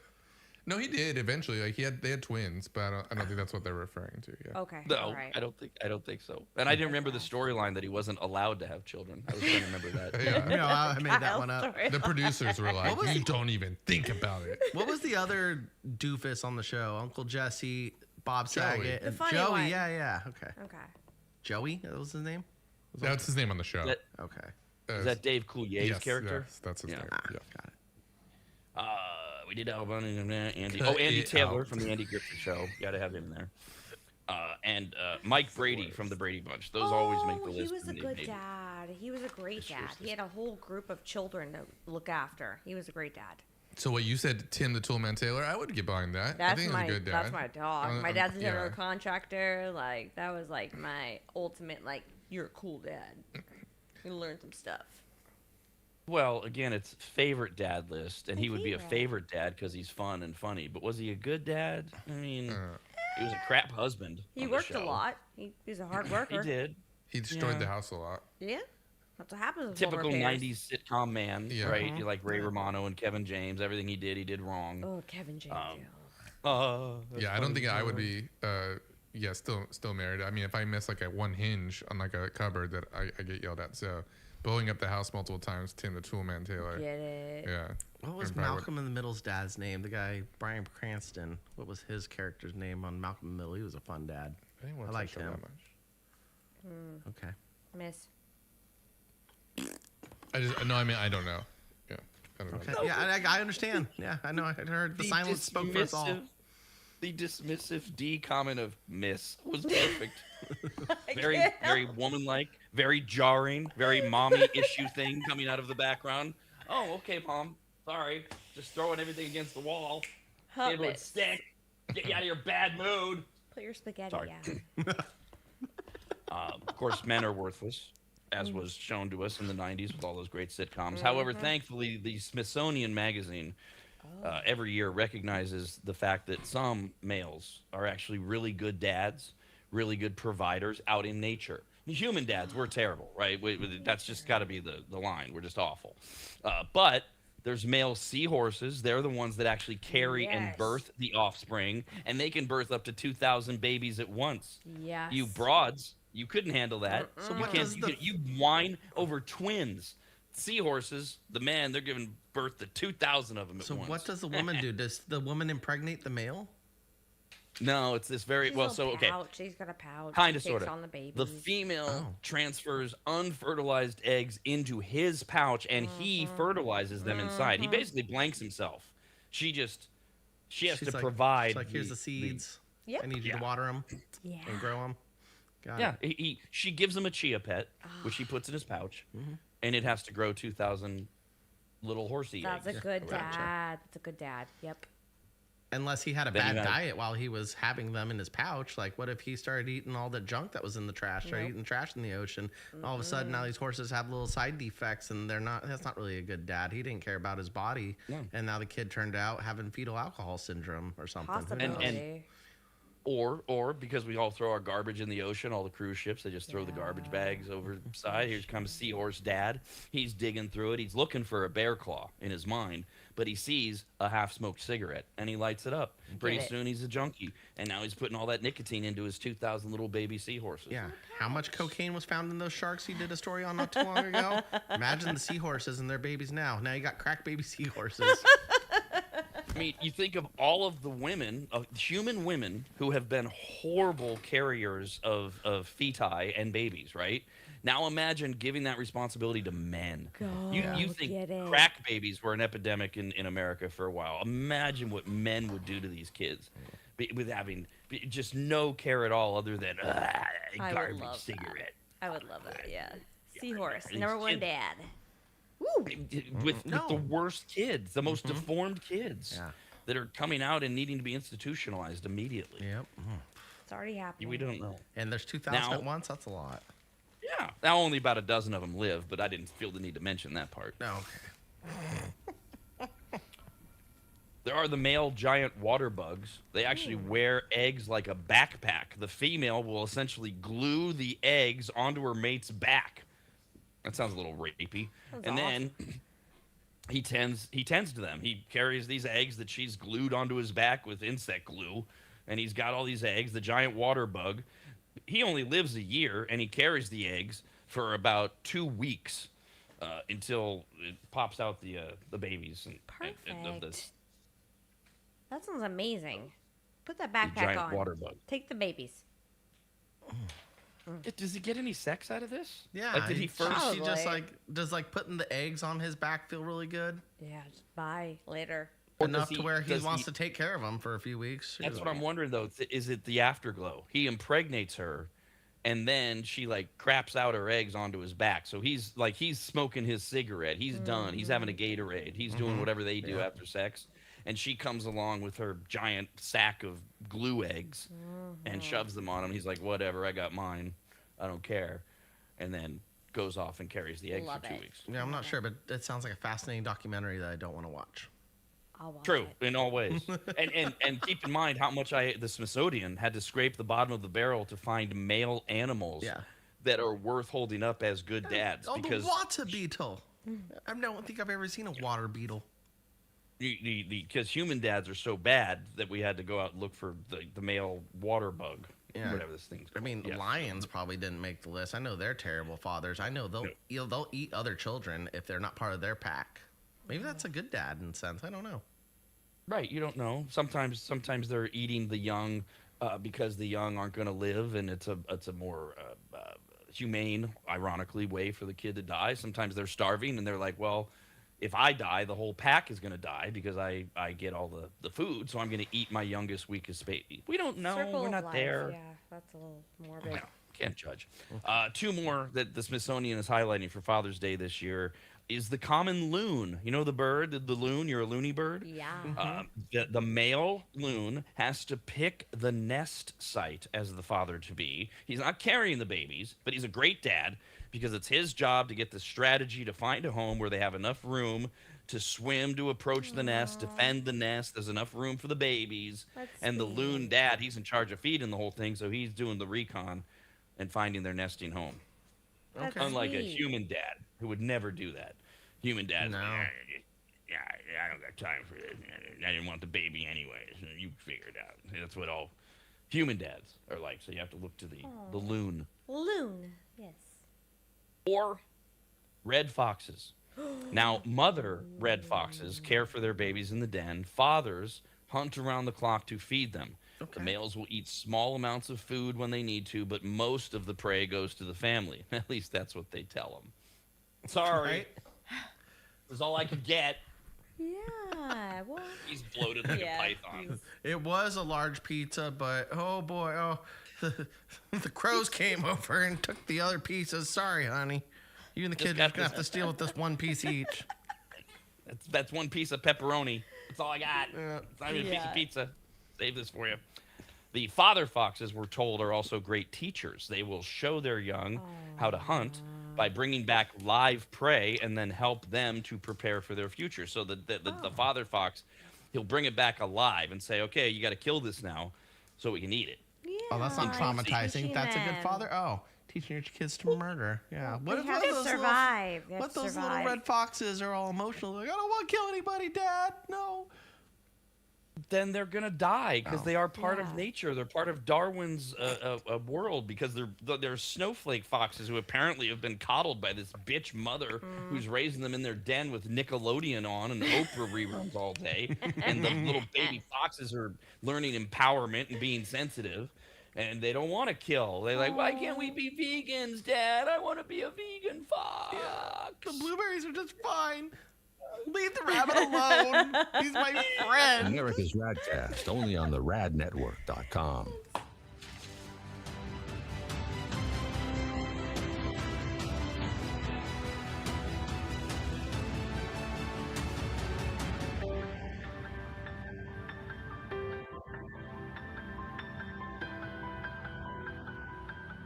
It's that time of the year again, spring cleaning time. Much like New Year's resolutions, spring cleaning is something we swear we're going to get to and then we never follow through on. And one of the reasons is how overwhelming it can be. You start to clean up, and then pretty soon you realize you have way more trash than you can just throw into your bins and put at the curb for the garbage company. You have enough junk that you need to make a half dozen trips to the dump, and then you go, oh, we don't even own a truck. Nor do you have the time or the energy, so you just say screw it again and no spring cleaning. So this year, call my man Corey from QuickDumpsters.com. Quick is spelled wrong on purpose. It makes him stand out. Plus, it makes you think of chocolate milk. QUIK Dumpsters.com. Quick Dumpsters, QUIK Dumpsters.com is their website. Corey and his team came to my house recently, hauled away dozens of boxes filled with just stone cold trash, unusable and worthless old vacuum cleaners, appliances that couldn't be fixed, and just random crap from around the house. QuickDumpsters.com. Quick is QUIK. We're in and out of my place in less than 30 minutes. They checked in with me multiple times to make sure they were taking the right stuff. They were friendly, kind, professional, and finished off the job by making the house cleaner than when they started. And this may be the best part.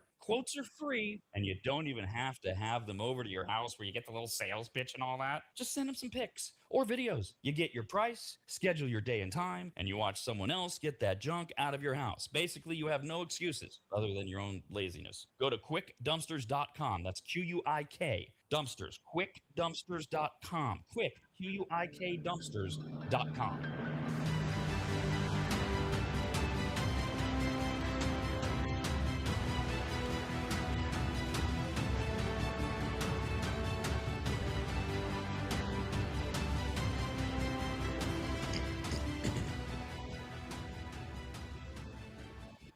Longtime maggots will remember Greg from MAP, M-A-P, as in Maximum Athletic Performance, which guides you to better output through better ingredients, also known as nutrition. Greg has been on the RAD show many times and will be again, as he simplifies nutrition and helps us all understand what actually works when it comes to fueling our bodies, almost all of which can be found at maptrition.com. Every product is formulated with clinical precision and backed by science and purpose, and maptrition.com has something for every fitness level, even those of us who barely have a fitness level. With nearly 20 years as a nutritionist and a specialization in sports nutrition, Greg works with athletes and everyday individuals to optimize performance, energy, and overall health through smarter fueling strategies, all of which starts at maptrition.com. At the very least, we should all be taking daily multivitamins, and Greg has his formulated for exactly what a man or woman's body needs. Protein is in, but maybe instead of getting yours from mac and cheese with extra protein, you get it from maptrition.com. And of course, all things workout, training, and exercise are available as well. From pre-workout to creatine and other muscle builders to recovery supplements and more, all at maptrition.com. From morning breakfast essentials to post-workout recovery and everything in between, maptrition.com's full range of supplements, proteins, and wellness products are built to power your journey from start to finish. Check out all the products and find what's right for you and order it shipped to you all at maptrition.com. That's maptrition.com.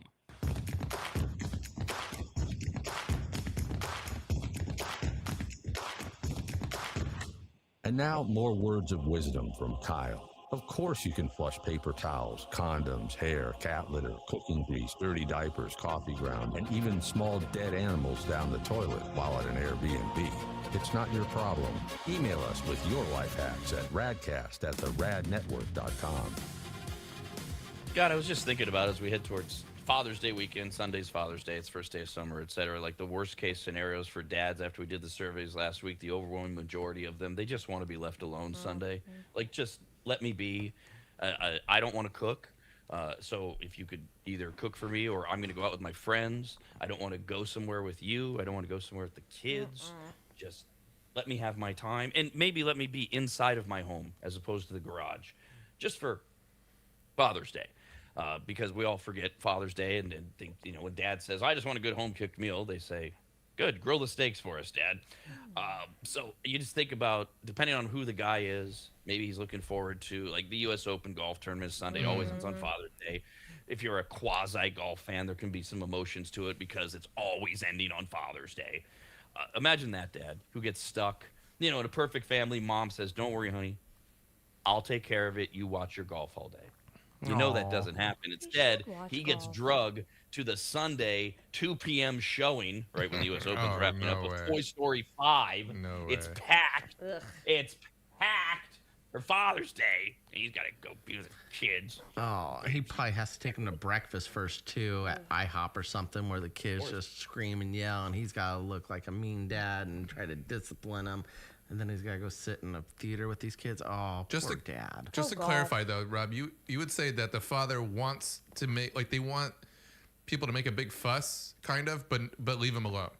Like bring them food, but let them do what they want. Leave them at home or whatever they want. Because I agree with that completely. Well, it seems like when you read these surveys over and over and over again, they certainly, now given the choice, like if they have to pick one, they would say, don't even wait on me, just leave me alone. But ideally, they would love to be waited on and left alone. Mentally, verbally, those kind of things. And I'm sure, look, these are big picture, overwhelming surveys. I'm sure there's plenty of dads that are excited to watch golf with their kids or excited to take them to Toy Story. But plenty doesn't mean a plurality or a majority.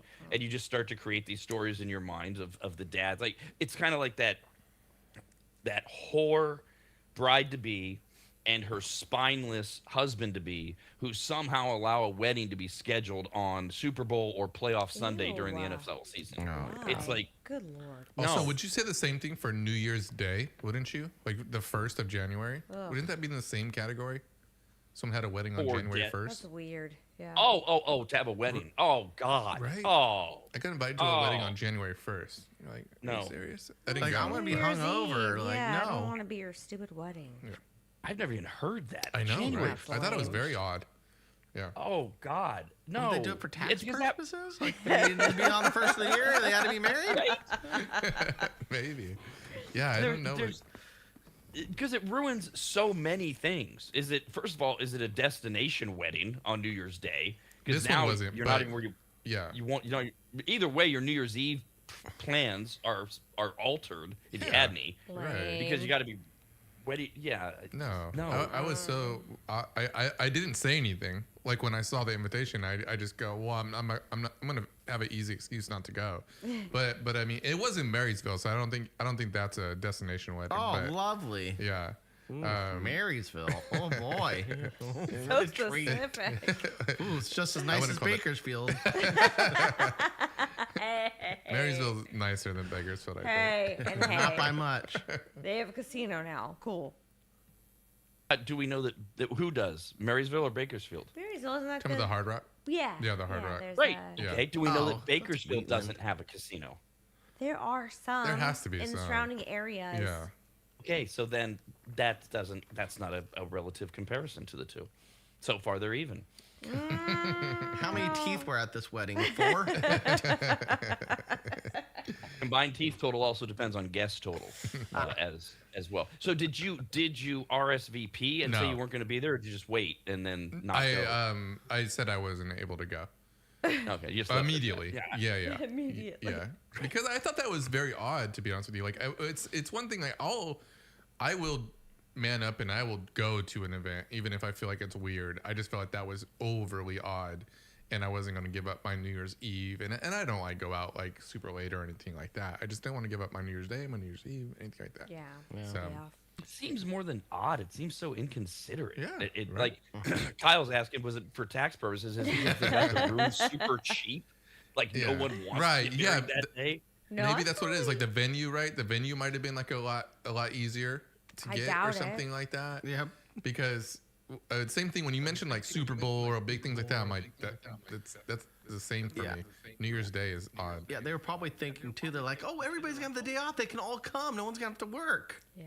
They're like, "Oh, No I have to go to thanks. a That would wedding." make- Oh. Yeah, because they only think of their little prism. They go, that'll be perfect. Their prison. Because Oh, everybody. prison or prism? Prism. Yeah. Oh, well, I thought you said prison. For Sorry. Probably a them, little it's bit a of both. prism. Yes. And there's always people just they don't think like that. They just pick a day because there's something magical about it, or they have their own selfish reasons for doing it, and then they don't care about what you're putting your guests through. Like it can also be super local. I'm remembering many years ago, flew to Dallas on Columbus Day weekend, the second weekend of October or whatever it was that year, for a wedding in Dallas. But it also happened to be what we call the Red River Shootout weekend, which is the biggest football game in the state of Texas every year between the Texas Longhorns and the Oklahoma Sooners, and they play it halfway between OU and Texas, which is in Austin. And so they play it there in Dallas, and so the whole city is sold out, nuts, filled with alumni, college kids who have come from both cities who have taken over. And so if you're flying into the Dallas area for something simple like a 3-day weekend wedding, it's not something simple. It's like going to Vegas on Super Bowl weekend or any other. It's the whole town is just, and people don't think of it, and you don't know. Well, I knew because I'm a sports fan, but going in, you're like, what's with all the people? What's with the traffic? How come we can't get ready? Well, because they decided to have their wedding on one of the biggest weekends of the year in this particular city. Did they just don't play the care. game at the wedding at least? Something cool? No. Oh, No, that the- sucks. the- I have a jumbotron. Let's play it. No, they didn't. It was a lesbian wedding. What do you Oh. expect? I mean, yeah, all things were wrong with that. It also was a lesbian wedding that ended. The marriage ended 6 weeks later because one of the lesbians was sleeping with a man. You know, it's all Complicado, yeah, for sure. Oh. yeah, it's all very ugly in-law related weirdness. okay. That See, yeah. I made the comment like a year later when I saw the couple that got married on the first. I made a comment and it was a dumb comment because they didn't think it was funny, but it was. I was like, were you guys trying to get people to not come to your wedding? I was thinking. I made that comment because I was like, in my wedding, I was like, I could disinvite like 50 people and be kind of happy about it. So I was like, were you guys trying to get people to not come? Because that's what made sense to me. Probably. But it was not taken very well. I did have that Do thought you as know well. was it not taken very well because they did in fact have a light turnout? I don't. I guess I You didn't didn't ask go. about that either. You didn't go, yeah. Yeah. You weren't there. But- You said. 'Cause you might have hit a button there You in might the have thread, watched and one of them in the relationship probably said to the other one, "This is a bad idea. Yeah. We shouldn't be doing this." And now that person, her, is mad because she wanted it on New Year's Day, but he was right. You shouldn't do this on New Year's Day. No. And so when you made your little joke, you just started another fight. Oh yeah. Yeah, that, it wasn't a good joke. Yeah, that I car mean, ride home for them was probably terrible. That's their problem, not yours. Yeah, Yeah. it was a little awkward just for like 9 seconds. And then And every other You're time over it. afterwards. I don't see them anymore. Oh, hey. I don't. because she told her husband, "You are not seeing him anymore. I don't care if he wants to be around us. We don't want to be around him. He can You show know, up at come my to our wedding." wedding. Admitting it. Jesus. And you brought up Jeff. You said, what was it? You said there was like 40 people. You can go back and think I wouldn't have them at my wedding. That is so true. There we have a picture of our wedding party because we did a private wedding, but then we had a party with like, I don't know, there's 50 people in it. And Christine and I, the last time we went through it, we're like, of these 50, how many would still be invited like 8 years later? Yeah, right. You're down to like 6 people of the 40, like, because they move away, they become terrible people, they were temporary in your life and they mattered. You've grown apart, whatever. You're like, yeah, God, we would have fewer people there than we had at our actual wedding because it changes. And for me, like we were really dead set. I wanted to do 200 people, and we still were like at 240 something. So yeah. And there's a joke on like a show that I watched, and it says, "Is there such thing as disinvitations? Can we send uninvite kind of invitations?" How do you get 240? On second thought, you just send another one. It's just on second thought. Right. Yeah. Just send your gift, and you just put an address there. Yes. Would you go to your Facebook friends and just invite everybody? No, I have a big family. Yeah, my wife has a big family too. So it was very hard. So like you're inviting friends that, again, like Rob said, awful. are probably not involved in your life anymore. So you're just like, oh, is it really that important? Especially you're paying per head for all these people, for booze, for food, for all this stuff. So the more people that you're just on top of it, it's just thousands and thousands of more dollars. And a DJ. So. Oh, Jesus. So Kyle, is your wedding all like we have to pay? It's all a la carte. Like, My wedding is going to be very small. good. That's the way to do Very it. small, and then yeah, and then there will probably be like you said, an after party at somebody's backyard, like my mom's, with a bonfire. That's what's going to happen. And then fire. I would recommend that's the way to go. Like do a good ceremony, make it like mean something to you and your girlfriend or wife. I don't need to show off to everybody else. Have a party at someone's house or something that's easy to do. I don't even want to. Yeah, I'd rather just me and her. The wedding industry is so just inflated like 1,000 times. She can have her pretty dress. I'll get her a nice ring. We'll have a beautiful ceremony, maybe somewhere pretty that we both like with a nice view, and then party afterwards. BYOB. Yeah. And a bonfire. Yeah. And then Other than the BYOB, you were describing eloping. It's just like go somewhere else. Basically. Yeah. Hell yeah. Back. Nope. I'm sorry. I'm have a not great having a ceremony. Sorry. Father's Day weekend. We're back on Monday. Okay, that does it. Screw you guys, and I'm thought he was still going going home. Talking anyway. to is where I draw the line. Go on and go home, you fat chicken. Bye, diddly eye. So long. Bless you. See ya. I'm glad you Bye. Bye-bye, Homer. Take care. Adios. So long. Yeah, the couch had ears. Yar. Bon voyage. Toodle-oo. So long. Bye-bye. Ta-ta. Bye, everybody. Okay. Sayonara, Food handlers got renewed. Oh, do you? Bye Yeah. now. You have to go to a class for that? Bye-bye. It's an online course. You just have to renew it, and then you can take a stupid little quiz and make sure you still do your stuff. Serve safe. And don't think it hasn't been a little slice of heaven, because it hasn't. God bless